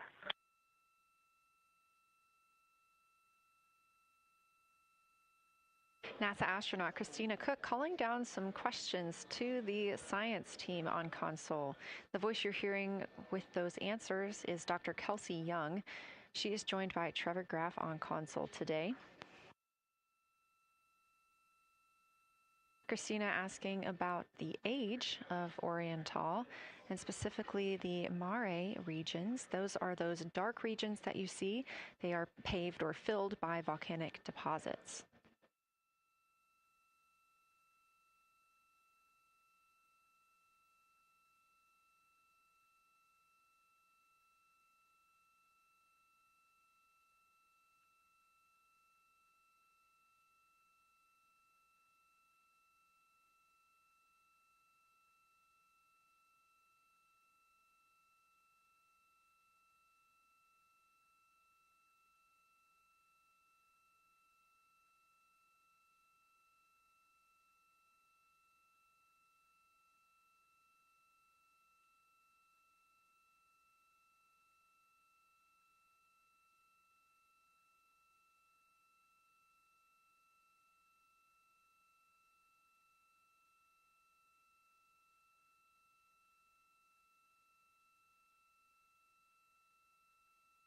Better answer. Integrity, it's about time for a position swap at the window. So we will ask Reed and Jeremy to swap positions. And I'll remind you again about your SD cards. And Victor or Christina, I have one window task for the cabin team when you're ready.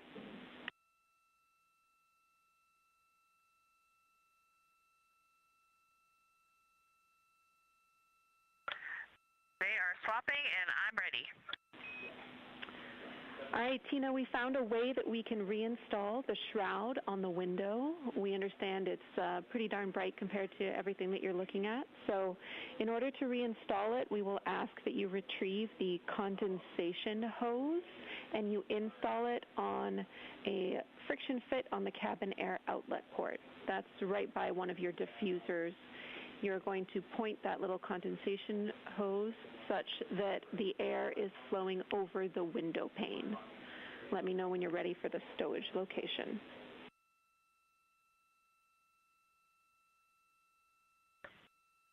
Ready.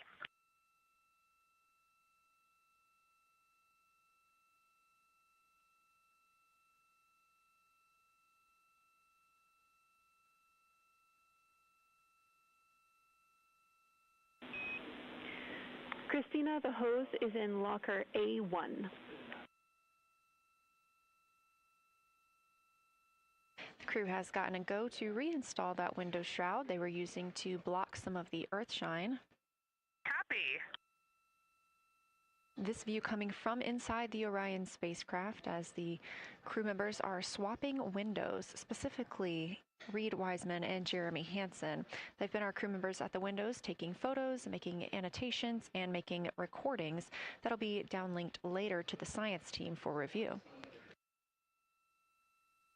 The science team will have a conference tomorrow morning with the crew to get any fresh perspectives or things that they learned during the flyby.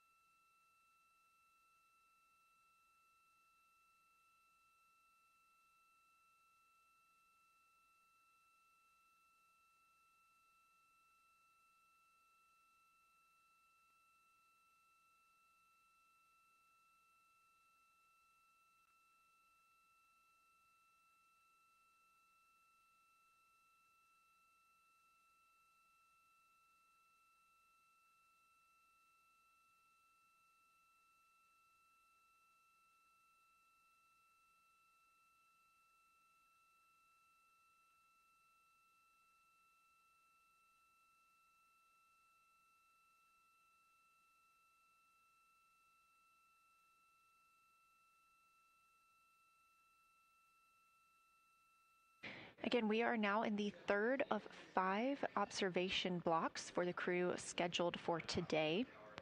During this flyby, Orion is passing around between 4,000 and 6,000 miles from the moon and providing the crew with a full view of the lunar surface. It's a higher vantage point and much farther than Apollo's lunar orbits on average. So from this view, astronauts can observe both the North and South Pole and large-scale geologic features in one single view.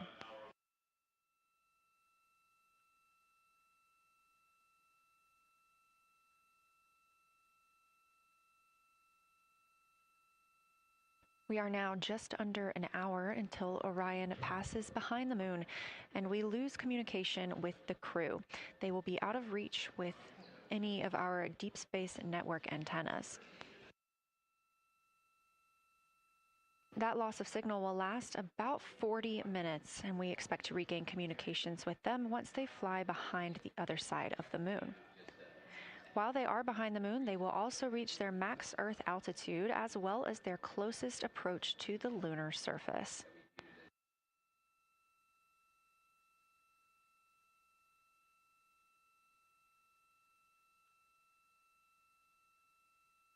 The view you have right now is a live stream from a camera on Orion's solar arrays. You are looking at a live view of the moon, and 4 people are inside that spacecraft taking pictures of it, telling us everything that they are seeing. The first humans to do so in over 50 years. They'll be sending those pictures down for all of us to enjoy, and of course, especially the science team, who are very excited for what they are learning today.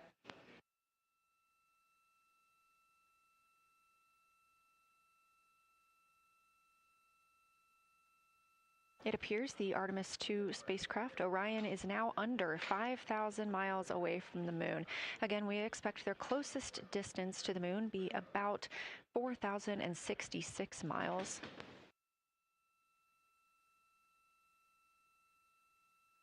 That is an estimate at this point, and we will make sure to share that closest approach distance once we receive it.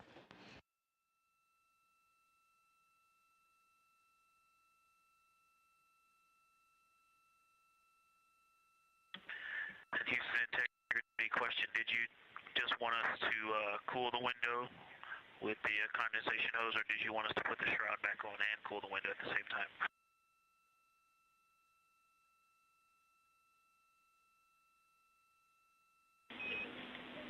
Victor, we definitely want you to cool down the window with the condensation hose. It's crew preference whether you put the shroud back on. The hose will allow you to do that if it helps with your lunar flyby.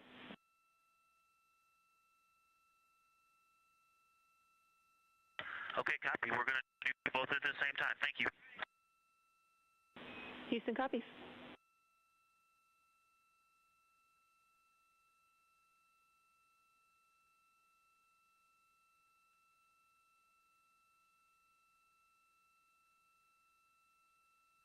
Houston, thank you for that suggestion. The cabin is darkened again, and that makes a big difference for the imagery. And for science, we are now seeing a half moon.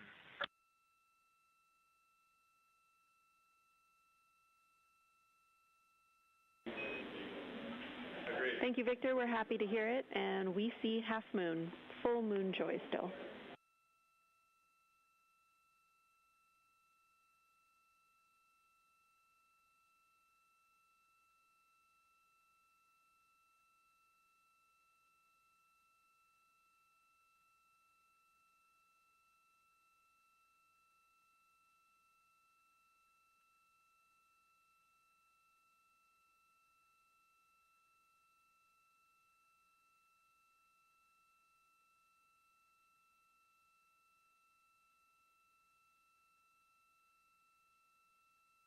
Crew reporting from Orion that they are seeing half the moon, which is about what it looks like here from this view from the spacecraft.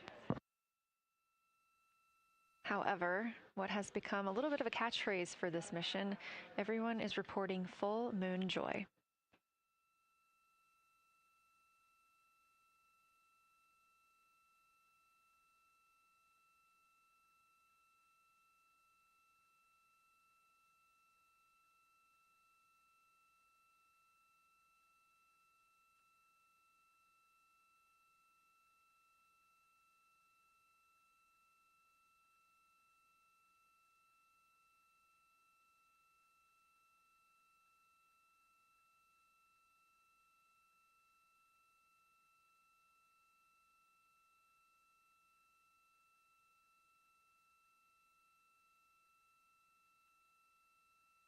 We are keeping up with which targets the crew is tracking through their lunar targeting package. They are just wrapping up their second. Science integrity, another observation the window team commented on and Christine and I discussed a bit is in Hertzsprung.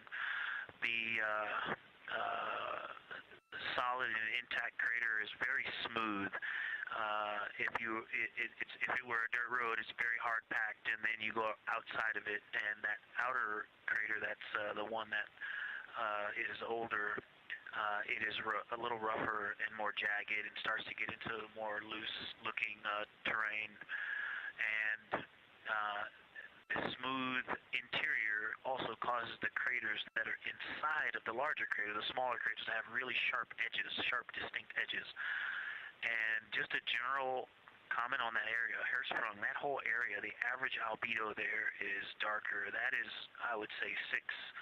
And the average albedo around Oriental and between Oriental and Ohm, excluding the wedge, the darker wedge, is more on the 6-7. And that they also seem to be different texturally. Christina described it earlier around Hertzsprung, and then from Hertzsprung toward Oriental,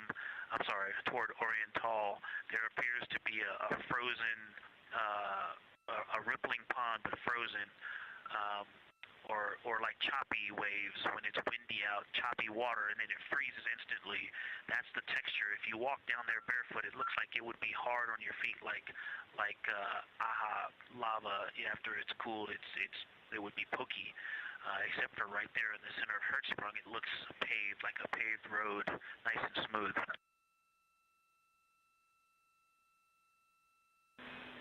Victor, that's a wonderful description. Going from a paved road to lava reminds us of the Icelandic highlands. Thanks for that.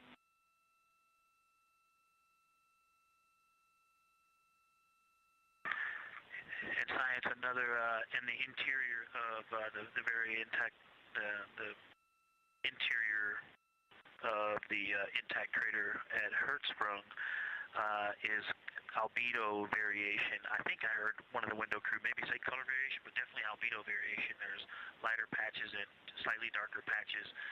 It's not swirling, it's just patchy. It just has spots that are lighter, and I would say a predominantly darker average area. Great descriptions, Victor. Thanks. Not swirly, just patchy is really helpful for us.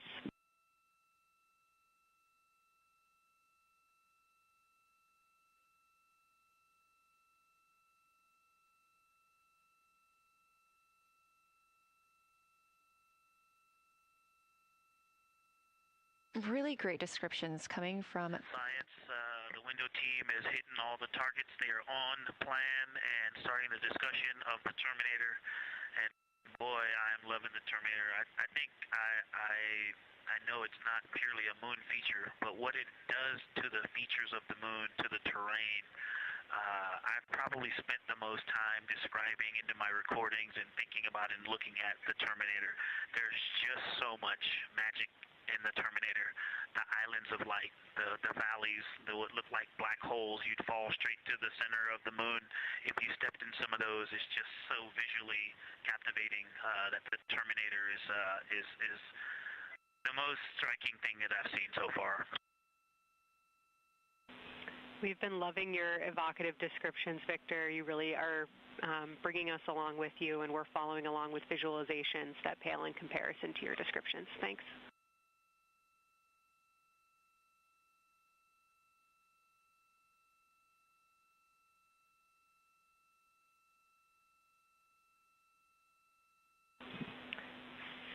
Integrity Science, one more question on a status of what the window team chose to observe for crew choice.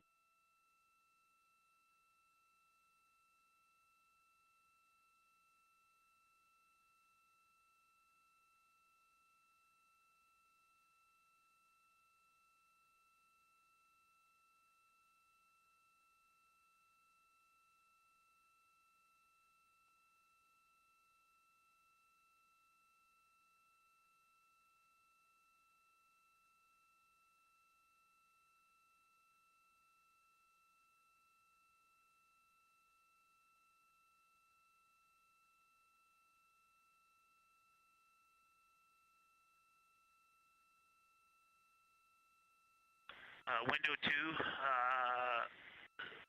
talked about Vavilov, looked for suspended dust, and the Terminator. And window 3 about the experience and about the three-dimensionality of the moon this close.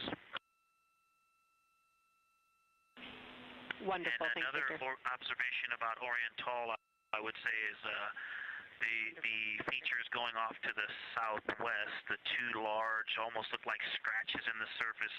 I don't know if they're rays or canyons or collapsed lava tubes, but two distinct features that are almost parallel going off southwest from Oriental Basin. They are the first things that made me notice parallax of our trajectory looking out at Oriental. That and in the inner walls of the east side of the crater rings, you really get a sense that we're flying over something with elevation and terrain, and they look different from this orientation. Love to hear it, Victor, and you had it that those chains are actually crater rays, secondary craters formed from the formation of Oriental.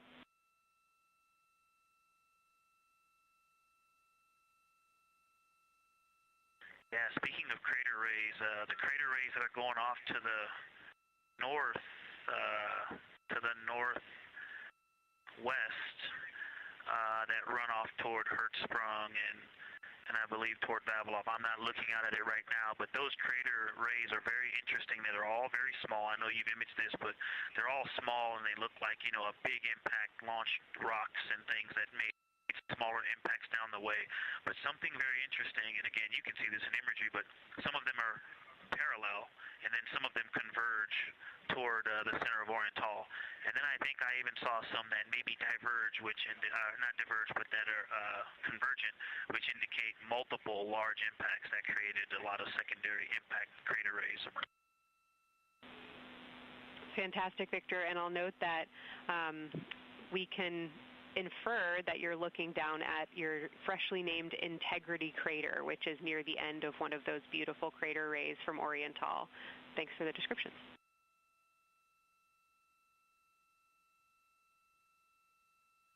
Yeah, you're welcome. And Integrity is easily identifiable with the naked eye from this point.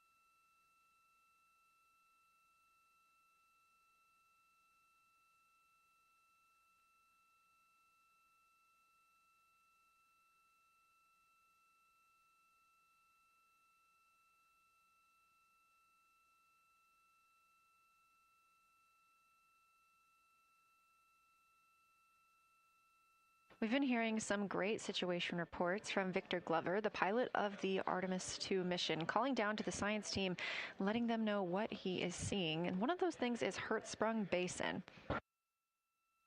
If you look just to the right of the Terminator, that is the difference between light and darkness on the moon. You can see what he's describing when he says Hertzsprung Basin and how it looks a little bit paved in the middle there. It's almost in the very center of the moon in this view, coming from the Orion spacecraft and a camera mounted on its solar array.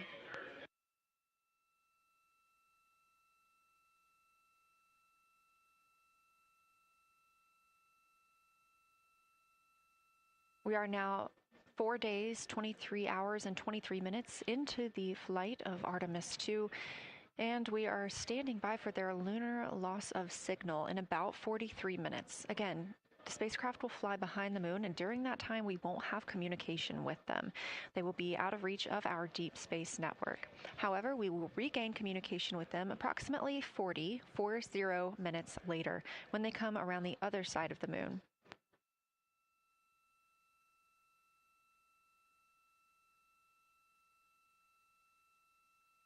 The crew aboard the spacecraft are currently discussing the Terminator, that difference between day and night. The science team is interested in learning about the topography and the color of the lunar surface, and it's already been very interesting to hear that they have seen colors like greens and browns while looking at the moon. Some of the questions that they are hoping the crew will discuss are how do the quantities and sizes of craters and mountains vary along the Terminator, and they are looking for the crew to describe the topography of features along or near the Terminator. They're also looking for more information on any color or tone variations, and they're hoping that the crew will take images to illustrate their findings. Glover reported earlier that the crew has missed none of their targets when they are photographing at the window.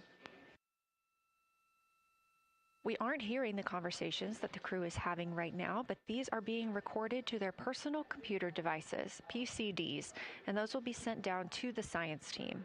The science team will have a conference with the crew tomorrow morning to discuss their findings and experience when looking at the moon today.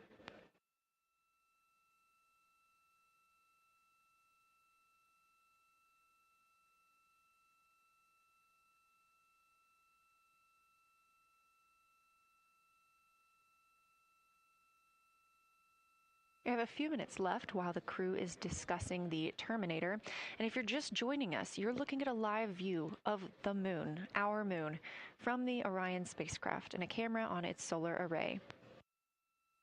Inside that spacecraft, 4 astronauts, Reed Wiseman, Victor Glover, Christina Cook, and Jeremy Hansen, the first 4 people to fly around the moon in over 50 years.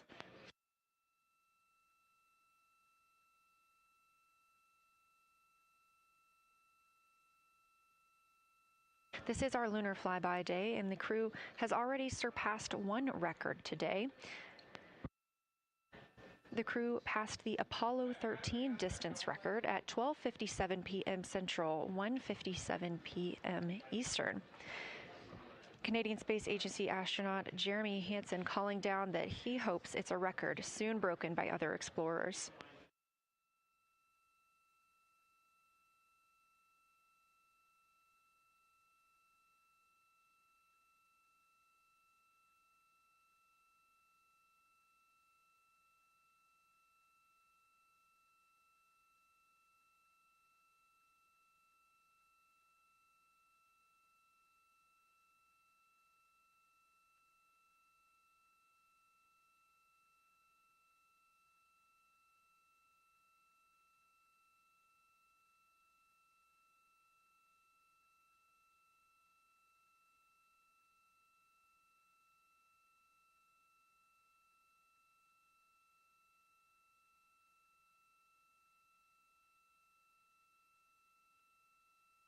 We are live in Artemis Mission Control in Houston, Texas, monitoring the flight of Artemis II.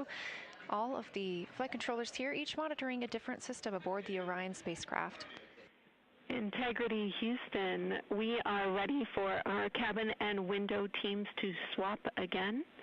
We have a 15-minute handover time here, and I have a couple of items I want to read up to you. They'll require you to write something down on your knee boards, so let me know when you're ready.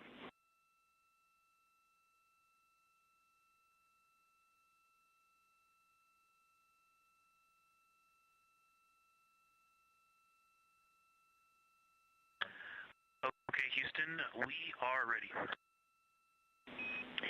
Copy, Integrity. First of all, once you start this next shift here, during this lunar observation shift, we will begin our lunar LOS, so you can expect a call from me a few minutes prior reminding you. And second of all, Fido just sent us updated altitudes and METs for lunar closest approach and max Earth altitude. Let me know when you are ready to write those down. They differ slightly from Optimus.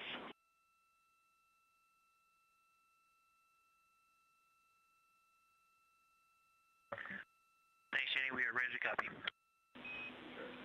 Lunar closest approach will be at MET 5 days, 0 hours, 25 minutes, 34 seconds, and the altitude will be 4,067 statute miles.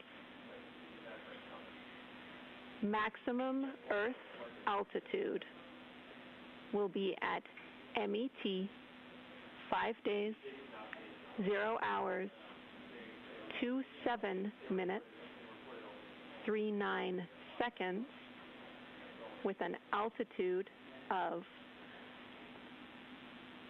252,756 statute miles.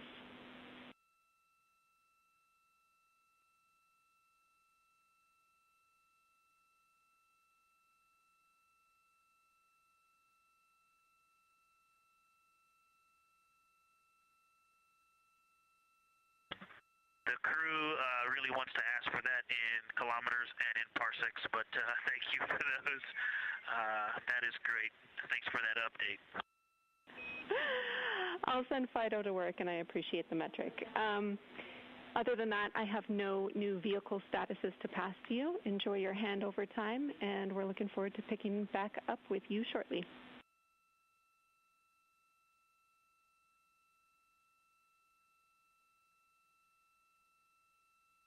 All right, we'll talk to you shortly.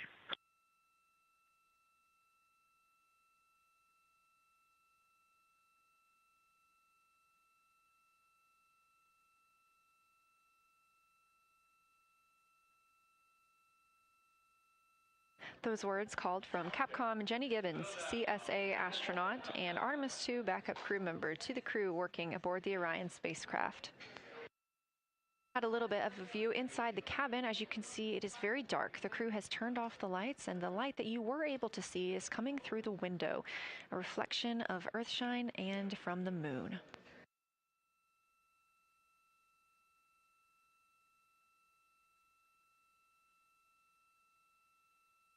The crew is moving into their next observation block, meaning they are taking time to switch cabin and window teams. We've had Reed Wiseman and Jeremy Hansen at the windows taking pictures and making annotations and recording some audio files that will be downlinked later to the science team. Meanwhile, Victor Glover and Christina Cook were in the background serving as support. They were also timelined to enjoy a little bit of their midday meal. Now that we are swapping positions, the support team becomes Reed Wiseman and Jeremy Hansen. They will be in the background helping with SD card swaps, as well as providing those situational reports to the science team. Victor Glover and Christina Cook will be the astronauts at the window, photographing and speaking into those PCDs, portable computing devices, about what they're seeing on the moon. As you heard Capcom Jenny Gibbons call to the crew, this block is also when we will lose communications with the crew. That LOS, or loss of signal, scheduled to be less than 35 minutes from now. We anticipate to be out of signal with them for about 40 minutes and will regain that communication once they've flown around the other side of the moon.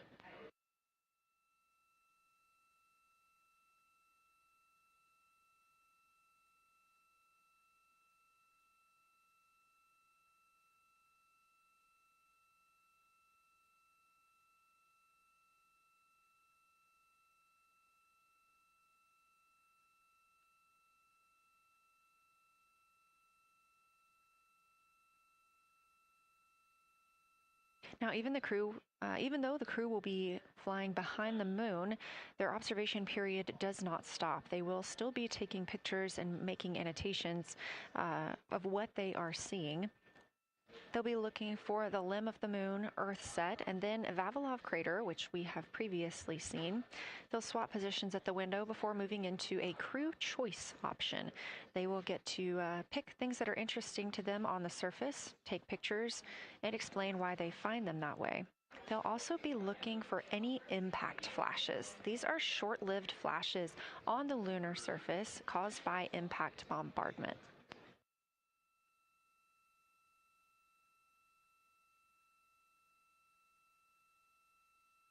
Just before Earthrise, the crew will be looking for lofted lunar dust. This may be lofted just above the lunar surface, and we could only see it just before Earthrise along the dark western limb. Any Earthshine would illuminate potential lofted dust. But once the crew is all the way around the Earth, the brightness of the Earth will wash out any of that dust they might be able to see. These were based on observations from Apollo missions and orbital spacecraft, and so we're very interested to see if the crew might be able to capture some of that lunar dust today.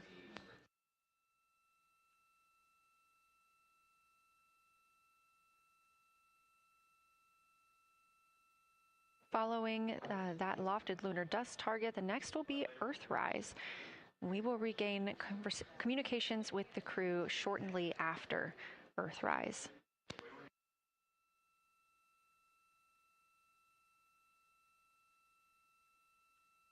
There will be a short observation break period where the moon is not in view. That's because we are also anticipating the crew seeing an eclipse today. The moon won't be in view because the team here in Mission Control Houston will need to change the attitude of the spacecraft and ensure that its solar arrays are gathering light from the sun heading into that eclipse period. So we will have communication with the crew, we just won't be able to see the moon. However, we will have views during that eclipse time frame. During that time, the science team is looking to know it will only be illuminated by Earthshine at that point, so they want to know what the whole moon looks like overall, but they also want the crew to look into deep space and potentially see if they can spot any planets.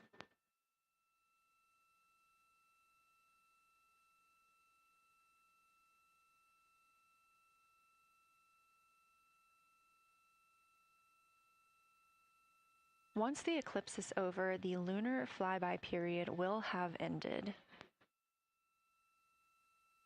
We are live through the whole thing, and even once flyby is over today, we remain live 24/7 on NASA's YouTube.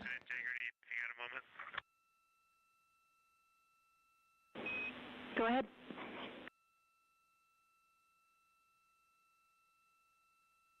I don't know if Catherine and Devin are still there, but if they are, just wanted to just let them know how much fun we're having out here.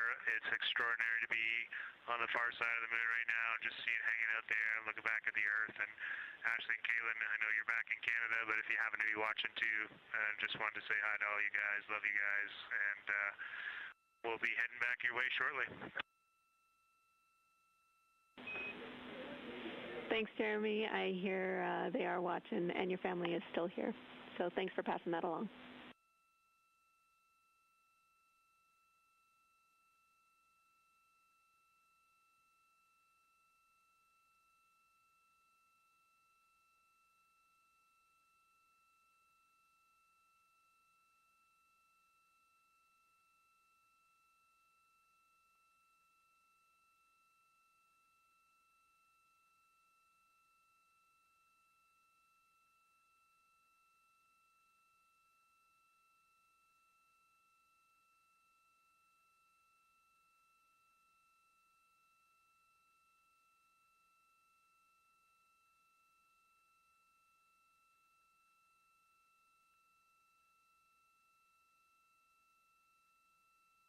this view inside the Orion spacecraft, and it's a little hard to make out, but on the left there, that is Jeremy Hansen just calling down some well wishes to his family, joining us in the viewing room and watching online. Currently in the window are Victor Glover and Christina Cook. They are taking pictures outside of the window as they are now in their flyby observation block. At this time, Reed Wiseman and Jeremy Hansen are serving as support crew members, and they are also going to have an opportunity to enjoy their midday meal at this time.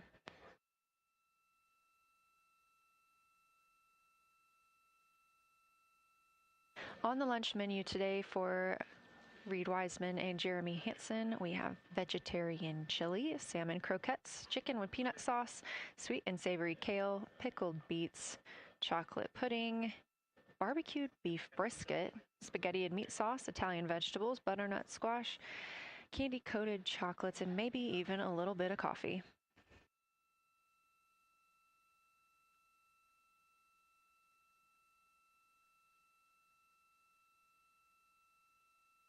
And if you look closely, you can see it looks like they are getting into some of their food for the midday meal. All of the food on the spacecraft is rehydratable. We don't have an option for fresh food as there's not a refrigerated section of the Orion spacecraft. So all of this food can either be rehydrated or eaten straight from the package, just depends on what the food actually is. And for food that needs to be rehydrated, there is information on each package of how much water needs to fill that bag and what temperature it needs to be.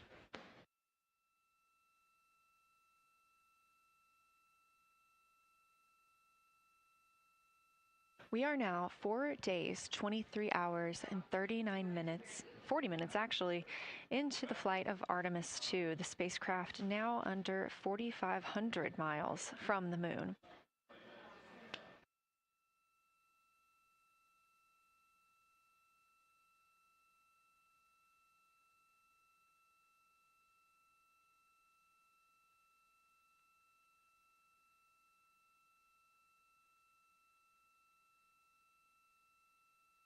We are now also under 30 minutes away from loss of signal with the astronauts. We will regain that communication about 40 minutes later. They will still be photographing the moon and documenting what they're seeing while they're behind the moon. And we especially look forward to potential Earthset and Earthrise views.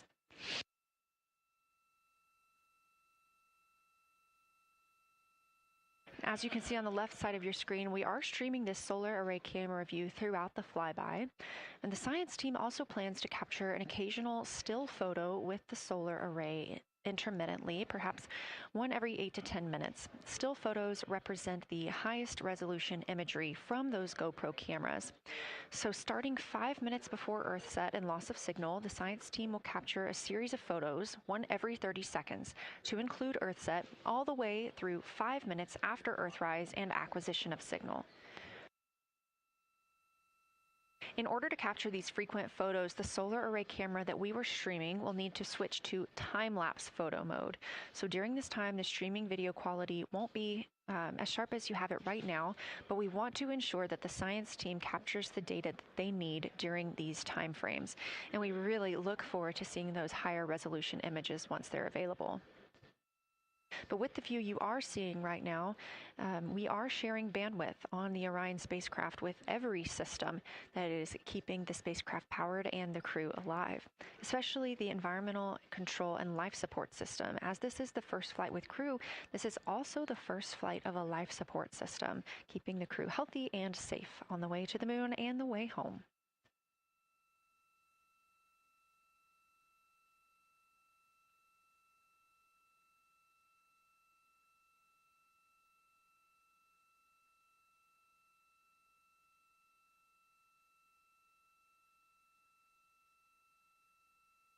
On the timeline, we're getting towards the end of the cabin and window team swap period, but it looks like our astronauts, Victor Glover and Christina Cook, are already photographing the moon outside of those windows. The next target is Ohm Crater, and this is something that they have photographed previously during the flyby. This is a small, complex crater with a prominent ray system, and as referenced earlier, it's the size of the Eye of the Sahara. That Eye of the Sahara is a feature in Mauritania. Seeing this crater more than once throughout the flyby allows the crew to photograph it at different lighting conditions.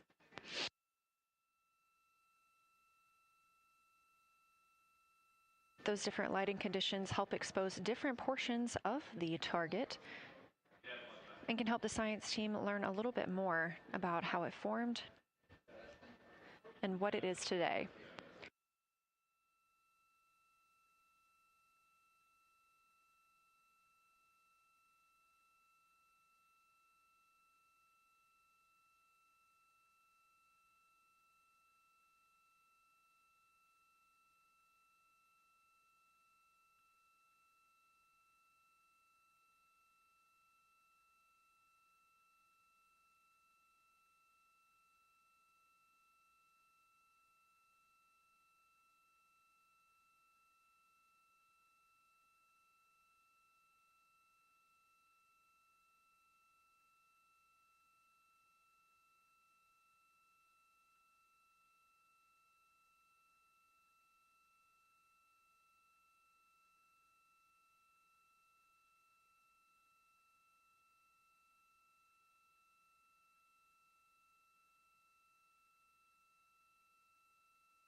Again, this view inside the spacecraft as the crew continues photographing the moon outside their windows.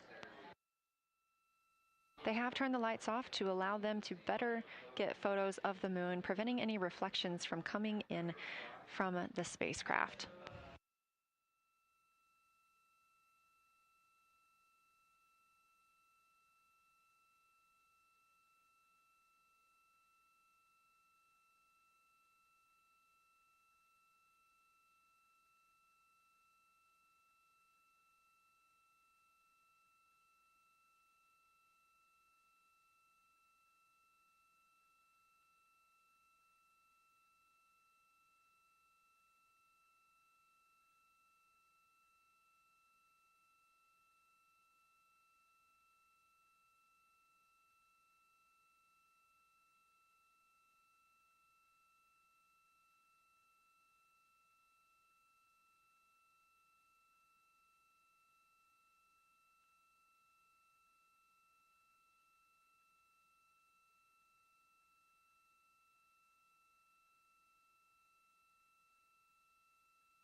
We expect the crew to be targeting Ohm Crater for another 6 minutes or so before they move into a discussion of the limb. Now, the science team has asked for a science sit rep or situation report during that time, so we hope to hear calls from the crew on what they are observing.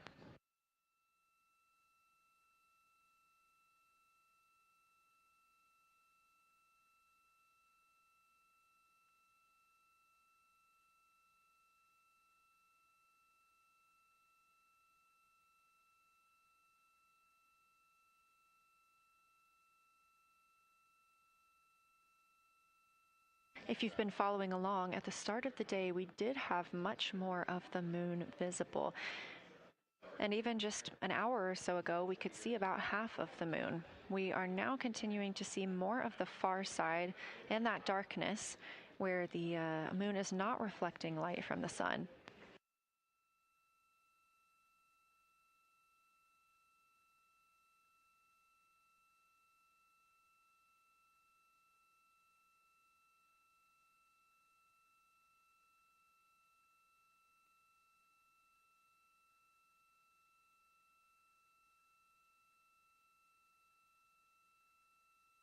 Earlier, we were also able to see some of those darker portions, that old lava flow that we often see on the near side of the moon and that we can all see from Earth.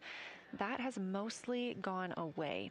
We are now just seeing very little of Oriental. That's down to the bottom right of the moon. You can see just a small dark portion near the limb.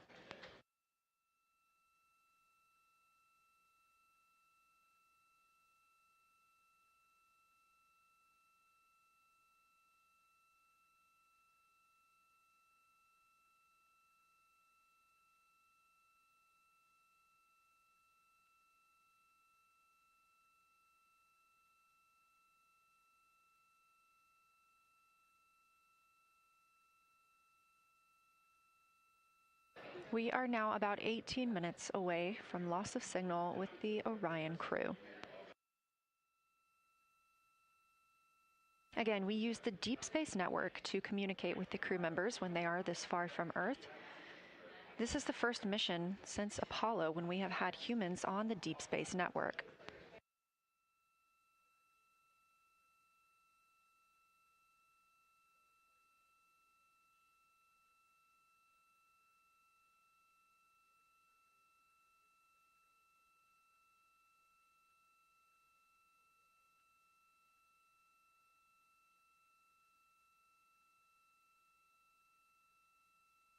As you recently heard Capcom Jenny Gibbons call to the crew, we expect their closest approach to the moon to be at MET, or mission elapsed time, of 5 days, 25 minutes, and 34 seconds.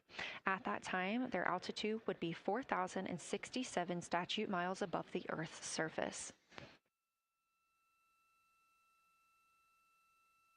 Just over 2 minutes later, they will reach their maximum distance from Earth at mission elapsed time 5 minutes, 5 days, 27 minutes, and 39 seconds.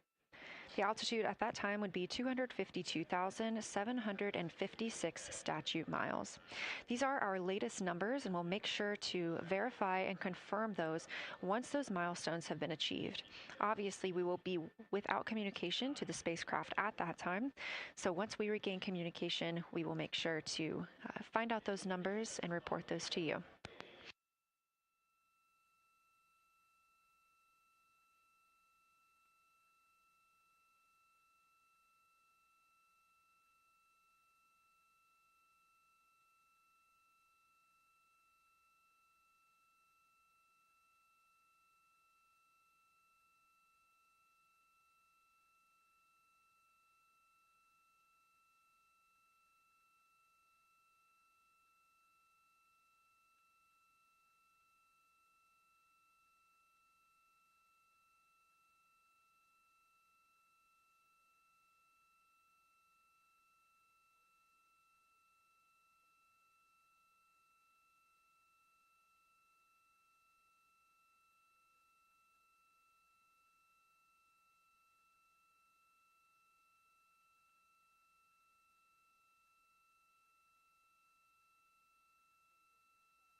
everybody. I'm King 5 meteorologist Leah Pizzetti. Today is Monday, April 6th, and it has already been a day for the history books, and we are not done yet. We are closely monitoring the Artemis II mission to the moon.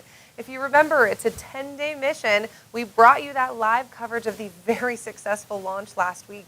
Today is arguably one of the biggest days in this mission, and then they'll be splashing down off of San Diego's coast on Friday. So today, 4 astronauts aboard NASA's Artemis II test flight around the moon, they made history at 10:56 a.m. Pacific time. They traveled 248,655 miles from Earth, which is the farthest human spaceflight has traveled from Earth. That surpassed the Apollo 13 mission in 1970, but they're not stopping there. They are continuing to travel away from Earth. At the farthest distance, they'll be about 252,760 miles away. That's about 4,000 miles farther than that initial mission.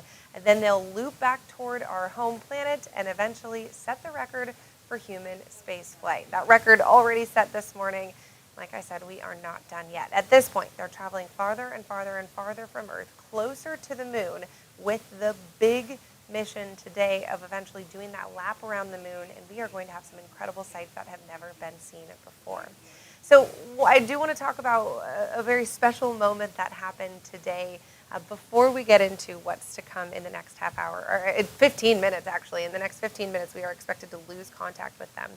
But earlier today, when they broke that record for farthest distance traveled from humans, the astronauts, we've been talking to them live throughout this entire experience, they shared a really special moment. They said, hey, we would like to suggest naming 2 craters on the moon that they have discovered during their flight. The first named in honor of the spacecraft, so integrity. And then the second was an incredibly emotional moment.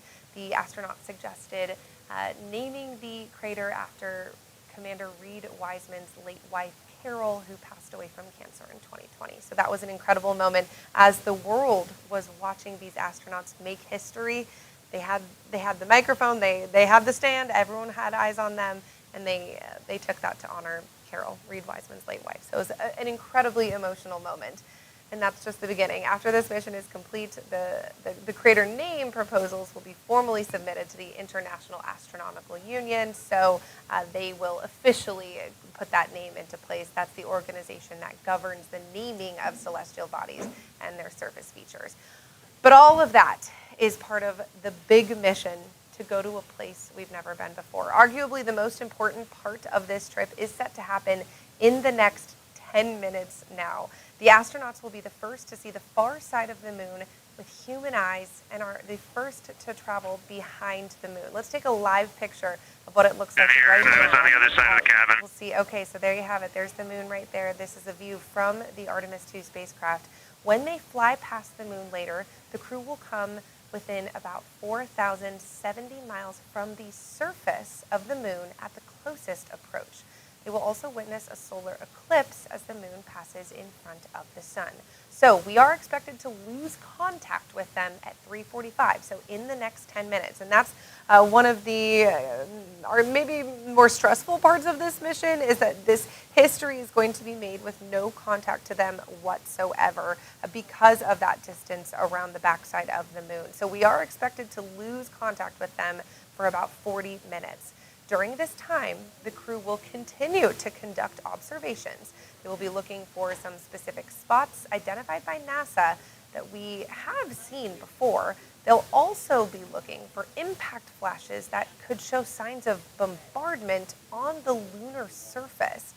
There will be a crew choice period where all 4 astronauts will choose features on the backside of the moon that look interesting, and they'll photograph and notate why these areas could be areas of interest. So this is a big period for documentation. When they come back around to see the Earthrise, they'll also be looking for signs of lofted lunar dust. So this is an incredibly huge opportunity to not just see, but also document sides of the moon that we really don't know too much about. They were practicing earlier today, talking through with Capcom on the ground, with NASA, talking about their their cameras and their devices that they're using and their memory cards and making sure they have all of those logistics figured out. So they've been ironing that out, and this is about to commence in less than 10 minutes now. We will lose contact with the 4 astronauts who are on the Artemis II mission. So it's going to last about 40 minutes, starting at about 3:45 Pacific time, lasting till about 3:25 Pacific time. The moon break occurs as the moon blocks signals between the spacecraft and the Earth through the Deep Space Network. So that's a network that we use for communication. When Orion reemerges from behind the moon, it is expected to regain that contact with those people on Earth and at the Johnson Space Center in Houston. So they'll have that contact back, and then they will start that journey back to planet Earth. So they are going to use their cameras to capture imagery of the moon. These are images that humans have not directly seen. They have digital handheld cameras that will conduct high-resolution photography on the lunar surface. They also will be using their eyes themselves. They're trained astronauts. They will use their eyes to visually see what is there that we should be looking at. They'll document all of this. They'll then start sending those visuals back to NASA. They'll take a rest tonight. They deserve it. It's been a big day. And then starting tomorrow, they'll start to analyze and dissect and really take a deeper look at all of those visuals that they will be gathering at the moon base. So this is huge. They're about halfway through their mission. In fact, just a little bit more than halfway through the mission. They will be splashing down off of the coast of San Diego this Friday at 5:07 Pacific time, Friday, April 10th. Then they'll have teams on the ground there who will help recover and retrieve the crew members. They'll use helicopters. The military will be involved with that rescue there. The astronauts will then have medical evaluations, make sure that they're all healthy and ready to go. And then they'll start all of that work, continuing all that work, analyzing everything that they have captured. So far, like I said, we're about more than halfway through. This has been an extremely successful mission, but of course what we are about to enter is arguably the most important part of this mission, is actually gathering those visuals of what does this side of the moon look like, and we will see what that looks like. And if you've been following our coverage, this is something we've talked about. This is Artemis II. This is step 1 of a bigger picture mission to not just land on the moon, which we've done, but what we did before is we landed on the moon and then we left the moon pretty quickly. What they want to do, what NASA wants to do, is land on the moon and establish a presence on the moon, a long-term presence. There are policies in place, global policies. We all signed an agreement, every country, saying we would not own anything in space. But what we can kind of be in control of is policies and procedures on extraterrestrial places like the moon. So by getting to the moon first, if the U.S. gets to the moon first, they set the standards for what happens on the moon moving forward as far as research and extracting any substances from the moon for analyzing. So this is all part of that mission, to get back to the moon, establish that long-term presence, and then research the moon and see what's going on. China is on our heels. China has a very robust plan to get to the moon as well. So NASA in the last couple months has really sped up that process. This is a loop around the moon. What you're seeing right now, that live picture right there from Artemis II, is a lap around the moon to visually document. Then they'll be doing some kind of lower orbit trips in the next, I believe, year or so, and then by 2028 actually going and landing on the moon again. So that is a very ambitious goal in the next couple of years, getting back to the moon. So this is history. This is a huge step forward in history being made. At this point, we are coming up on 3:41 Pacific time. One more time, they are going to lose contact at 3:45. We will have no contact with the 4 astronauts who are on the Artemis II spacecraft for about 40 minutes long. So just after about 4:20, 4:25 p.m., the world will be closely watching to see them get back online and share what they saw. And it's been very powerful the last couple of days since these astronauts started this mission, hearing every perspective that they have, seeing the visuals they've gathered so far.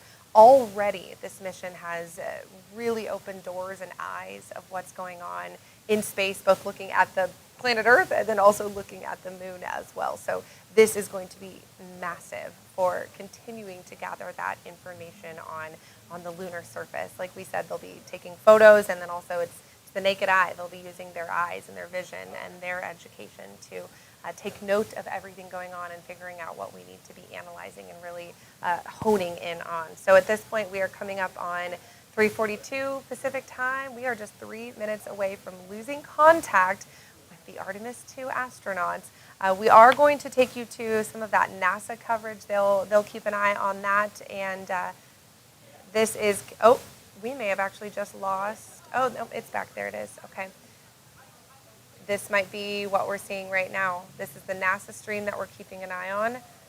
It's flipping back and forth, so that actually might be a sign of the signal that is getting lost, because the moon will block that, that communication and make it so we don't have communication.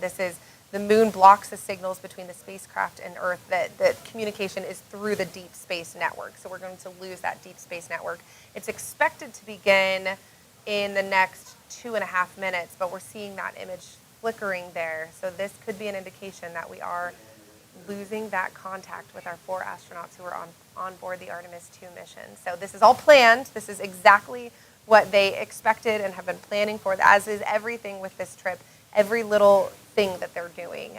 NASA on the ground and also our astronauts up in space on the spacecraft are a well-oiled machine. Everything is planned out, and it looks like we did just lose them. So that's Capcom right there, NASA, at the Johnson Space Center in Houston, I believe is that shot right there.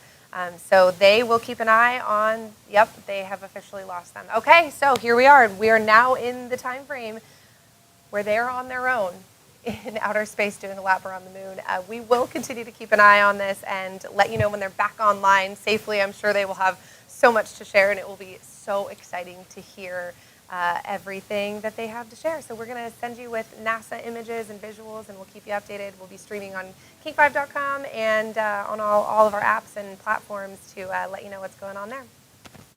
For in another approximately 40 minutes. This was expected, as their spacecraft is now out of direct line of sight with Earth and behind the moon. And this is a poignant moment, as it's the first time in over 50 years that we have humans completely unreachable by anyone else on Earth. No matter how distant or secluded, we could reach anyone living on Earth, but while the crew flies behind the moon, it's simply impossible to make contact with them. This is a live view inside the Science Evaluation Room here at Johnson Space Center and just down the hall from Mission Control. This team has been monitoring the flyby all day, as the team has continued capturing targets on the lunar surface.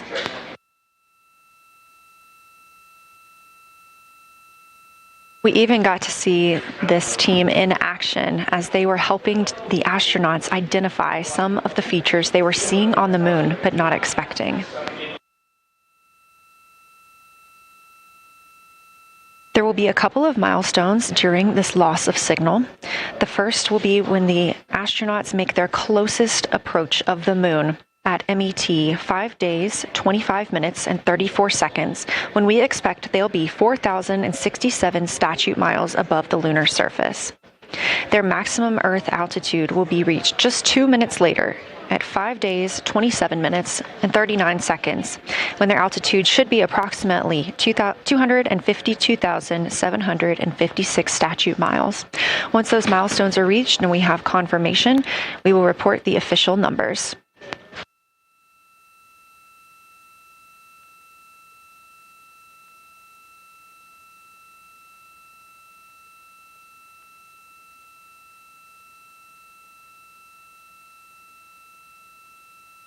Throughout the Artemis II mission, astronaut voice, images, video, and vital mission data must traverse thousands of miles, carried on signals from NASA's powerful communications systems, the Near Space Network and the Deep Space Network. Let's learn a little bit more.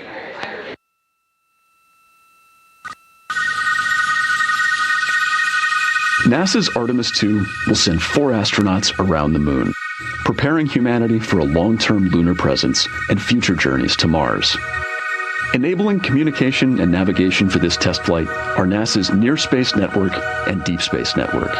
With antennas around the world and a fleet of relay satellites, the networks will deliver vital data to and from Earth through all phases of the mission. The networks are seamlessly integrated at NASA's Johnson Space Center in Houston, Texas, where Mission Control coordinates the network handovers. These transfers represent a delicate dance between the two networks, exchanging support as the mission shoots toward the moon. On the launch pad and during their early orbit phases, NASA's Orion spacecraft and Space Launch System rocket will rely on communications and tracking services from the Near Space Network. After its translunar injection burn, the Deep Space Network's global array of antennas will serve as Orion's primary communication support during lunar orbit. As the mission journeys farther into space and away from Earth, signal strength weakens and bandwidth is conserved for crew communications. The astronauts will have a near constant connection to Earth, ensuring their safety on a journey farther into space than ever before. We say near constant because as Orion goes behind the moon, a planned loss in communications will occur. The Deep Space Network will be standing by to reacquire the signal as Orion reappears. The Artemis II mission also provides an opportunity to test new capabilities.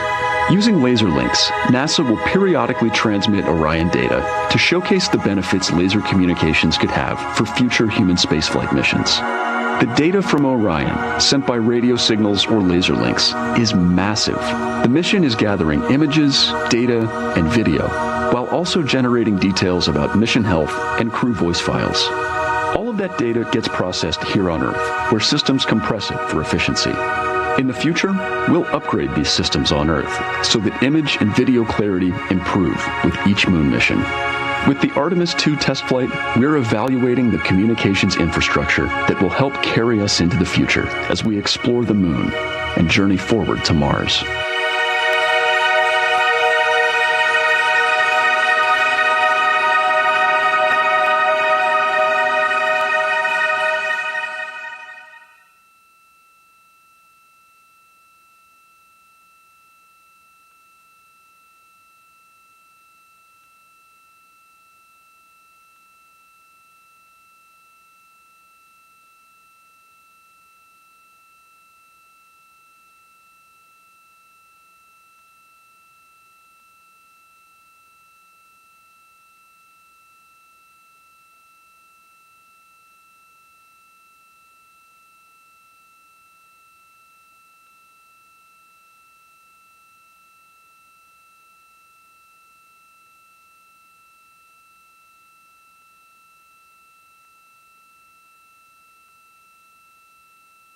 We are now about 33 minutes until we expect to regain communications with the astronauts aboard Orion. And in the meantime, I've got Dr. Kelsey Young, Artemis Science Flight Operations Lead, here with us. Thanks for joining me, Kelsey. Thanks for having me. This is such an exciting day. Oh, no kidding. It has been so cool to hear you communicating directly with the crew.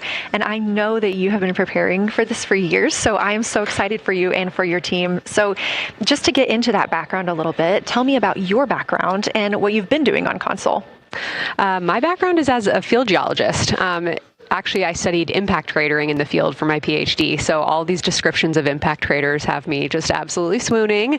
How I got into this, though, is, during my PhD, I got an internship at NASA and ultimately never left to integrate science into flight operations. So we developed the Science Officer Console, for which this is the first mission we're supporting. We developed the Science Evaluation Room that's right upstairs, and so it's so gratifying to see this operation structure come to fruition, especially on a day like today. I would have to imagine so. And we've got a great view of the Science Evaluation Room right now. Is there anything that has stood out to your team so far? Absolutely. So as you might have heard in some of the press briefings and content that, we've been putting out, color and albedo were really exciting targets for us. We've heard several amazing color descriptions so far. Just to highlight maybe one of them, we heard about greenish and brownish hues near Aristarchus, which is actually a feature that we can see here from the near side. And those greenish hues could actually tell us something about the volcanic evolution of that area. So you can bet that the science team is going to be prioritizing downlinking those images and the crew audio that we didn't hear that went into those recordings to learn a little bit more. Wow, that is fascinating. I was hearing those colors and very interested just from a personal standpoint, because looking at the moon from, 250,000 miles away, we don't see green or brown. So just hearing that, them being so close and getting to see that, fascinating, and I know very exciting for you. So what are you expecting to see in the upcoming portion of the flyby? The upcoming portion is actually going to be really exciting. So right now, as we speak, while folks in the room are kind of taking their, their stretch breaks and everything, the crew are still hard at work. They still have targets to image and describe during this LOS. But when we come out, the first thing, of course, we're going to hear about is Earthrise. We're really looking forward to hearing about the crew's experience with something that we can connect with and that, Apollo 8 brought us such amazing images from. But then we start to get into describing the Terminator, as well as looking for things like lofted dust, which tell us about the modern lunar environment. Then the vehicle's going to orient away from the moon for an hour and then pivot back for the eclipse observations, which is a whole different set of science observations that we're really looking forward to. It's kind of nice that the crew will get a little break in there, because they have been hitting it hard today with photos and videos and annotations. What are you hoping that the crew sees coming up? Is it that lunar dust?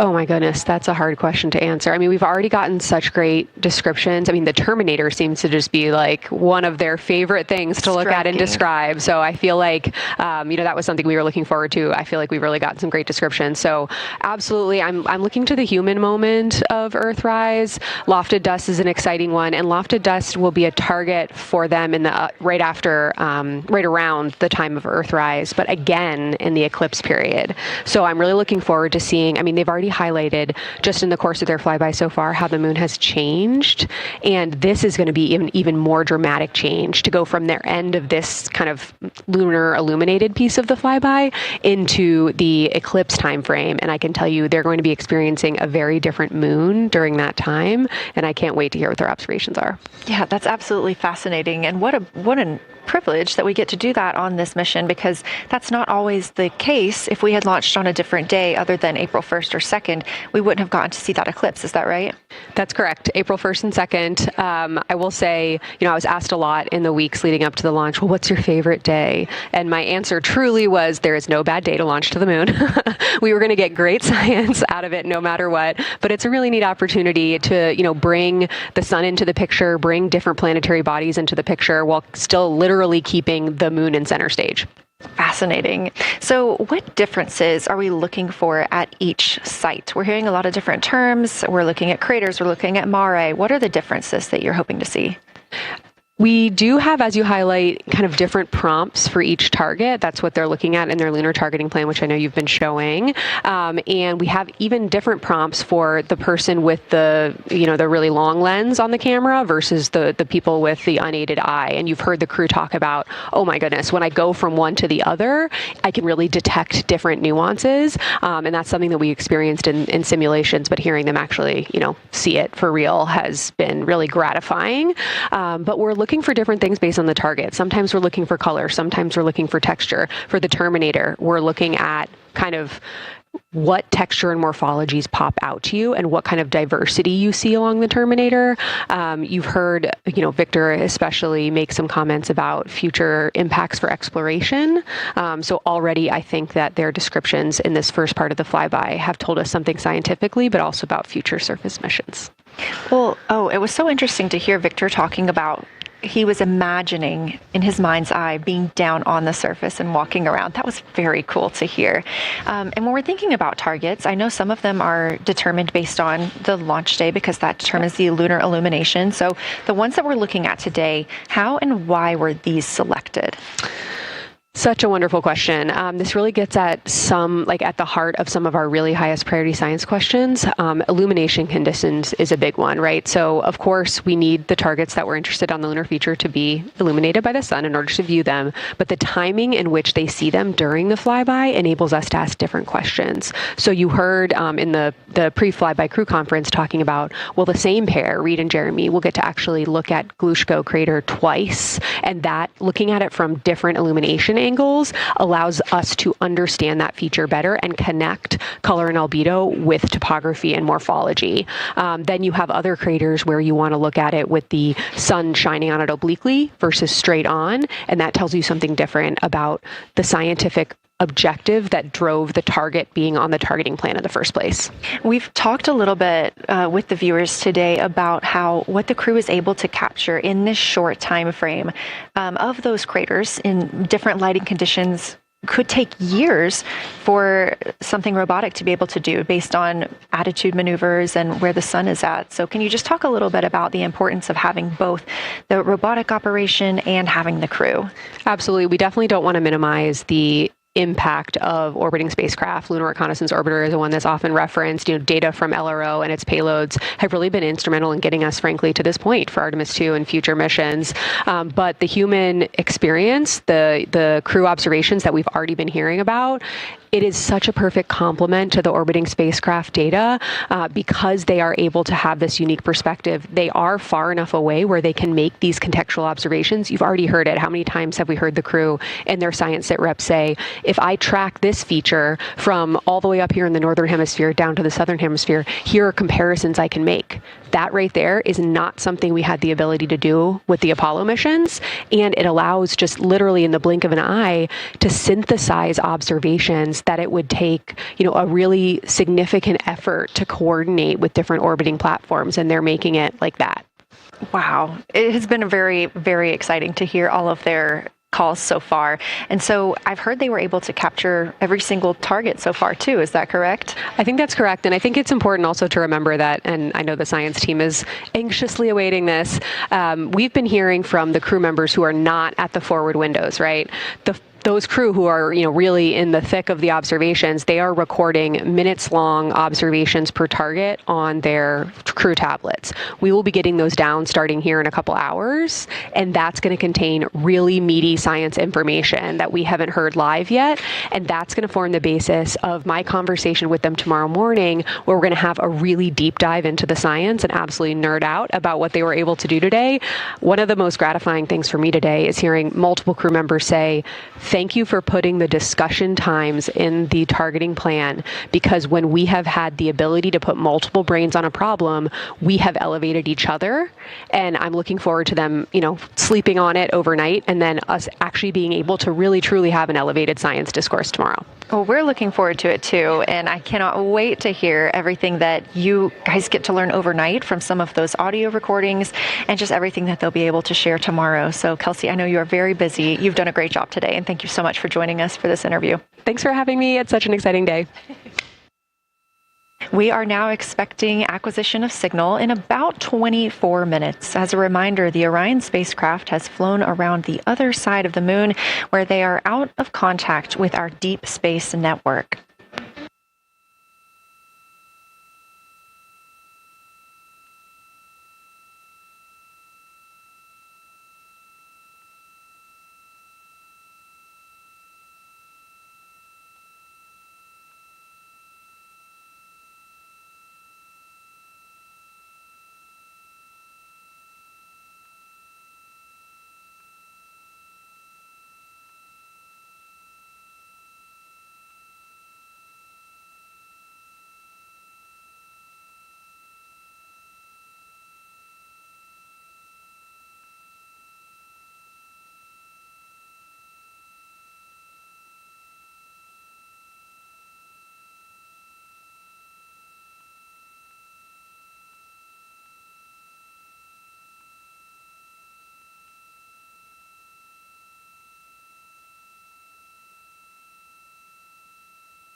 And we just heard confirmation here in Mission Control Houston that we have reached the closest point of our destination to the moon at MET 5 days, 25 minutes, and 34 seconds. And we anticipate the spacecraft's altitude is approximately 4,067 statute miles above the moon.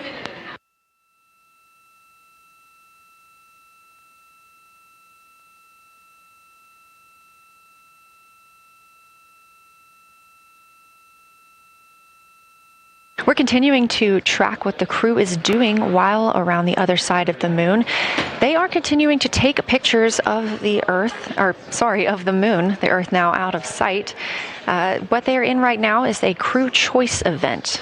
The science team has encouraged them to find interesting features on the surface, to take photos of those, and describe why they were interesting. Something else that they'll be looking toward next, just momentarily, will be impact flashes. They've got a few minutes allotted to look at the darkest portions of the moon. They're interested in short-lived flashes on the lunar surface because these would be caused by impact bombardment. After their impact flash targeting, the team is interested in if the crew can see lofted lunar dust. This would only be visible just before Earthrise. Now 20 minutes until we expect to regain communications with integrity and the astronauts for Artemis II.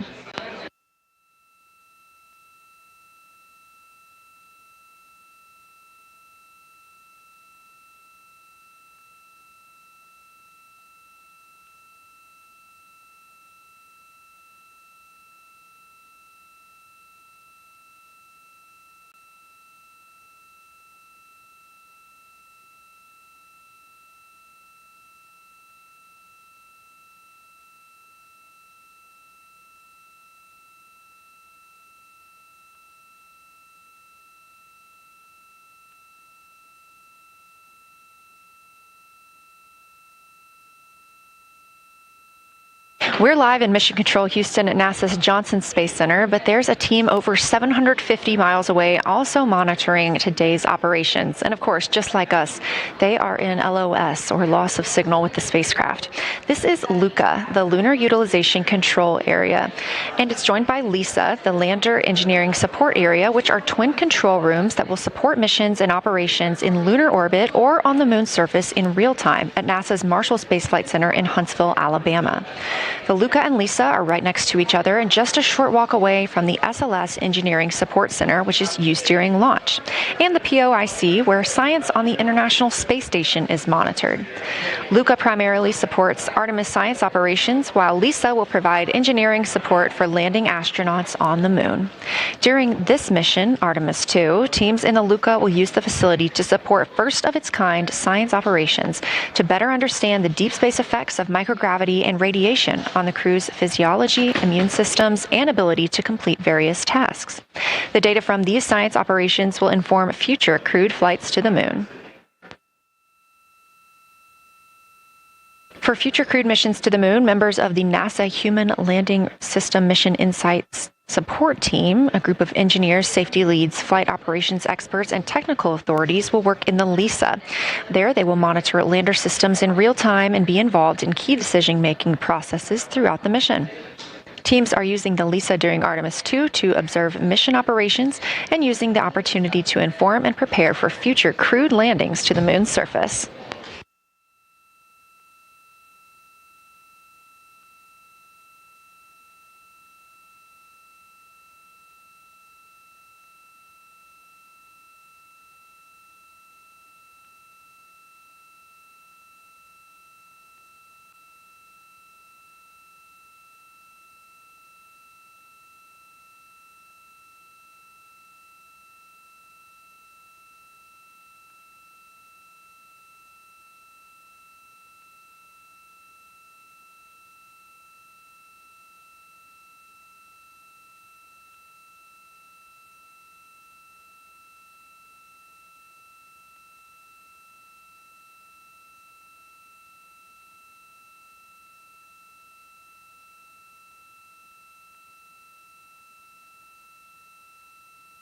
We now expect to regain communications with the astronauts aboard Orion in about 17 minutes. In the meantime, a little overview of how our crew members flying by the lunar far side at an altitude of between 4,000 and 9,000 miles are testing the capabilities of the Orion capsule. Artemis II visualization lead Ernie Wright has simulated views of the flyby using detailed topographic maps of the lunar terrain and photorealistic lighting scenarios. The Artemis II crew members have been using these visualizations to prepare for this historic mission, which is paving the way for future exploration of the moon's surface and beyond. So the most exciting thing to me about Artemis II is just the return to the moon. We haven't been there in 50 years. Human eyes are going to see parts of the moon that haven't been seen by anyone before. It also recommits us to exploring the solar system in a way that we haven't in a long time. And I think it provides an opportunity for younger generations to understand the excitement of doing that kind of exploration. Artemis is our return to the moon after 50 years. The emphasis of Artemis is going to be, first of all, science, but second of all, learning to sustain a presence on another world. First on the moon, but we're hoping that that's a stepping stone to Mars and other destinations in the solar system eventually.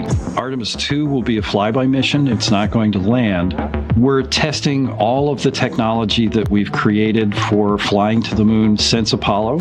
A lot of systems have been modernized, and we need to make sure that all of those work. The astronauts will be looking out the window at parts of the moon that have never been seen by human eyes before. They will be flying by the moon at an altitude that's much higher than Apollo's orbits. And so they will see the entire disk of the moon, including areas that are closer to both the North and South Pole that astronauts from Apollo never saw. All of that depends on the lighting, which we really won't know until launch day, but we can practice with different lighting scenarios. It's hard for people to sort of picture that in their mind. If you can make a visualization of it, show them a movie, that helps everybody choose the targets and also practice aiming at those targets. The astronauts have actually been looking at these visualizations through the lens of the camera and practicing aiming at the various targets. This is a map of the surface of the moon, obviously, but it shows what the Apollo astronauts could see in sunlight while they were in orbit. The brighter parts are the parts that they could see. The darker parts, like this entire area here and places that are farther north and south, are places that they couldn't see in sunlight, either because it was nighttime there or because it was beyond the horizon of the astronauts. All of the Apollo flights orbited the moon at a distance of about 110 kilometers. Because the astronauts were flying at such a low altitude, their horizon was actually quite close and they couldn't see the North and South poles. And this whole area over here was not in sunlight at the time. And it includes this amazing impact feature here called Oriental. Oriental is a very large impact feature. It's about 650 kilometers wide. It's got multiple rings. These are rings that form like ripples in a pond from the impact, but of course it's on a huge scale. The middle of Oriental has that sort of dark basalt lava covering it, like the dark spots that we see on the near side. It's one of the biggest ones that's more on the far side than the near. So seeing it with human eyes and sort of picking out features that maybe you don't even see in robotic cameras is an important goal for the mission.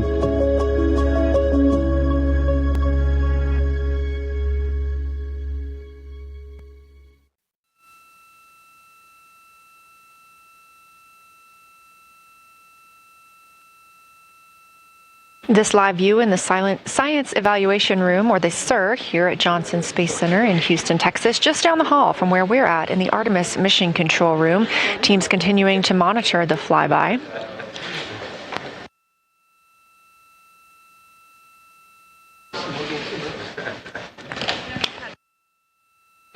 The crew continues their observations of the moon, even though they are out of touch with Earth. We expect to hear from them in 12 minutes and 26 seconds. Again, this is approximately 40 minutes loss of signal while they are out of reach of the deep space network.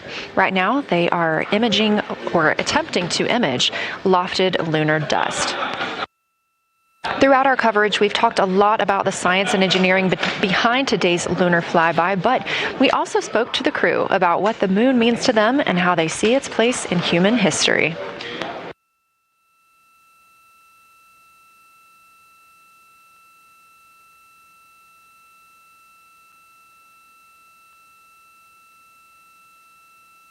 I remember being a little kid lying in bed at night and just looking out at the moon and whatever phase it was in, and I was thinking, man, my friends that live like 20 miles away, they can probably look out and see that same exact moon. And then when I was in the Navy and I would look out at the moon and I'd be halfway around the planet, and I would think, man, my brother can see that moon where he is, and he's halfway around the planet from where I am. And it's a connection of life on Earth. We can all look up and see that moon. It represents history. It is a witness plate. Everything that's ever happened to the moon is still written on the moon. There's no processes of wind or change in the Earth, geologic processes like we have here that change it. And something that's been telling and can read out the story of its own evolution, there's something beautiful about that.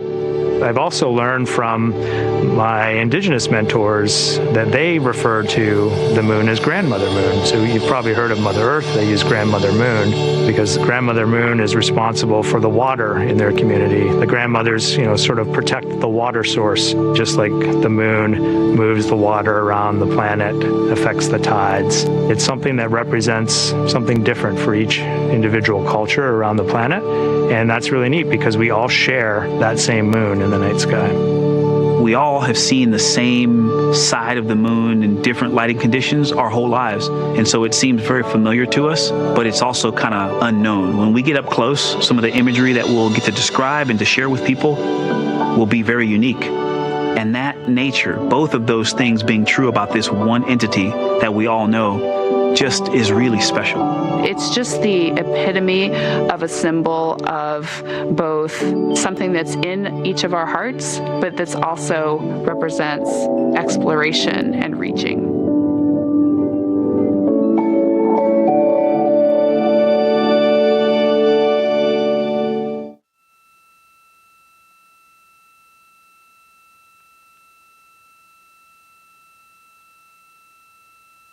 You're looking at a live view inside Artemis Mission Control here at Johnson Space Center in Houston, Texas. We are currently out of contact with the Artemis II crew. This was a planned, or not really a planned, but a tracked loss of signal that occurs when the crew flies behind the moon.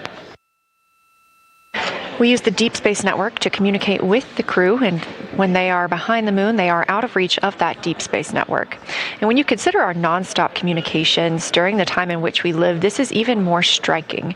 For the Artemis II crew, they're only currently communicating with each other.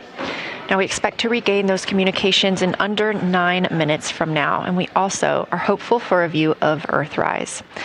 Despite being out of communication, the crew is continuously capturing imagery of their predetermined lunar targets.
Now about 7 minutes, 25 seconds until we anticipate regaining communications with the Artemis II crew aboard Orion. In the meantime, Artemis II Lunar Science Deputy Lead Marie Henderson is trained these astronauts to capture and document their views of the lunar surface for all of us to enjoy back here on Earth. I cannot wait to hear their voices when they get to the far side of the moon and I can hear them talk about seeing the moon out their window. I try to imagine it now and just like tear up thinking about it. Ooh, now I gotta hold on a second. We have human eyeballs connected to wonderfully smart brains our astronaut friends have. They are going to be able to observe the moon in multiple different ways. They can use their eyes, they'll look through their camera and snap pictures, and just looking out the window getting that human experience. But during Apollo, the astronauts were so much closer to the lunar surface. Our astronauts are going to be doing a flyby at a higher altitude, so they're going to be able to see the whole moon as a lunar disk on the lunar far side. That's a brand new, unique perspective that humans haven't been able to look at before. We are doing a lot of lunar geography training with them. They have study sessions and quizzes they can do that are assigned to them. You know, even if you're an astronaut, you still get homework. We actually get in the mock-up. In that enclosed physical space, we have to think through the hardware that they have, the cameras, the computers, their microphones to make these observations. There's 4 windows up front. Through one of those windows, one of our astronauts will be using a Nikon D5 camera with an 80 to 400 millimeter lens, so something that allows them to zoom in really far and actually take more detailed observations of the surface. It's almost like looking through a pair of binoculars as well. It's just like being a geologist out in the field. They're telling us what they're seeing, looking for colors, textures, different morphologies, and comparing the region that we're having them look at to the regions that are around them. We have a science team that is planning the targets that are going to be observed, putting them all on the timeline of how they're going to be observed, and then taking the first look at the data when it comes down.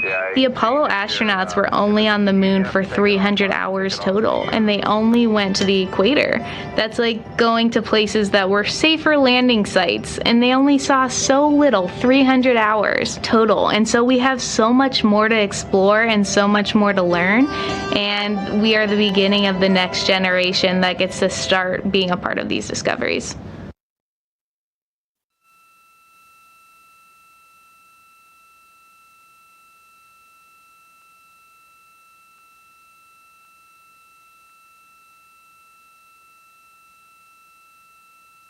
We are now 4 minutes and 28 seconds until we expect to regain communications with the astronauts flying aboard Orion on the Artemis II mission.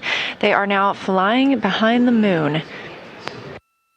While behind the moon at an MET, or mission elapsed time, of 5 days, 25 minutes, and 34 seconds, we expect this was the point in which they made their closest approach, 4,067 statute miles above the lunar surface.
We're live in the Artemis Mission Control Room in Houston, but we are not the only room monitoring today's flyby. As you can see, this is the SIR, the Science Evaluation Room. It's in the same building and just down the hall.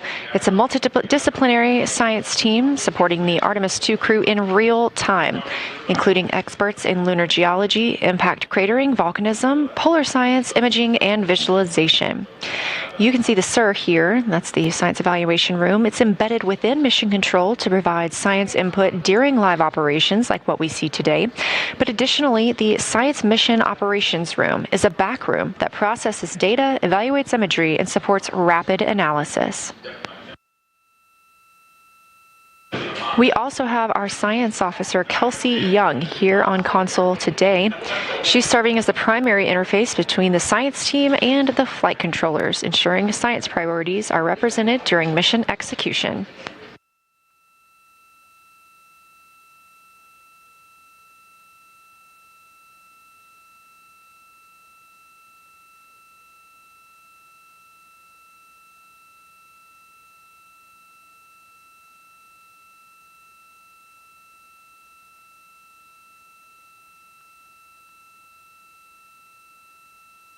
Coming up on 1 minute and 36 seconds until we contact Orion.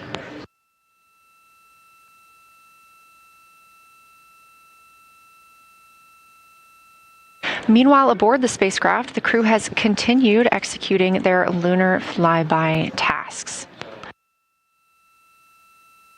As we discussed earlier today, these activities have been precisely timelined, and this is the fourth of 5 blocks of time during which the crew will be observing the moon from Orion's windows.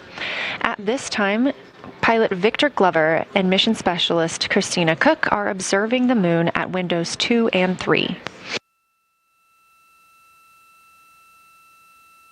One crew member is in window 2 with a blue shroud over the window, taking photos and using an 80 to 400 millimeter zoom lens, while the other astronaut is in window 3 using their portable computing device, also known as a PCD, to make annotations. And both of those crew members are making audio recordings of what they are seeing. They are wearing headsets connected to their PCDs, and those audio recordings are being sent to the science team tonight. We are not hearing those live. However, we have been hearing quite a lot of great descriptions from the crew who have been serving as the support. Right now, the support team members are Reed Wiseman and Jeremy Hansen. Those team members are providing science sit reps, situation reports, calling down a few times each hour to discuss what they're observing. And even though we're out of contact with them right now, they are still conducting those science sit reps as they'll be available once they come back around the moon. The situation reports include how the crew is positioned, any missed targets, or anything unexpected they saw. They're also including lunar target descriptions, any hardware issues, and their emotions and reactions.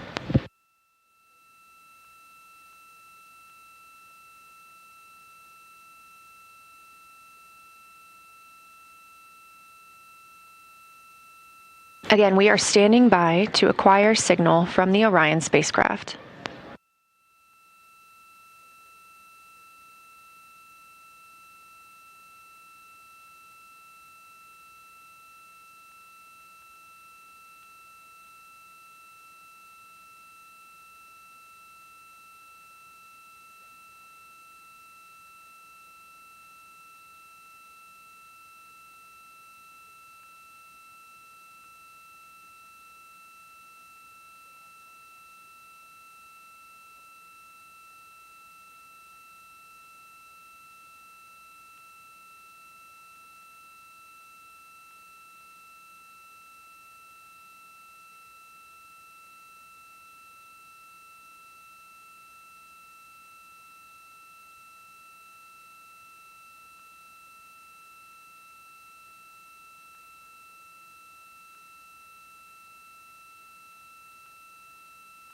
We're in the Artemis Mission Control Room at Johnson Space Center, getting our preliminary contact with Orion, that acquisition of signal coming after a 40-minute loss of signal, during which the crew was flying behind the moon, out of contact with anyone on Earth.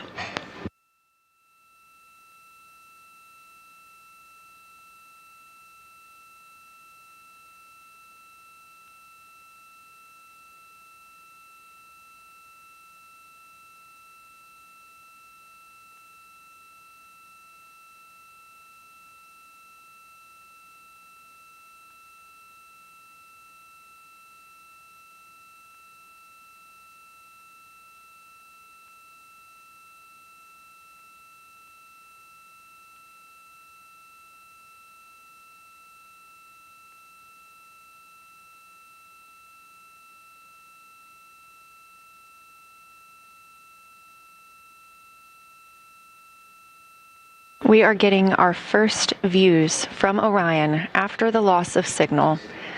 Orion has come back around the other side of the moon, and that little crescent that you see is Earth, over 252,000 miles away.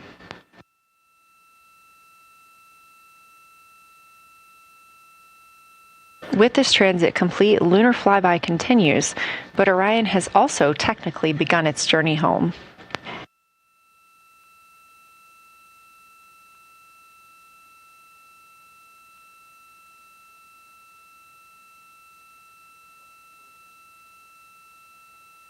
Right now, the crew are getting a few moments to enjoy and take photos of Earthrise for themselves, and we expect to contact them shortly.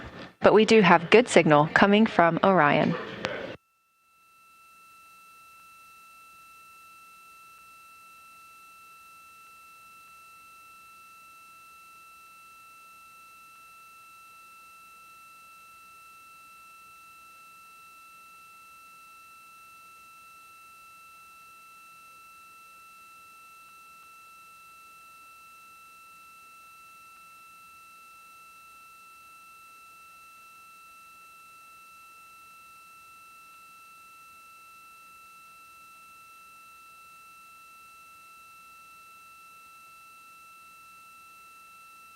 This view from inside the Orion spacecraft, all 4 astronauts now back on the other side of the moon and in contact with us on Earth.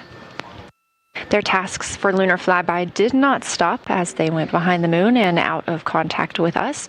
We anticipate during that time they were attempting to image some impact flashes, short-lived flashes on the lunar surface, which would be caused by impact bombardment and potentially even lofted lunar dust. Right now, of course, they are getting pictures of Earthrise. After this target, they will get a short observation break. It's about an hour long, actually. Houston, integrity, comm check. Integrity, we have you loud and clear. How many?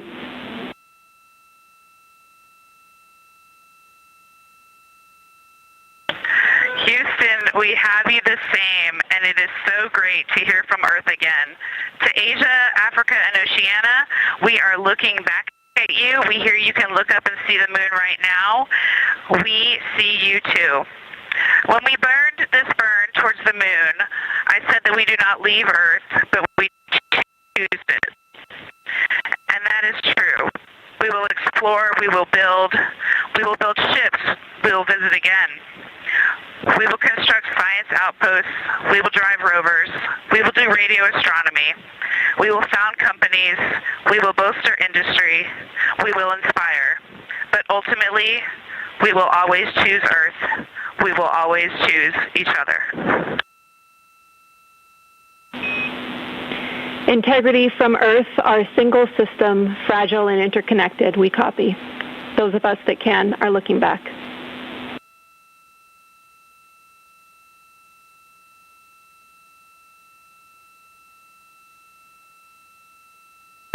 We are happy to say we copy.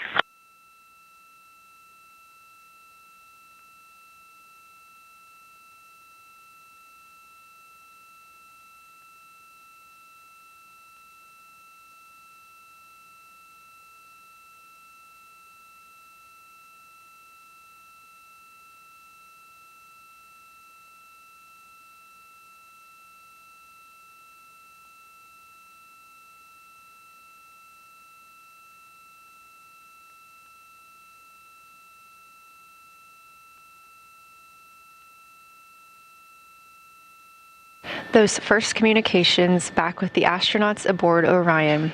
Christina Cook calling back to what she said just before translunar injection burn, that with this burn, we do not leave Earth.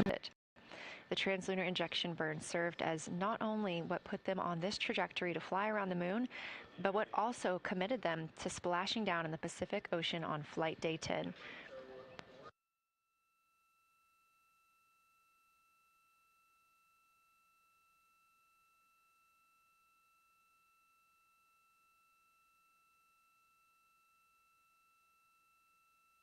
At this time, the crew is entering an observation break. We expect this to last about an hour, And it's probably a welcomed break following their very, very busy day taking pictures, making annotations, making audio recordings, and communicating all of the wonderful things that they are seeing on the moon. This observation break is also partially due to the fact that we will be entering an eclipse later. This will be the first solar eclipse that humans have seen from the moon. The astronauts will need to wear eclipse glasses for the first 2 minutes until the sun is completely covered by the moon, and then they have additional targets that the science team is hoping that they will photograph. We will have communications with them during that eclipse time frame. Because of that eclipse, Orion's attitude must be changed right now so that its solar arrays are in the sun. This will help it charge the batteries needed to power it through that eclipse time frame. This view on your screen is a visualization. The spacecraft now 4,224 miles away from the moon, and that number will now continue to grow, while the number of distance from Earth, 252,699 miles, will continue to shrink all the way until our crew is back home.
Again, we are MET, mission elapsed time, 5 days and 58 minutes since the launch of Artemis II.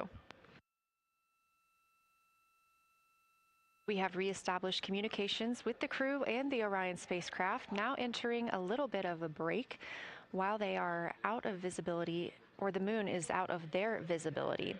The spacecraft will be reoriented to view the moon ahead of an upcoming eclipse. This current attitude maneuver helps charge the solar arrays and batteries aboard Orion that will power them through the eclipse.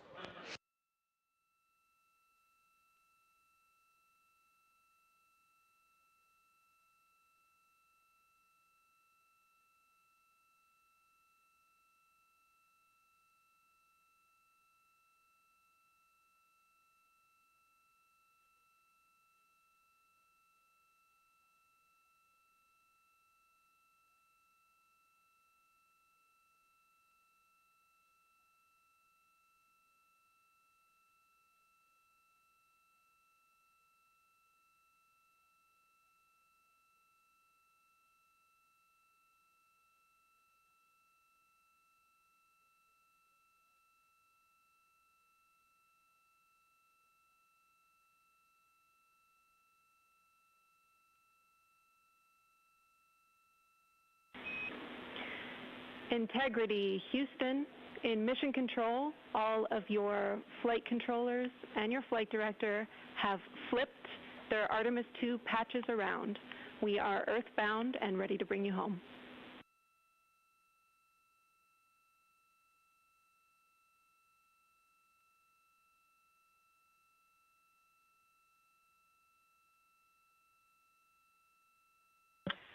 That's great.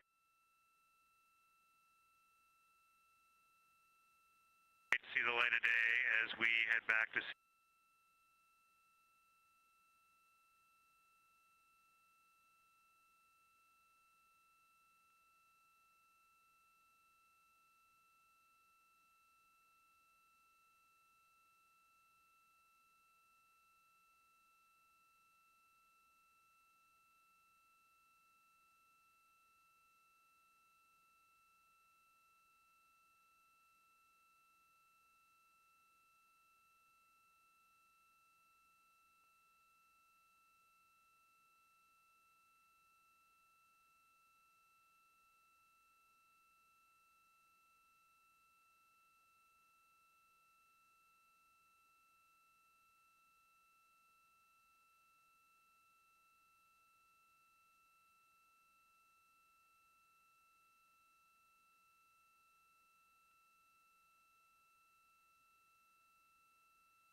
A very special moment just now in mission control. Ahead of the crew's flight to Kennedy Space Center and during one of their last sims or simulations here, they visited the mission control team in Artemis Mission Control in Houston and brought us each a patch. Everyone in the flight control room has had these on their signifiers at their console. On one side of the patch that you've probably seen is the moon with the Earth behind it. Now that we've passed behind the moon and we are returning home, the flight control team has instructed everyone in the room to switch their patch around so that the Earth is closer and the moon is behind us. We are really looking forward to seeing the Artemis II crew, and the Capcom, Jenny Gibbons, did call that update up to the crew that the flight control team here has turned their patches around as was instructed by the crew during that last sim, and we are counting down the days until they get home. They are now 5 days, 1 hour, and 3 minutes mission elapsed time into the Artemis II mission.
Joining me here in the room, Artemis Mission Control, I have Angela Garcia, Artemis II Science Officer. Thanks for being here, Angela.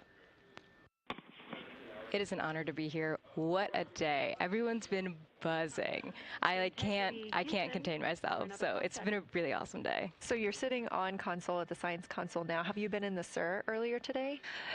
There's a lot going on. So I went here first, and then I'm going to go there after.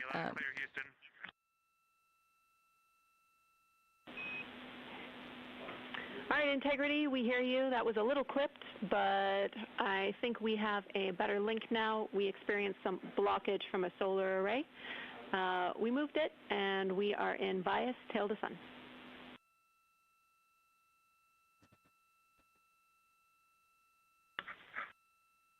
Okay, Houston, you're coming in loud and clear, and copy, we're in bias tail to sun now.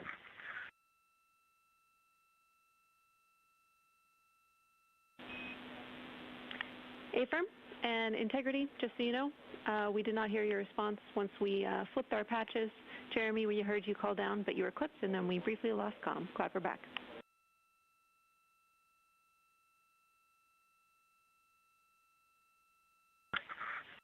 Okay, copy that. We were just excited that we got to share in that you, the MER, and Mission Control have flipped your patches around, and that side of the patch is getting to see the light of day. Thanks for sharing that with us. Our pleasure.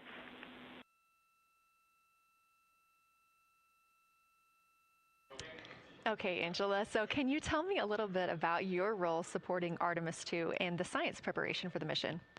Yes, so I'm one of the 3 science officers. So Kelsey's been on console all day. I'll take over kind of closer to the end of the day. And then Trevor Graff is on the planning shift. And so it's the 3 of us in this 24-hour cycle supporting the mission. And so the science officer console is a brand new console to Mission Control. And it's not every day that you get a new discipline incorporated into mission control. So it's been such a significant milestone for us. And it's just a testament to like the commitment that the Flight Operations Directorate and NASA have, that they're going to be integrating science and maximizing science throughout Artemis. So it's really exciting. And then the science preparation.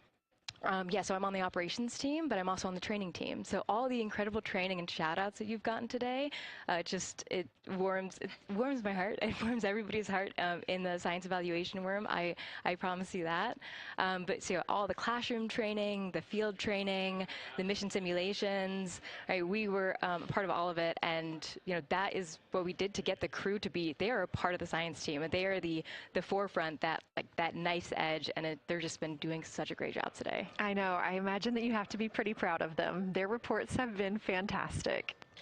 So I would like to know a little bit about how you have developed procedures for this crew.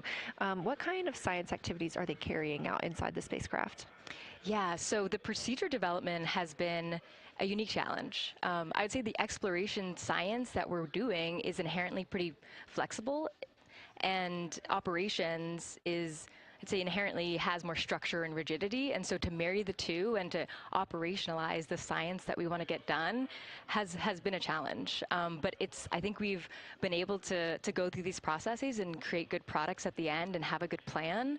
And yeah, it's been really great. What was the second part of your question?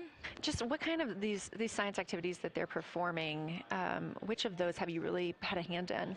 Yeah, so a lot of the procedures help organize what the crew is doing in the cabin. And I know we've talked a lot about what they've been doing, and they've been doing a lot, and it's been a little dark, so I can re-explain what some of those things that they're doing. So the observation blocks are about an hour long, and the crew is organized, the 4 crew members are organized into 2 pairs of 2, the window team and the cabin team. And the lunar targeting package that you've been showing up and that the crew have on their handheld tablets is really the instructions for the window team. So the window team, the 2 crew members are looking out the window. One has the camera with the long lens, one has, they're just looking out the window with their unaided eye, and they're taking these detailed observations. And then halfway in that observation block, they do the window team position swap. So that's what Capcom's been calling out, and they'll switch positions, so each crew member has a chance to have that long lens. And then that's just what the window team is doing. There's also the cabin team, where they also have duties that they're doing. We're asking a lot of the crew in this time. And then the cabin team, they have the interior camera, and they're taking images inside the cabin. They're also supporting the window team, where, you've heard some call-outs where looking out at the bright moon and then looking inside the dark cabin and looking at their LED screen is a lot. So the cabin team is also helping support, target, and guide the window team into specific targets on their plan. They're also helping call out these science situational reps. So they're looking out a different window and listening in to what the crew who are really down and in the science on the window team are doing, and they're giving us insight. And those recordings that the window team is doing are going to be uplinked or downlinked overnight, and we're going to be able to chew on that data. But yeah, they're helping. They're doing a lot. And so making sure we have a plan that's flexible, but also make sure that we check off all those boxes was really important.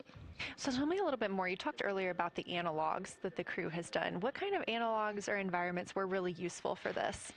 Yeah, so for procedure development, right, you have so many different environments that you can do. You have classroom, like we said, you have the Orion mock-up, you have simulations, and at least for developing the plan, we kind of did it in a tiered approach, because each of those different analog environments helps us answer a slightly different question and has a little bit of a higher fidelity. So we would start with the classroom. So we would we would just get into a classroom, we would put all the hardware on the table, and then we'd almost role play of like, you be Victor, you be Reed, you be Jeremy, and I'll be Christina, and like, let's just do the plan how we think we should do it. Write that down, and then just keep iterating on that, and then Integrity Houston for a tag up pre-forward link LOS in place of the Flight Director Conference.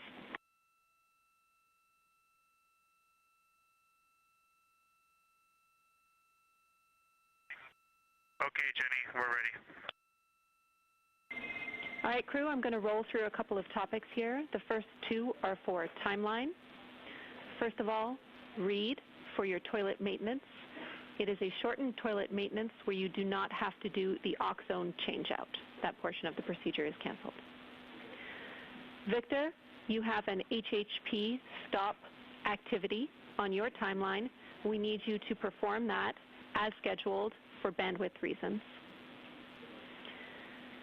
For your next portion of the flyby, in particular the eclipse, we want to remind you that you can take off the eclipse glasses when the sun sets and you are simply looking at the corona.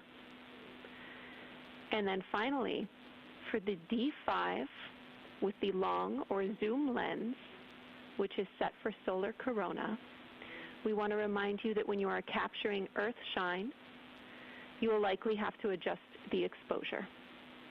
That's all I have for you. Let me know if you have anything for us.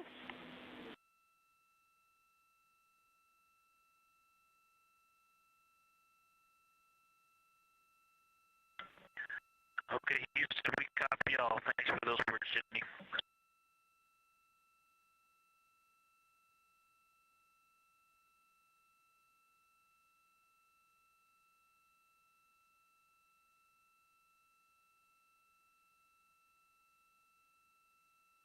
All right, just a quick call up to the crew ahead of a forward link LOS, meaning that we won't be communicating with them, but we will be receiving their communications and data during that time frame. So, Angela, we were talking about analog environments. You were telling me about the classroom and getting in there and pretending who's Victor, who's Reed. Tell me more about this. Yeah, it works pretty well. So you're going to do the plan how you expect it to be, and then once we finalize that plan, we'll give it to a completely new group of people and have them practice it, and then they'll be like, these steps don't make sense, and we'll reiterate on it over and over. Then we'll take it to a higher fidelity environment like the Orion mock-up, and we'll do the same thing because that volume is smaller, the window placement, their seating, what things have we forgotten with this addition of this environment. And then once we reiterate on that, we'll take it then, we'll give it to the crew and have them execute off of it during mission simulations. That's the highest fidelity that we can do before we send it to space. So this is the first time we've had to do this because we're a brand new console, and it just sparks so many neurons of like, how are we going to do this for surface missions and integrate this in so many different ways. So excited to have kicked off this process, but there's so much more to come. Fascinating. And I think it was really well thought out too, because each crew member gets an opportunity to do each task. And so you're getting different perspectives and different insights from each crew member, maybe even about the same target, but something that one person sees could be completely different than something another person notices. So we also know that Artemis II has traveled. They're now on their way home, but they traveled farther from the moon than the Apollo missions did. So what makes that vantage point scientifically interesting? Yeah, observations are so fundamental in the scientific toolkit, particularly observations from different perspectives, different scales, and with different techniques. And so for this, so we really tried to make the plan to optimize those. There's pros and cons for all those things for this mission, so we really just focused the plan to have all those pros. So in terms of scale, this zoomed out scale, you can learn different things. This different perspectives, so their perspective, as Kelsey talked about, photometry around when they orbit the moon. And then also just their different the different things they're able to observe. So yeah, let me talk a little bit about scale, because I think observations at different scales, you can gain a lot of different information. So like, for example, if you were an astronaut on the surface looking at a rock, and you describe at this micro scale. So in training, we kind of talk about observations from micro to macro, or from outcrop to orbit. So looking at a rock at this scale, you can describe its components, you can describe what it's made of and its colors and its minerals, and you're like, okay, and this rock came from this boulder, and it's this part of this boulder, and these are the different things that I'm observing around. It gives me context to this sample. And then you zoom out a little bit more, and you're like, okay, well, I can see that this boulder came from, it rolled from this mountain ridge, or this high ridge feature. And then because I can see the trail that it came from, okay, now let me describe this ridge and different parts in it and maybe other boulders that I'm seeing. And then you zoom out further of the orbit scale and you're like, this ridge is a part of this larger crater. So all of those different steps give you different information. And so that's why observations at these different scales and these different perspectives are so important. So this zoomed out kind of far view is this full lunar disk view. It's the full lunar on Earth, we see the full lunar disk as well, but now we're able to see it on the far side, and we're able to see it,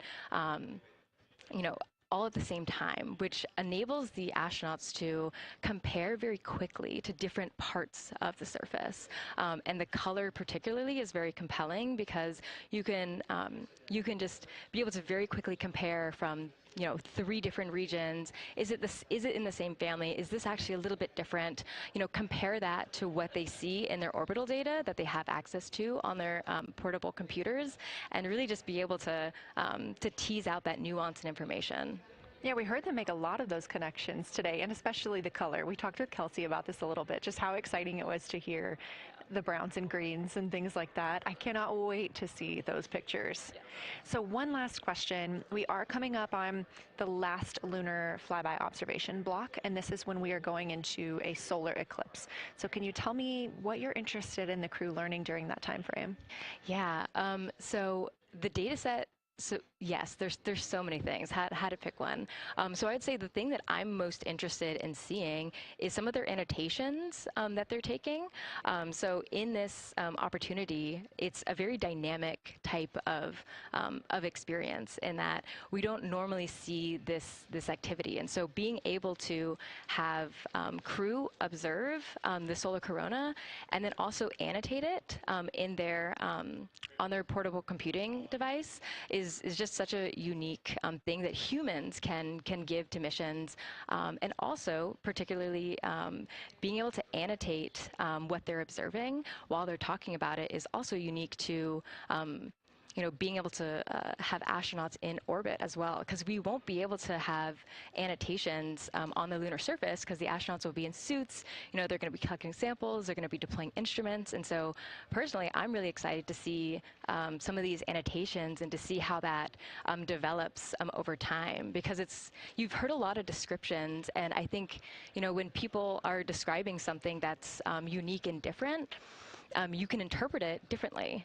But if you're drawing and you're marking, particularly just going back to like the color provinces, for example, and those boundaries, you know exactly what they meant. And really, I'm just very excited about those annotations. There's been some famous annotations that the Apollo crew have made, particularly about solar coronas and the structures that have, and lofted dust that have given a lot of debate within the scientific community of they're observing this phenomenon, and now it's our job to hypothesize of like why are they observing this, like what is going on.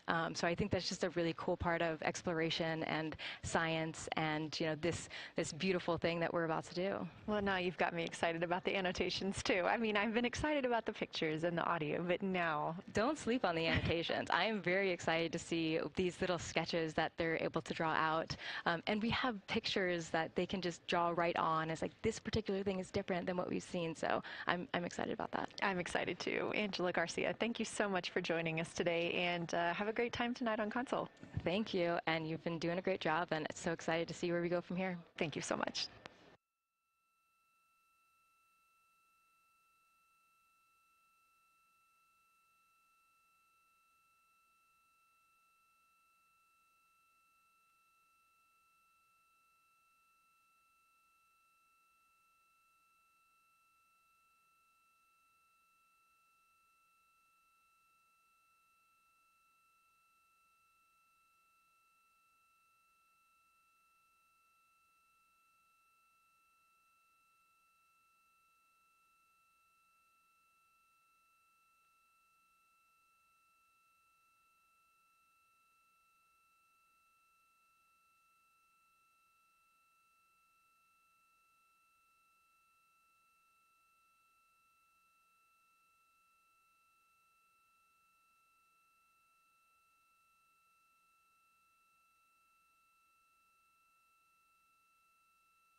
Integrity Houston, you have 3 minutes until we go into a forward link LOS. We will be back up with you in about an hour during the eclipse on Madrid.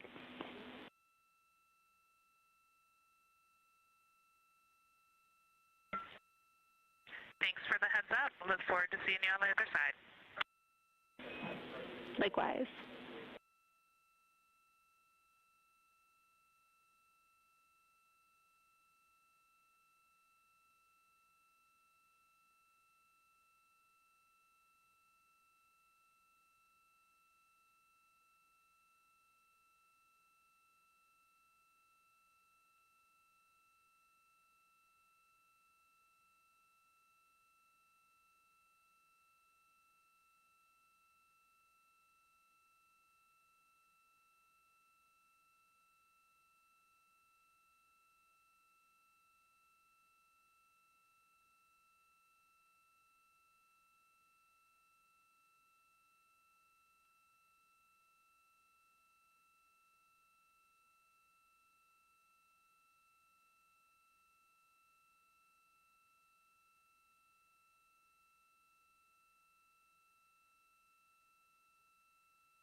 We're live in Artemis Mission Control at Johnson Space Center in Houston, Texas. This is a live view from the Orion spacecraft with our Artemis II crew inside.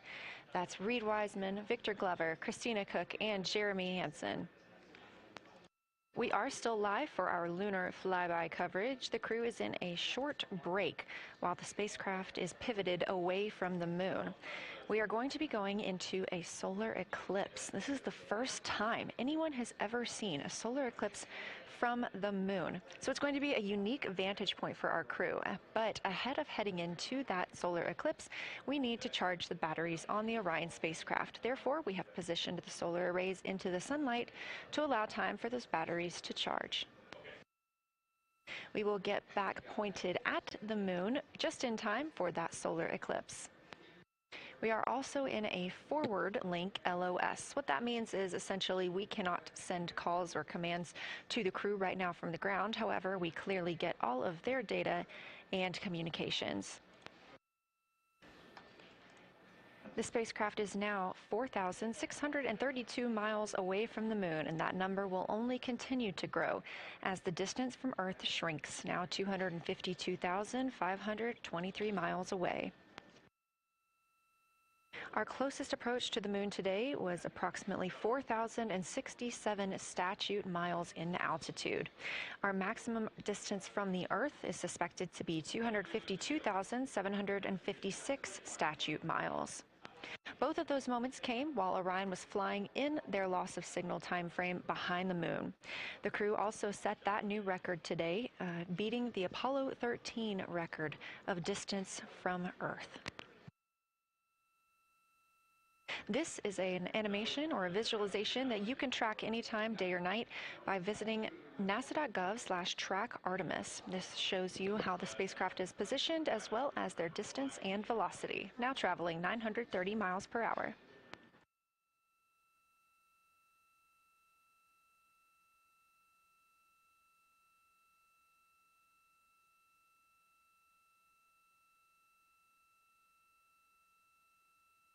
During this break in their time today, the crew is working on a couple of other tasks. Some of those include their National Geographic timeline test. National Geographic was selected through a competitive process by NASA to help tell the story of Artemis II. So you've seen the crew with some GoPros inside the cabin, taking videos and pictures, and with other cameras as well. National Geographic plans to leverage its portfolio of media assets, including magazines, social and digital content, and television programming for engagement opportunities. Throughout the flight, the crew has been timelined a little bit each day to film from a shot list provided by National Geographic, and that includes their morning routine, talking with their families, exercising, and just their overall thoughts about the mission. And I cannot wait to see that footage.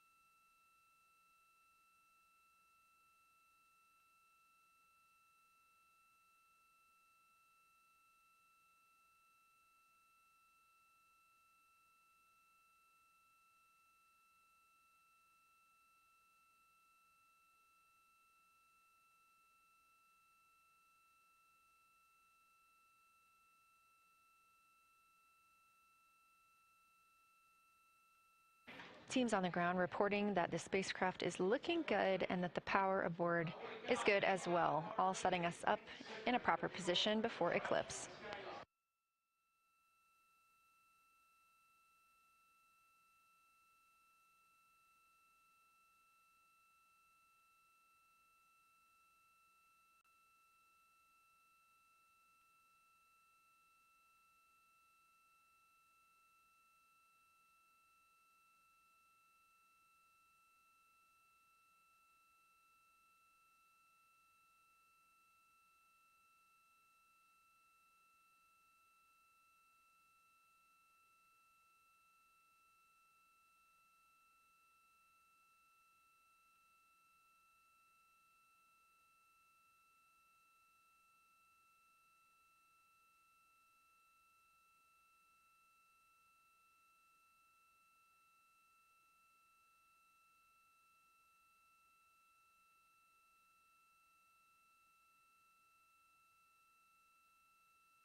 The crew is in a little break during our flyby coverage for today. They will resume their flyby momentarily in about 30 minutes once they get into their observations during that solar eclipse.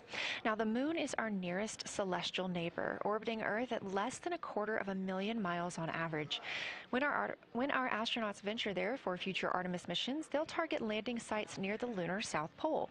There, ancient rocks, minerals, and trapped water ice will not only provide resources for human explorers, but they may also contain clues to the formation and evolution of our planet and the solar system.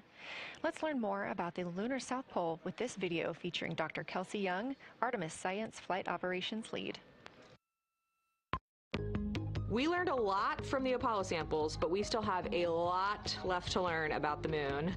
The Apollo missions visited only a pretty narrow swath of the moon. All the missions were concentrated near the near-side equator. Really interesting and really critical insights were unlocked with the Apollo samples, but we have so many questions still to answer about the moon and the evolution of the moon.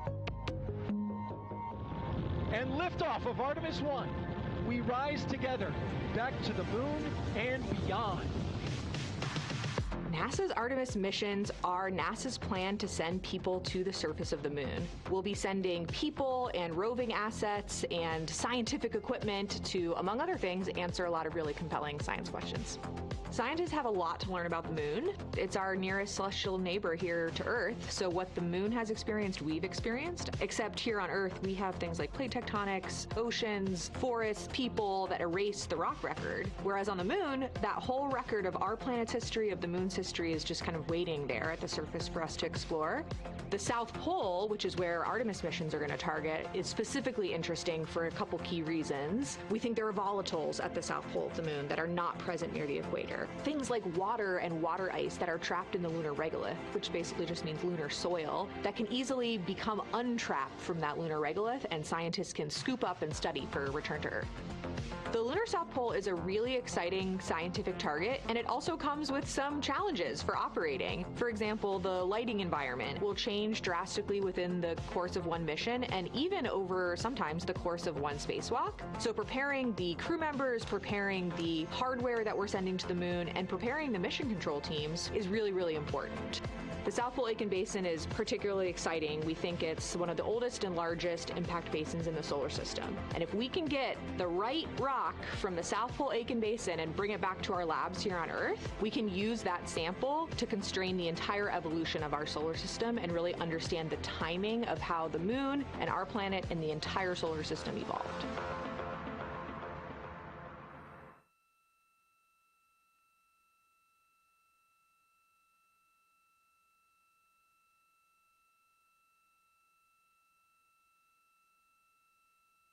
You're looking at a live view aboard the Orion spacecraft of the Artemis II crew, working in the middle of one of their breaks, or really their only break today, during this lunar flyby period. Coming up next will be that solar eclipse.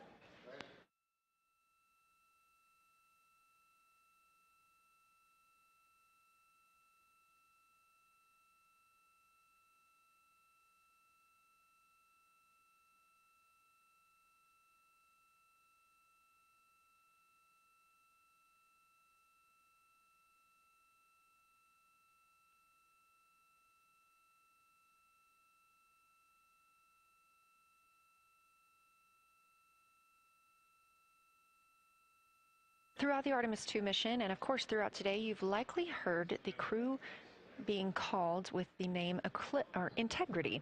The Artemis II crew members named their Orion spacecraft Integrity during a news conference September 24th, 2025. The name Integrity embodies the foundation of trust, respect, candor, and humility across the crew and the many engineers, technicians, scientists, planners, and dreamers required for mission success. They said this name is also a nod to the extensive integrated effort from the more than 300,000 spacecraft components to the thousands of people across the world that must come together to venture to the moon and back, inspire the world, and set the course for a long-term presence at the moon. The crew also said that integrity is rooted in a shared core value of NASA, the agency's astronaut office, and the CSA, the Canadian Space Agency.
We are 5 days, 1 hour, and 38 minutes mission elapsed time into Artemis II. In this view on the screen, you can see the crew starting to even look through some photos that they may have captured today. We really look forward to sharing these photos with you as soon as we possibly can. And the best way to keep up with those is to follow NASA on social media. You can do so at NASA, and for this mission specifically, at NASA Artemis.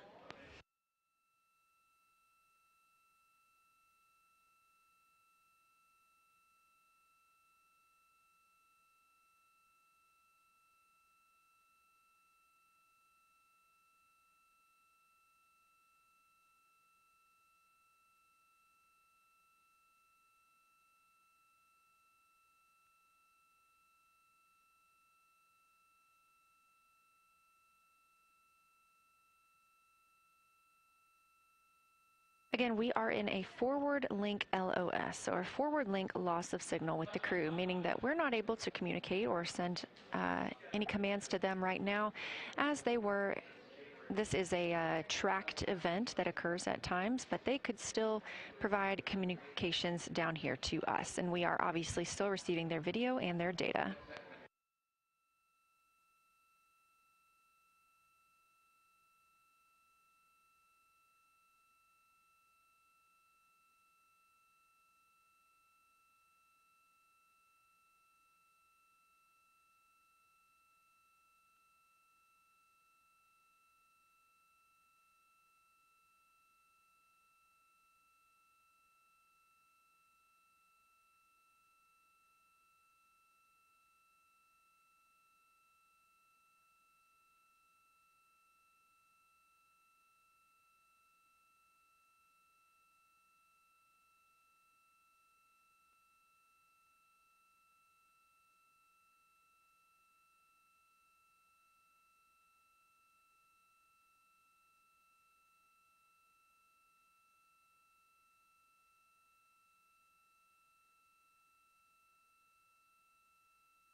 Houston integrity in the blind. High priority PAO activities on Reed's timeline are on PCD1 in a folder imagery for downlink, and then high priority standby imagery for downlink, and then lunar flyby for PAO, and then high priority PAO.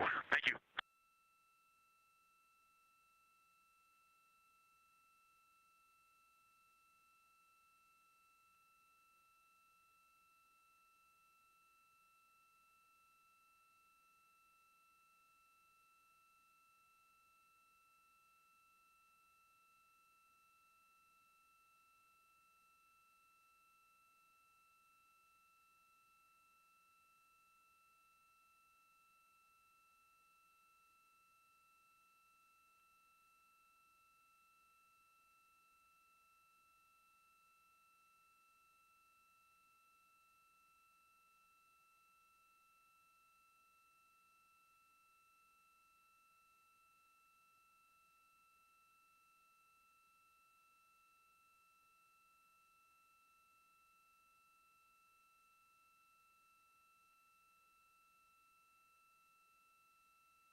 This is Artemis Mission Control. You heard Reed Wiseman, commander of the Artemis II mission aboard Orion, make a call in the blind. This means he knows we cannot call back and that he knows we may not receive his call. However, we have good communications with the spacecraft. They just cannot hear from us right now due to a forward link loss of signal. Again, we were tracking that this would occur, and we will regain that momentarily. But that call that came down from Wiseman mentioned some imagery, so we are very much looking forward to getting pictures taken from the moon today. Again, to see those images, make sure you follow NASA on our social media at NASA and at NASA Artemis.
The view on your screen right now is an animation.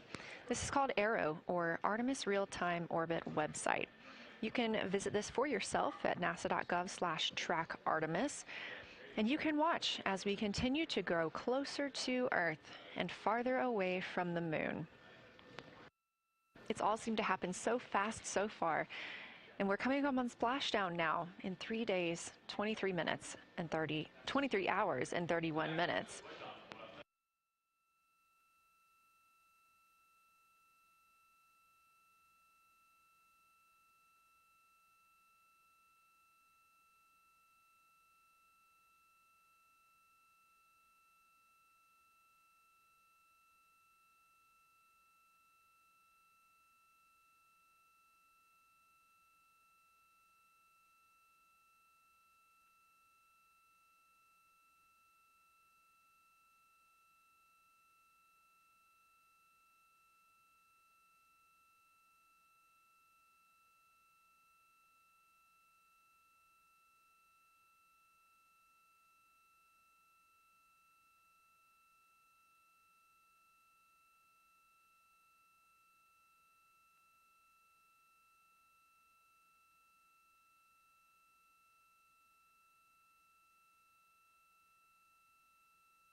This is Artemis Mission Control. We are in a forward link LOS with the spacecraft. We're not able to send commands or communications to them right now. However, they could send them to us, and we do get spacecraft data.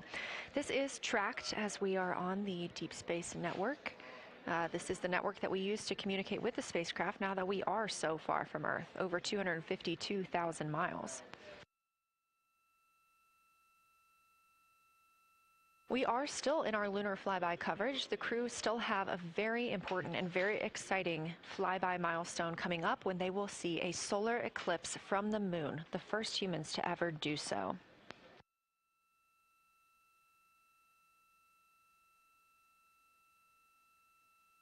Something that we also have to consider when it comes to our missions and launches is space weather. So since the Apollo 16 and 17 missions, there were some solar eruptions near that time frame that could have been dangerous to our explorers. Over those 50 years since those storms, the data, technology, and resources available to NASA have improved, enabling advancements towards space weather forecasts and astronaut protection, which is key to NASA's Artemis program to return astronauts to the moon.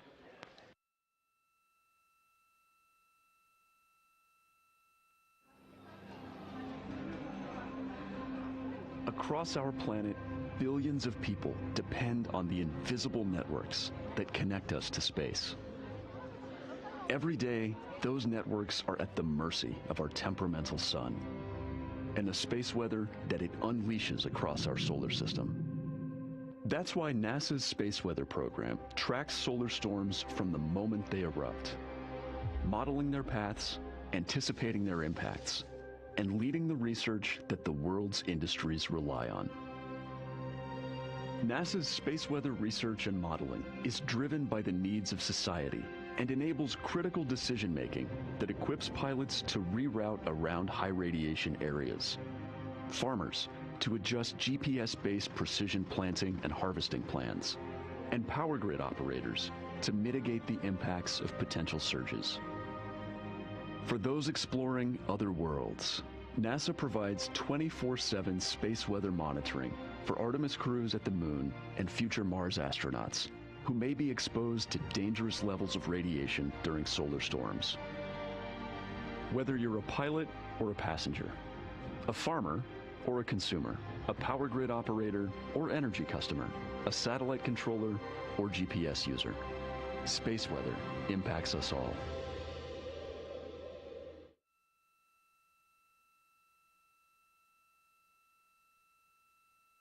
This is a live view from the Orion spacecraft on the Artemis II mission. It's now been 5 days, 1 hour, and 54 minutes since we launched.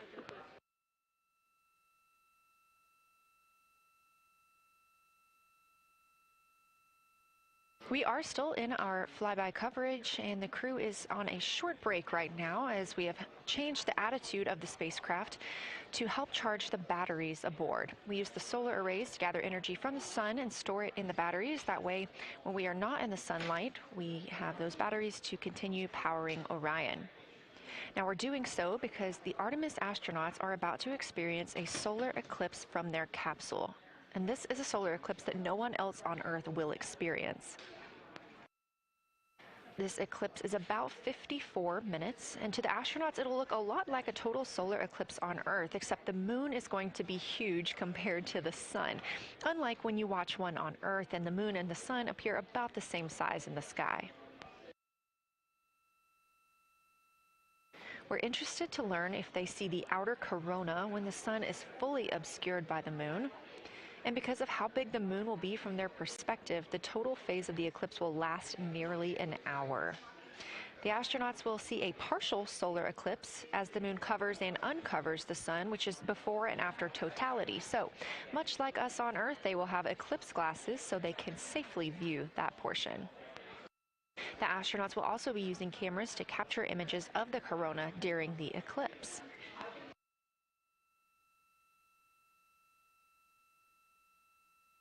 There also may be some other planets visible during the eclipse, including Venus, Saturn, Mars, and Mercury. If they can identify what part of the sky they're looking at, this can help train future Artemis astronauts on what part of the sky they're seeing. This provides useful knowledge in challenging situations when they may need to rely on that information instead of instruments for navigation and orientation.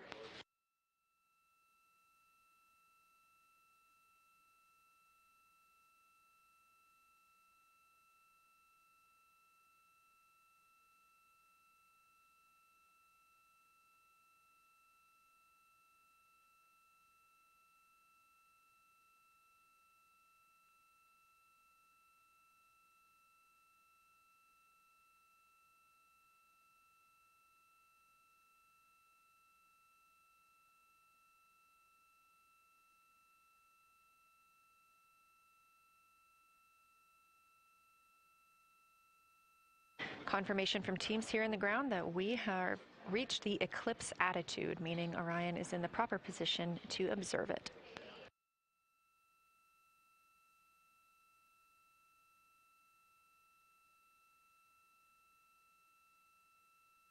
The astronauts' break during this observation period is now over, and we are resuming their lunar flyby observations.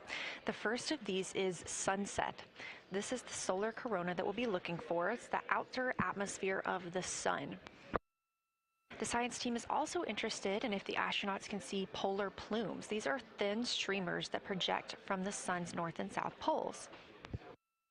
Additionally, they're interested in seeing if the crew can witness coronal loops. These are arcs close to the sun's surface.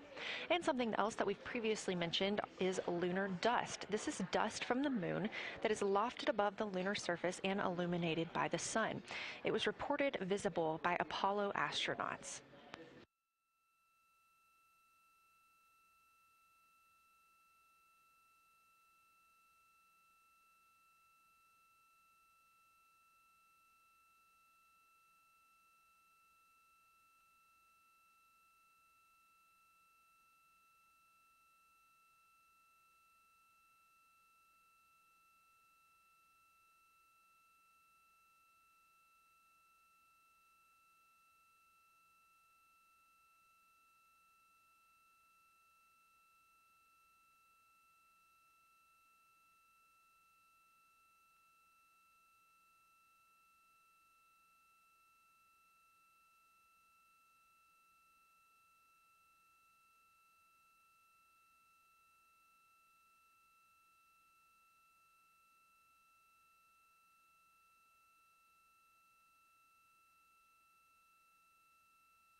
You're getting a live look from Orion as the crew observes a solar eclipse from the moon.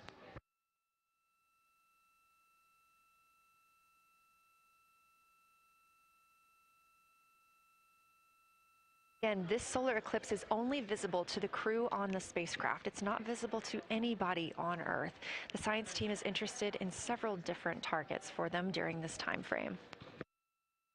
And we're personally looking forward to getting those images as well. Again, during the beginning portion of this eclipse, the astronauts will need to use eclipse glasses, just like we do from Earth, to safely view it. Once the moon has completely covered the sun, they'll be able to take off those glasses for almost an hour. Totality on Earth during a solar eclipse lasts only a couple of minutes. So this opportunity gives them a chance to look out into deep space and to look into see if there are other planets nearby.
What you're seeing right now is the solar corona. That's the outer atmosphere of the sun.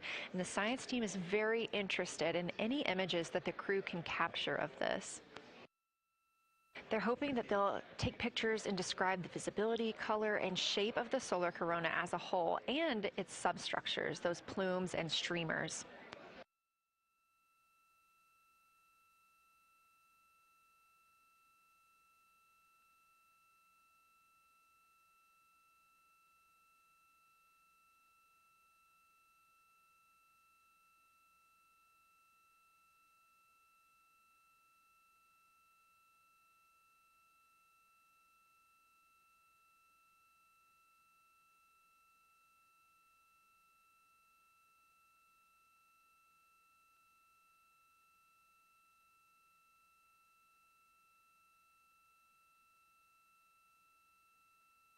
Science, integrity, and the blind. This is continues to be unreal. The sun has gone behind the moon, and the corona is still visible, and it's bright, and it creates a halo almost around the entire moon. But when you get to the Earth side, the Earth shine is already shown. I mean, almost seconds after the sun set behind the moon. You could see Earth shine. The Earth is so bright out there, and the moon is just hanging in front of us. This black orb out in front of us, in front of now, not the blackness, but the gray that blends and drifts into the blackness. We can see stars and the planets behind it. And Christina is in window 1, Reed is in window 2 with the long lens, and Jeremy is describing it in window 3, and it is quite an impressive sight. You can still see the horizon lit up brighter where the sun set on that side of the moon. It is bright, and Earthshine is very distinct, and it creates quite an impressive visual illusion. Wow, it's amazing.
Again, you're looking at a live view from the Orion spacecraft on the Artemis II mission.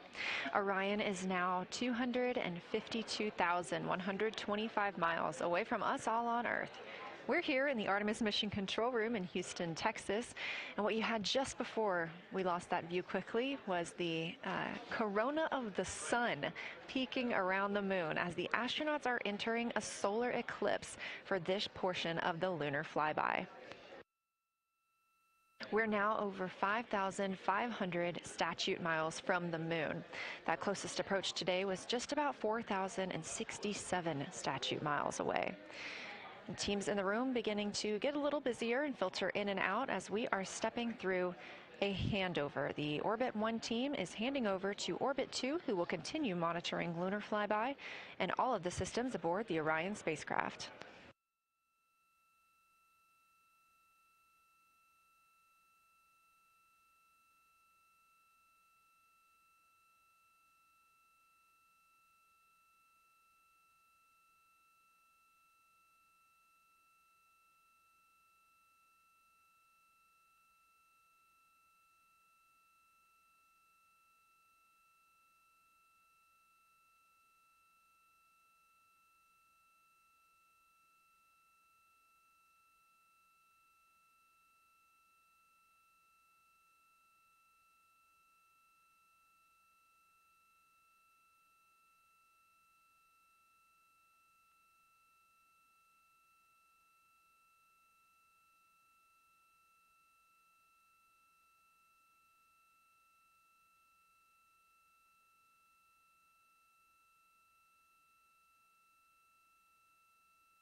You're getting your last few views of the solar corona as the moon begins to take center stage and completely cover the sun. If you see that bright dot up near the top left of your screen, we think right now that that may be a part of the spacecraft, but we'll be sure to correct that if we end up figuring out later that it is something else entirely.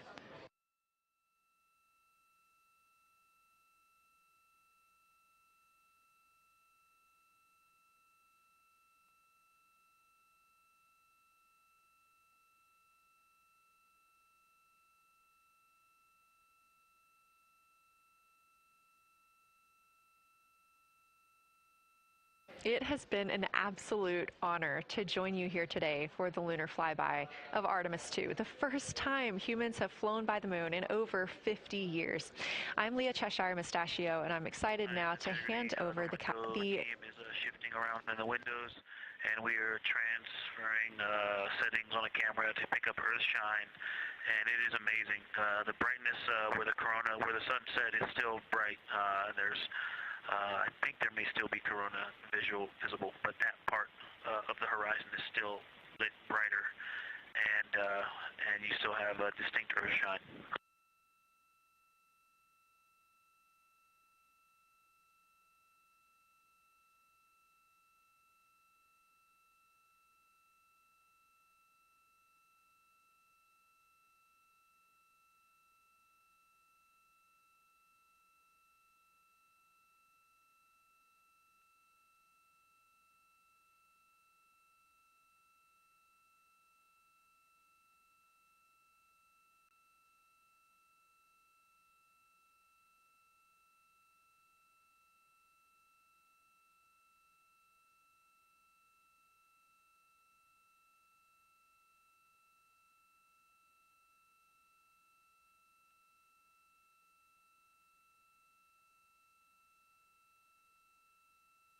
You know our rules that we don't talk when the crew is talking, so wanted to give Victor Glover a moment there to call down what he was seeing now that the moon is covering the sun. A really amazing time during today's lunar flyby. Again, thank you so much for letting us help tell this story today. I am Leah Cheshire Mustachio, handing it over to my friend Anna Schneider at the PAO console as the Orbit 2 team comes to join us. So thank you so much, and I hope you all enjoy tonight. Anna, you can take it away. Thank you so much, Leah, and it's been a joy listening to your coverage over the last several hours. So as you mentioned, the Orbit 2 team of flight controllers is currently making their way on console and completing a shift handover with the Orbit 1 team of flight controllers. The Orbit 2 team tonight will be led by Flight Director Diane Daly, and she is currently handing over with the Orbit 1 flight director there on your screen, who was Flight Director Jeff Radigan.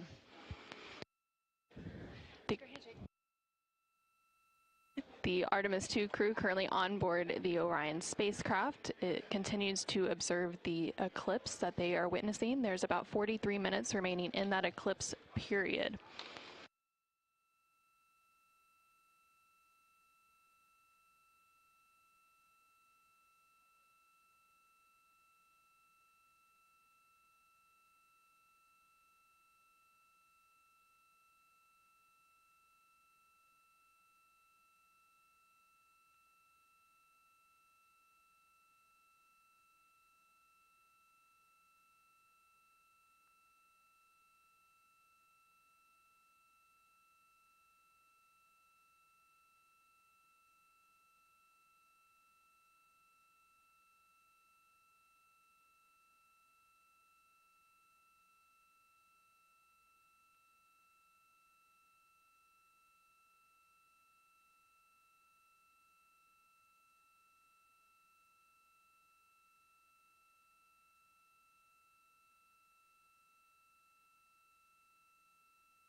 This is Artemis Mission Control.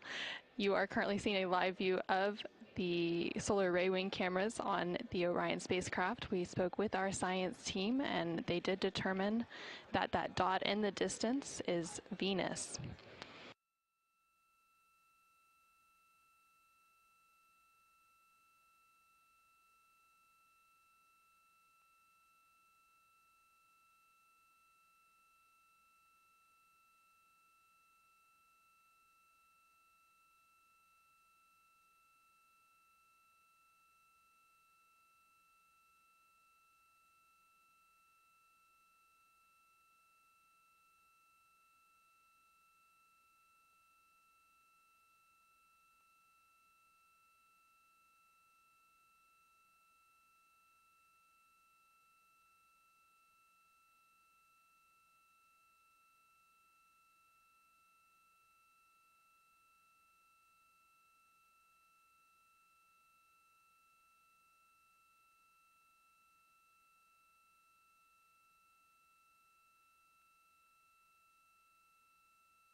science integrity. Let's see, not a huge change in here, just an update. The camera settings for Earthshine are challenging. This one's challenging to capture. What we're seeing, we're just not picking up on the cameras. And after all of the amazing sights that we saw earlier, we just went sci-fi. This has, it just looks unreal. You can see the surface of the moon between, I guess, the Earthshine. I guess Earthshine. You can actually see a majority of the moon. It is the strangest looking thing that you can see so much on the surface.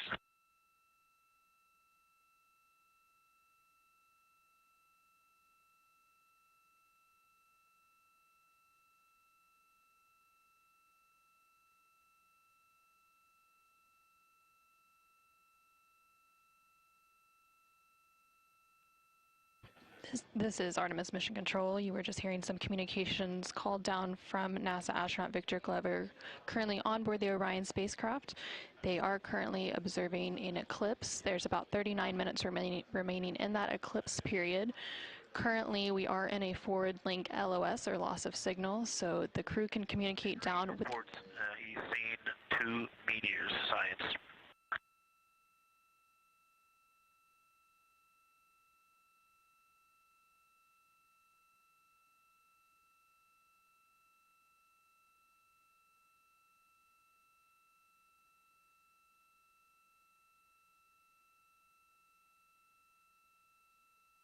So we are in a forward link loss of signal. We do expect to regain signal in about 3 minutes, and at that point then the ground can communicate back up to the crew on board the Orion spacecraft.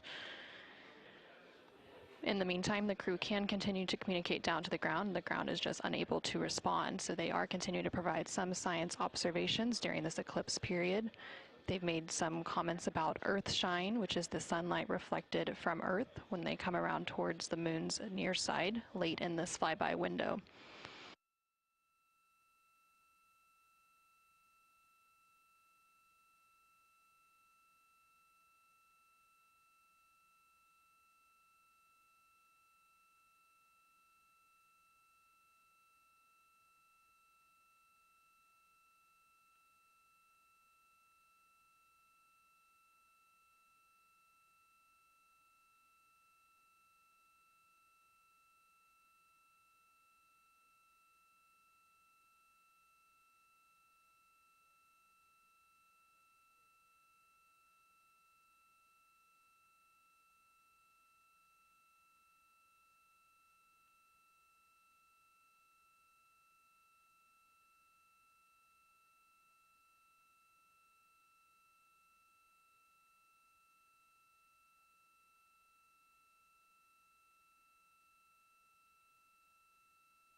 activity in the blind. The glow around the moon is beginning to become a little bit more even.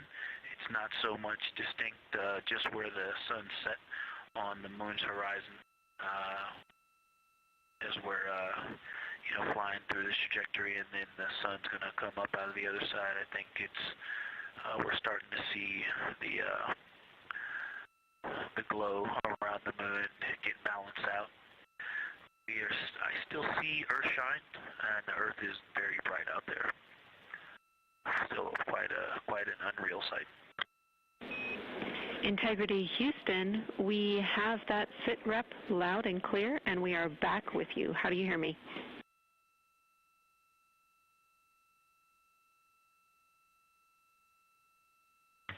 Hey Jenny, we have you loud and clear, thanks.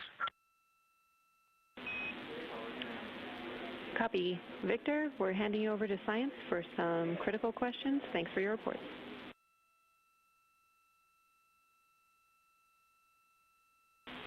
Integrity Science, we were loving your science sit reps in the blind, and it should come as no surprise that we have a number of follow-up questions. First, you mentioned Reed observing meteors. Can you speak to that? Were you referring to comets or impact flashes or something else?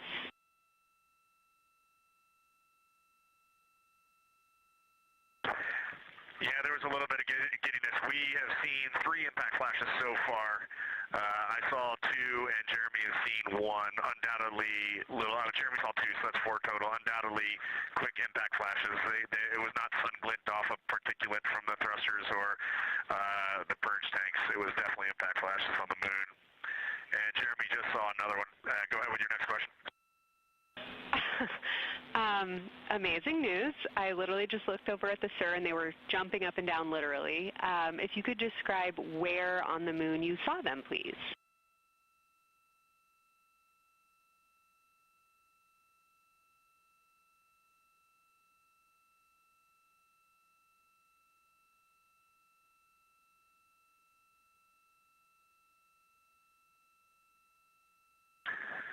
So they've all been either on or a bit south of the equator and on the Earth side of the moon.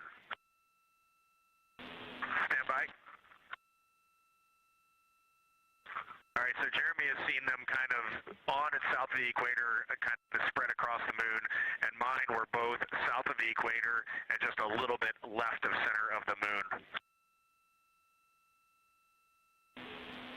Incredible news, Reed, and reminder, we have citizen scientists here on Earth looking for impact flashes, so hearing you saw them on the near side means that people saw them too.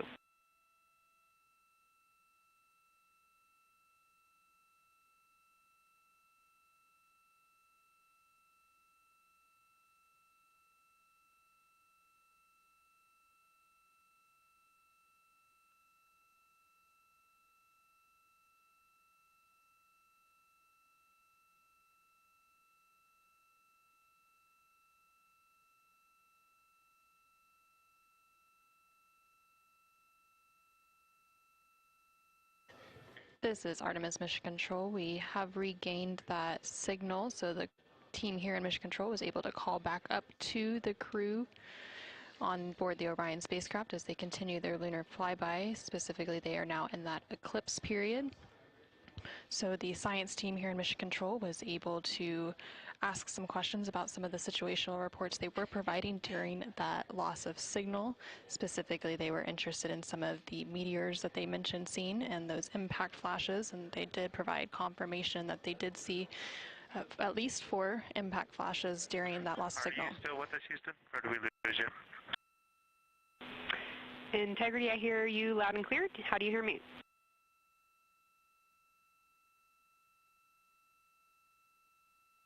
Okay, we got you loud and clear. One of the other things I wanted to describe, which was surprising to me, but the entire moon is lit up. It's glowing behind the entire moon. I thought it would look, dark against the black sky or deep space, but the sun is lighting up the entire limb of the moon. You can see the entire perimeter of it, and even now with the sun far behind the moon, you can see, you still make out little bits of topography around the entire limb, just bumps as you go around it. And there's about the glow around the moon, once your eyes adjust, is easily 10 widths or diameters of the sun around the entire moon.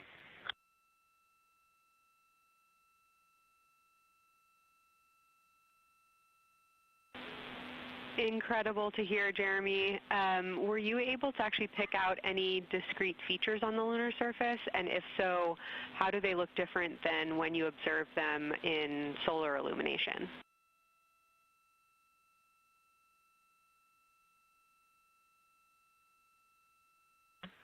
No, we really haven't been able to identify features on the lunar surface yet. We just see, the topography on the limb.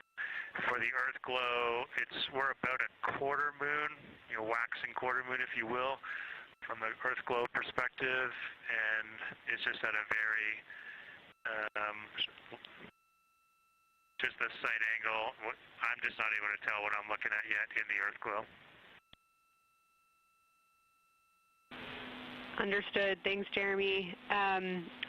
One other question for you on the solar corona. Were you actually able to see any structure or color in the corona before most of it disappeared behind the moon?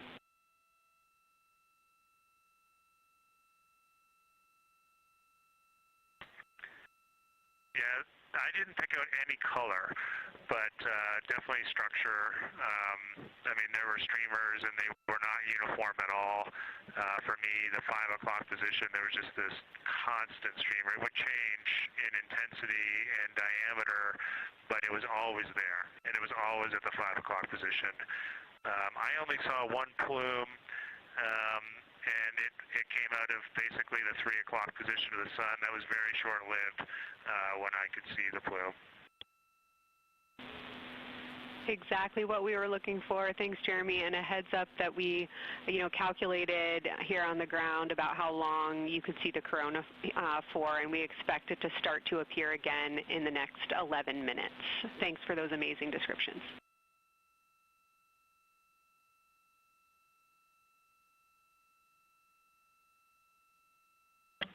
Okay, we're excited to see it all again.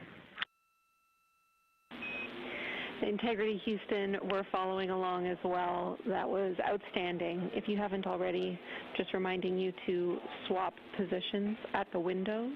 And that brief LOS we had previously was due to a data rate change expected.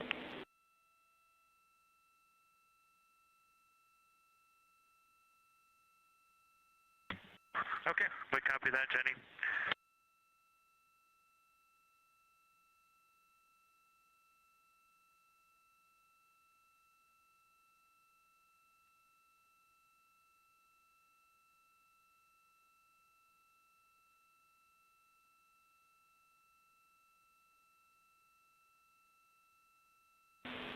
Integrity Science, one more request for you.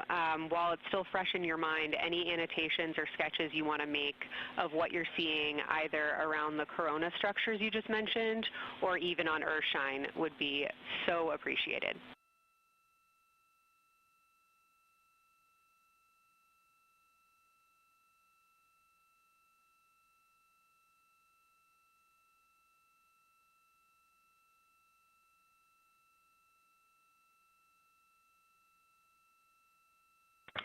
Okay, Kelsey, it's going to be pretty hard to go look at a PCD right now, but we'll definitely try and annotate what we saw. And if the annotations come in the next block where you're cleaning up your documentation, that sounds like a good plan to me.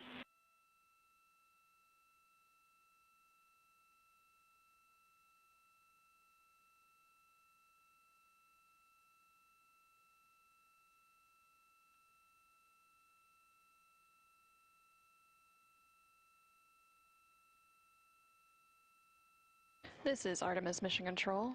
On the bottom right corner of your screen, you can see a view of the Science Officer console here in Mission Control. And we've been hearing that communication between the science officer. The Orbit 1 science officer is Kelsey Young, and she's been asking questions to the crew, specifically CSA astronaut Jeremy Hansen, based on the observations they've been making during this eclipse period. And then in the upper left-hand corner of your screen, you can see a view of the Artemis real-time orbit website, which provides updates on the velocity and the distance from Earth and the Moon of the Orion spacecraft as it continues to make its way back to Earth. The distance from the Moon will continue to increase at this point. So right now, Orion and its crew are about 6,300 miles away from the Moon and about 251,000 miles away from the Earth.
Okay, science, we're getting set up for sunrise.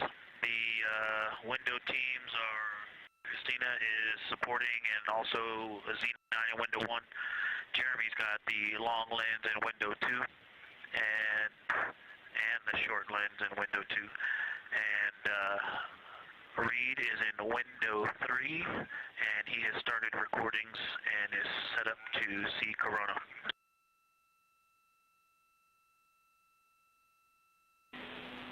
Great sit rep, Victor. That sounds like a good config, and we're showing coronal effects start to appear on your video camera. So in the next few minutes, we should start to hear your observations.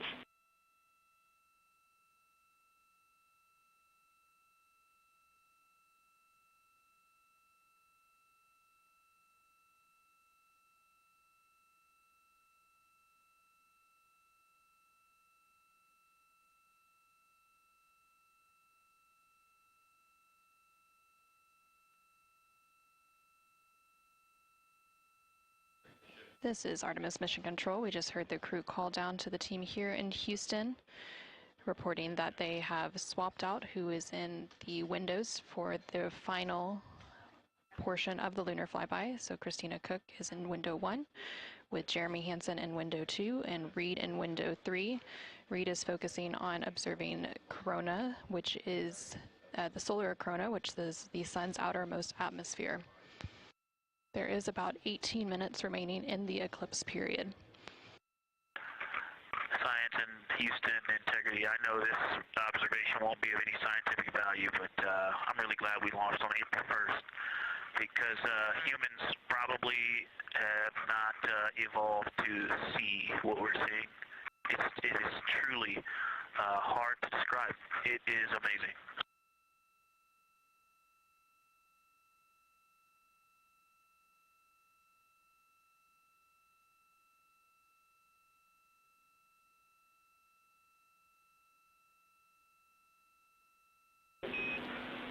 Amazing. Thank you, Victor.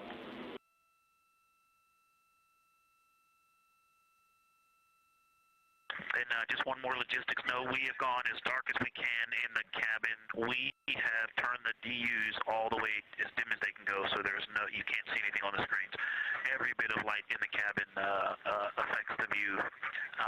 You're definitely seeing the brightness go closer. It's definitely brighter on the Earth-shine side, and so we're expecting to see some corona here soon.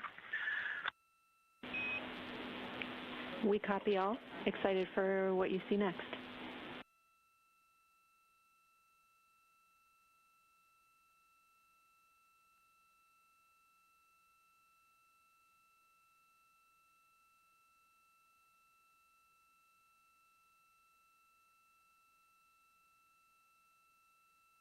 I'm not sure if we talked much about the star field, but we've got lots of stars.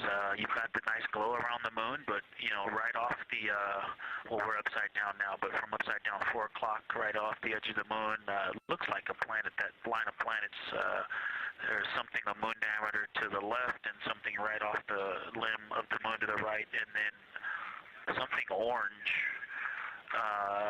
It looks orange to the right of that, about half the moon diameter. So. But anyway, there are definitely stars. I think some of those planets that you said we might see, we're seeing.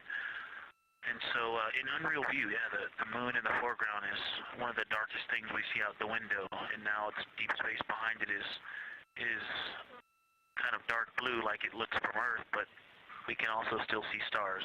It's quite a wicked view. Victor, Like just doing the best job, and I'm not going to try to add on to what he's doing. It's indescribable. No matter how long we look at this, our brains are not processing this image in front of us. It is absolutely spectacular, surreal. I know there's no adjectives. I'm going to need to invent some new ones to describe what we are looking at out this window. This is just absolutely beautiful and inspiring to hear. And Victor, we suspect what you're seeing is Saturn and Mars. That reddish object is likely Mars. Good opportunity to look to the future of where we're going.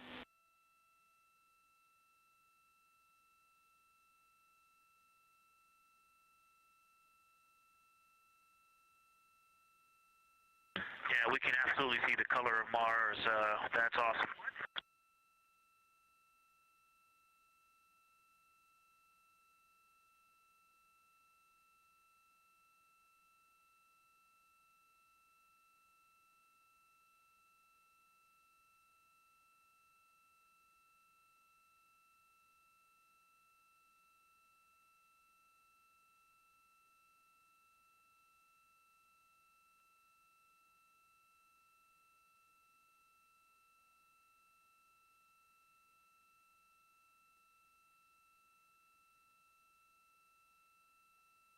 Okay, and from this vantage point, the 4 o'clock on the Earth-shine side is definitely getting brighter, still no coronal structure.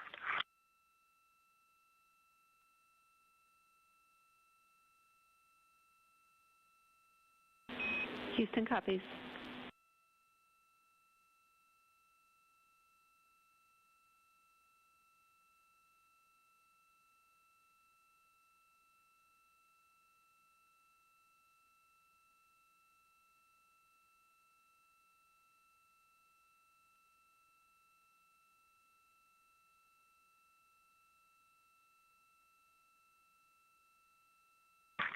We aren't able to distinguish which Mare is, but we can clearly see Mare in the Earthshine.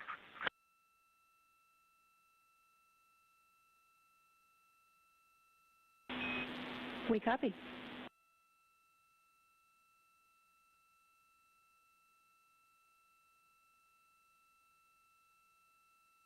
This is Artemis Mission Control in Houston, Texas.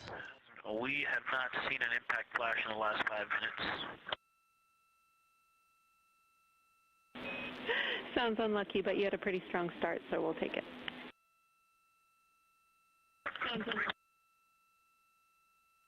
actually, right after I said that, right at the South Pole, near the South Pole on the Terminator, Reed just saw one. Amazing.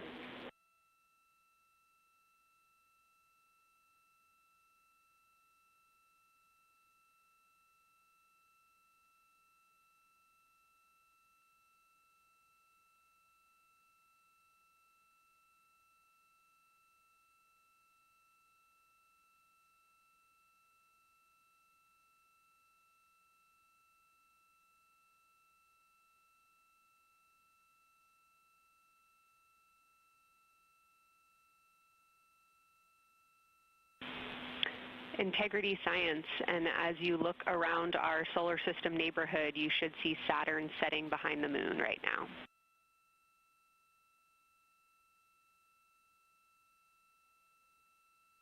We do. We've been watching it track close to the horizon, and it's right tangential to the moon at this moment.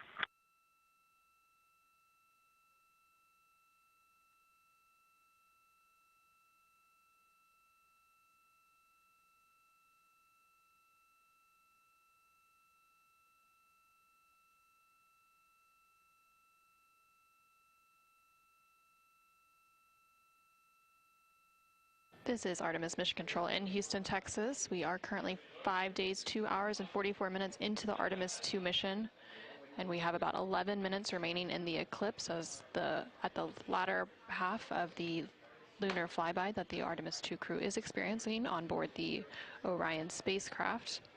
We've received several different call downs from the crew and questions up from the science officer here in Mission Control. One of the things that they said that they were able to see is Mars off in the distance, and then the science team also confirmed that they should be seeing Saturn setting behind the moon. They've also acknowledged seeing several different impact flashes, and these are flashes of lights from meteorites striking the surface of the moon. They've also mentioned the solar corona, which is the sun's outermost atmosphere. Here in Mission Control Houston, the Orbit 1 and Orbit 2 teams have officially completed their handover. So the Orbit 2 team is now leading here in Mission Control, and that is being led by Flight Director Diane Daly, and the Capcom here in Mission Control will be Tess Caswell. And you can see there on your screen on the right-hand side is the Flight Director console, and Diane Daly is in the far right of that screen, and Tess Caswell, the Capcom or capsule communicator, is in the far left hand of that screen.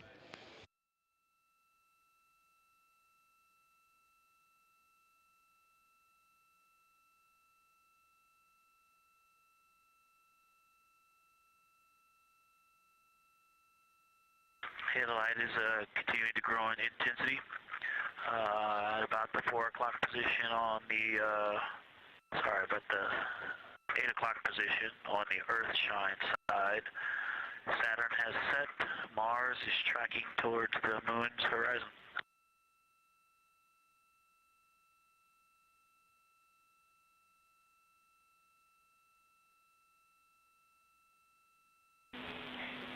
Integrity Science, we copy, and we're starting to see it on the vehicle stream. Looking forward to any coronal observations you can share with us.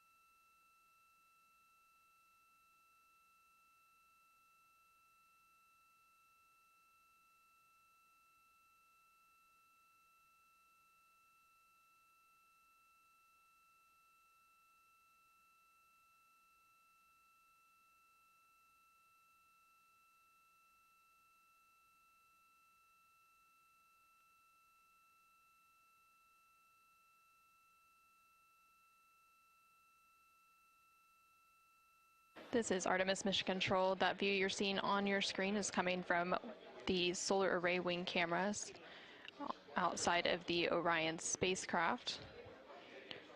And you can see the light starting to come into view as the solar eclipse period is starting to end. Integrity, still no coronal structure at this time, just continuing to grow in intensity.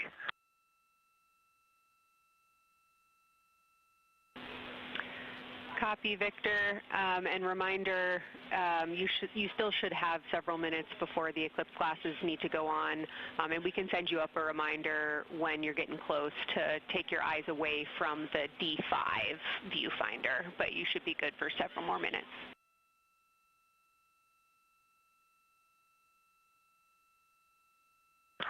Copy, thank you, and yes, please send up the reminder. Thank you.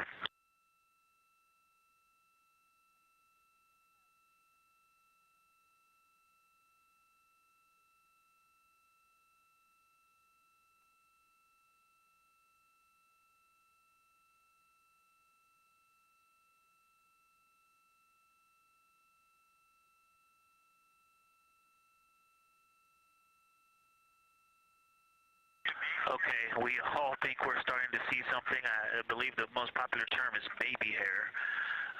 As the light grows in intensity and the horizon on this side becomes very distinct. You can still see Earth shine, even though the sun's brightness is definitely growing in intensity.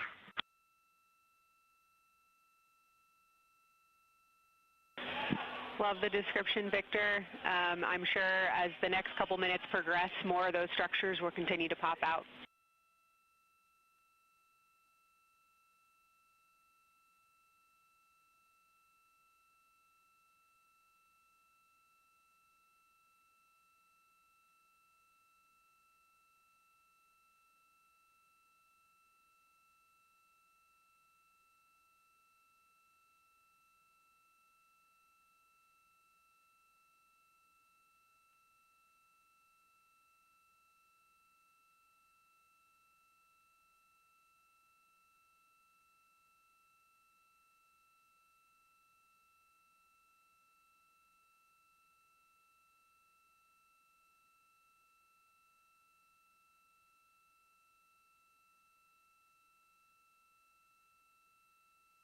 This is Artemis Mission Control in Houston, Texas.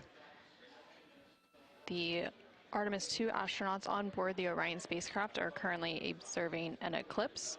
And to the crew on board the spacecraft, the eclipse looks much like a total solar eclipse here on Earth, except the moon is much larger compared to the sun, unlike a terrestrial solar eclipse where the moon and the sun appear the same size in the sky. We are definitely starting to see structure. That baby hair is rapidly growing out toward the 9 o'clock and the 8 o'clock.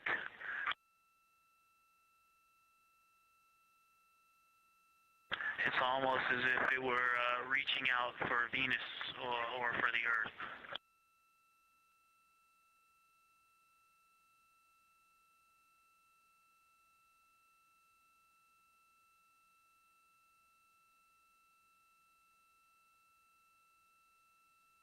If you've ever seen the spotlight off the top of the Luxor at night in Las Vegas, this looks like what that wants to be when it grows up.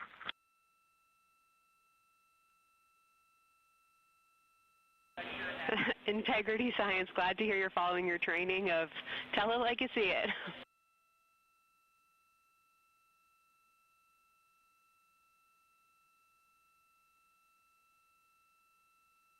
So far, it's pretty symmetrical. There are 2 or 3 streamers that are growing in intensity and in magnitude, and it's slowly starting to widen, starting to spread out across the horizon. Pretty amazing view.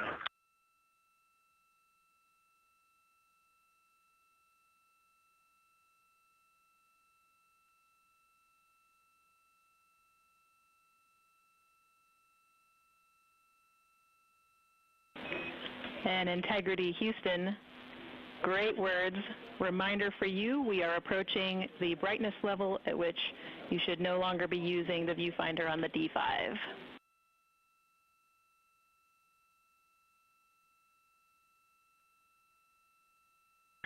Integrity copies, and thanks for the heads up.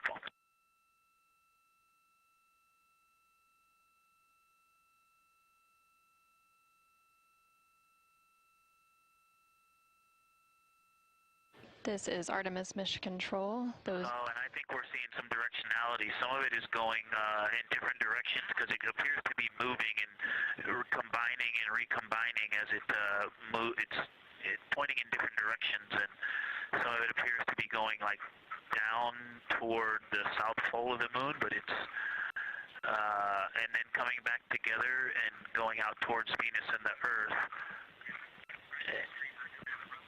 And depending on how I stare at it, it looks like one large structure, but then it definitely has wisps, and you can see 3 or 4 structures inside of it. It's like watching a flame. It's like looking at a flame, and stand by.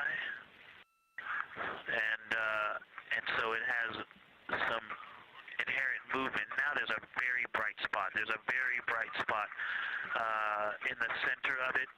There's a towering light and then there were like 2 streamers that were going 30 degrees out from it, and now it is just extremely bright.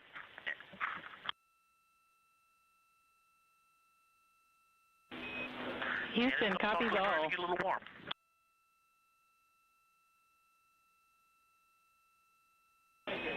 And we copied all. We wanted to remind you at this point on the eclipse glasses. Should be about time for those.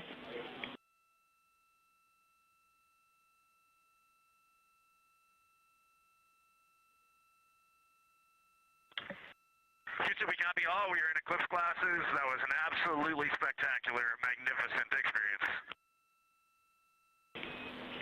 Thanks for the report. We sure wish we were there with you.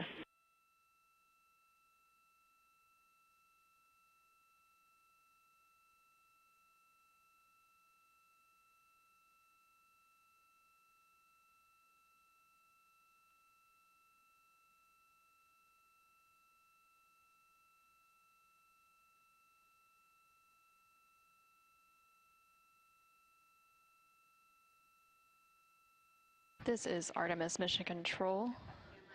The eclipse period is coming to an end, and we did hear that call up that the crew now has to put on those eclipse glasses to be able to protect their eyes for this final portion of the eclipse. And these views coming to you from the solar array wing cameras on the Orion spacecraft. Houston, if you could give me about 20 new superlatives in the mission summary for tomorrow, that'll help my vocabulary out a bit. Thank you. We will solicit input from the team.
This is Artemis Mission Control. There on your screen you can see a live look inside of the SIR, or the Science Evaluation Room, here in Mission Control Houston, just down the hallway from the Artemis Flight Control Room. Integrity Houston, back with you after a data rate change. Regarding the SAW-3 camera T low caution, no action for you. It just got a little cool during the eclipse.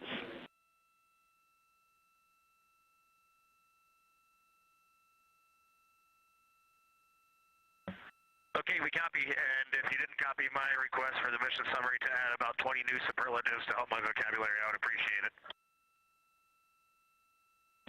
We copied it fantastically.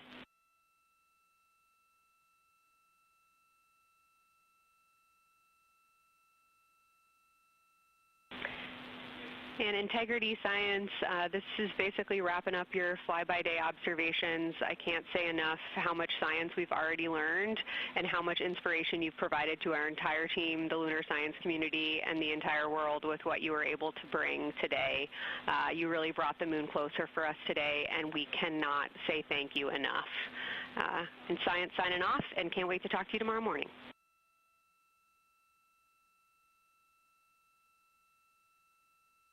To your entire team, Kelsey, to the entire NASA science team, you all really turned to when we shifted launch dates to April 1st, and you got the most incredible package together for us to go do some great science and some great, truly human experience moments here. And we were well prepared, and we appreciate all of you. And this is what we do best when we all come together and work as a team. So you all knocked it out of the park. Thank you for giving us this opportunity. Beautiful words, Reed. Thanks so much.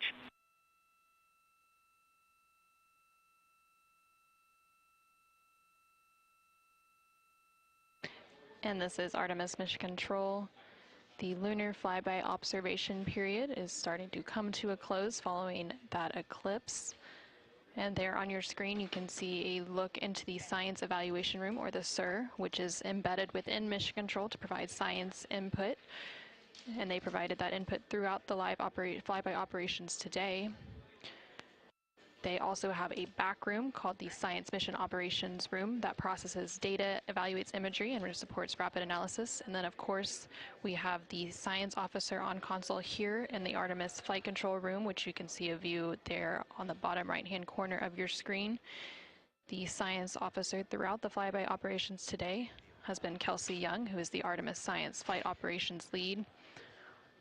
And then to her left is Angela Garcia, who will be the science officer taking over for Orbit 2.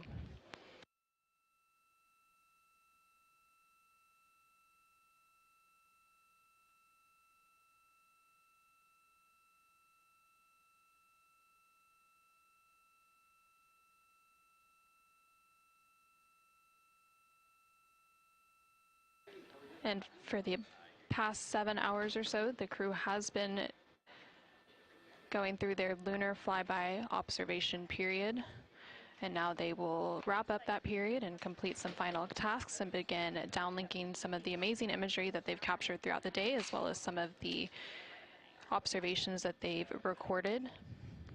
And now on your screen you're seeing a live look from the Orion spacecraft from those solar array wing cameras.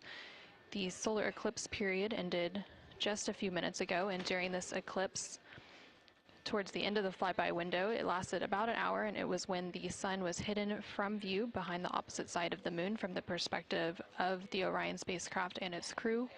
And during that time, the crew saw a mostly dark moon, and they used the opportunity to analyze the solar corona, which is the sun's outermost atmosphere, while it was visible. And then once the sun was completely out of view behind the moon, the crew looked for impact flashes, which they reported seeing multiple impact flashes, and those are flashes of light from meteoroids striking the surface of the moon. They also looked for dust lofting above the limb or the edge of the moon, along with some deep space targets, including planets, and they noticed Mars off to the distance, and we also saw Venus on one of the solar array wing cameras early on in the eclipse period. The crew also looked at parts of the moon illuminated by Earthshine, which is the sunlight reflected from the Earth when they come around toward the moon's near side at the very end of that flyby window.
Integrity Houston, understand that you are still reflecting upon and consolidating your lunar observations. At your convenience, I have 2 items related to the upcoming VIP event.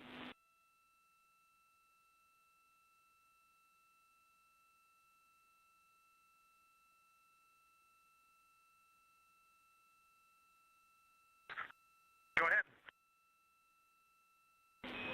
All right, first we wanted to let you know that the message for that upcoming event is on board for review at your convenience. That's message 3.06.04. The second item is that we've seen a couple of video blips in previous events.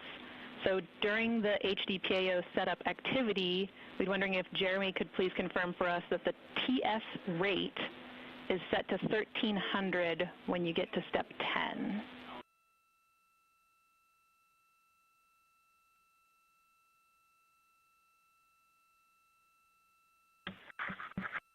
Okay, Jenny. Yeah, we're pretty sure we've been in 1300 for all the PAO events. We've been tracking that when we swap between the HHP and the D5. We copy, Jeremy. Thanks. And for the record, the phenomenal Jenny has gone on to her next appointment of the day, and you've now got Tess with you.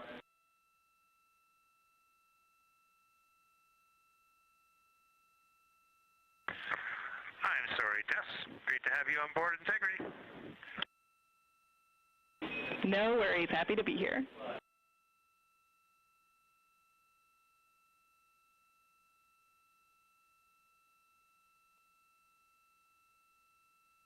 This is Artemis Mission Control. We heard some communication there between the Capcom or capsule communicator here in Mission Control, which for Orbit 2 is Tess Caswell, and the CSA or Canadian Space Agency astronaut on board the Orion spacecraft, Jeremy Hansen.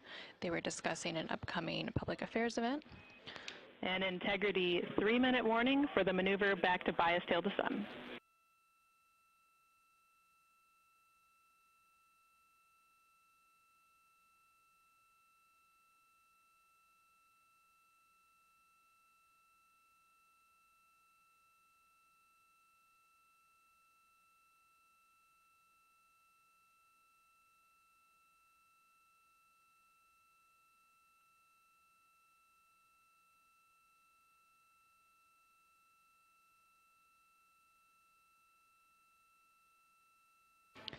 The crew on board the Orion spacecraft recently completed their lunar observation period. It was an approximately 7-hour period of time in which they were focused on several different targets identified by the science team here on the ground that they studied and prepared for ahead of time. And then they also were referencing a lunar targeting package that was uplinked about a day ago with those final targets. Now they are completing some post-lunar flyby activities, so they're working to clean up their observations that they've made and also working to downlink some of the photos that they've taken throughout the day. The science team here on the ground will then work to get as much data as they can overnight, and then there will be a post-flyby conference tomorrow after the crew wakes up. And that's not a debrief, but a science data collection to capture their nuanced experience while they're still in the field and the experience is still fresh. And then, of course, there will also be a public affairs downlink event later in the day. Now that once the post-lunar flyby activities are complete, and then after that, the crew will go into some of their final activities for the day. They will have a private medical conference, or PMC, with the medical teams here on the ground. These are regular conferences that they have at the end of every day, and then there's also a flight director conference that they will have before they go into their pre-sleep period, during which they can complete hygiene activities and they will have the chance to eat their dinner and complete any other final personal activities for the day before they head into their sleep period.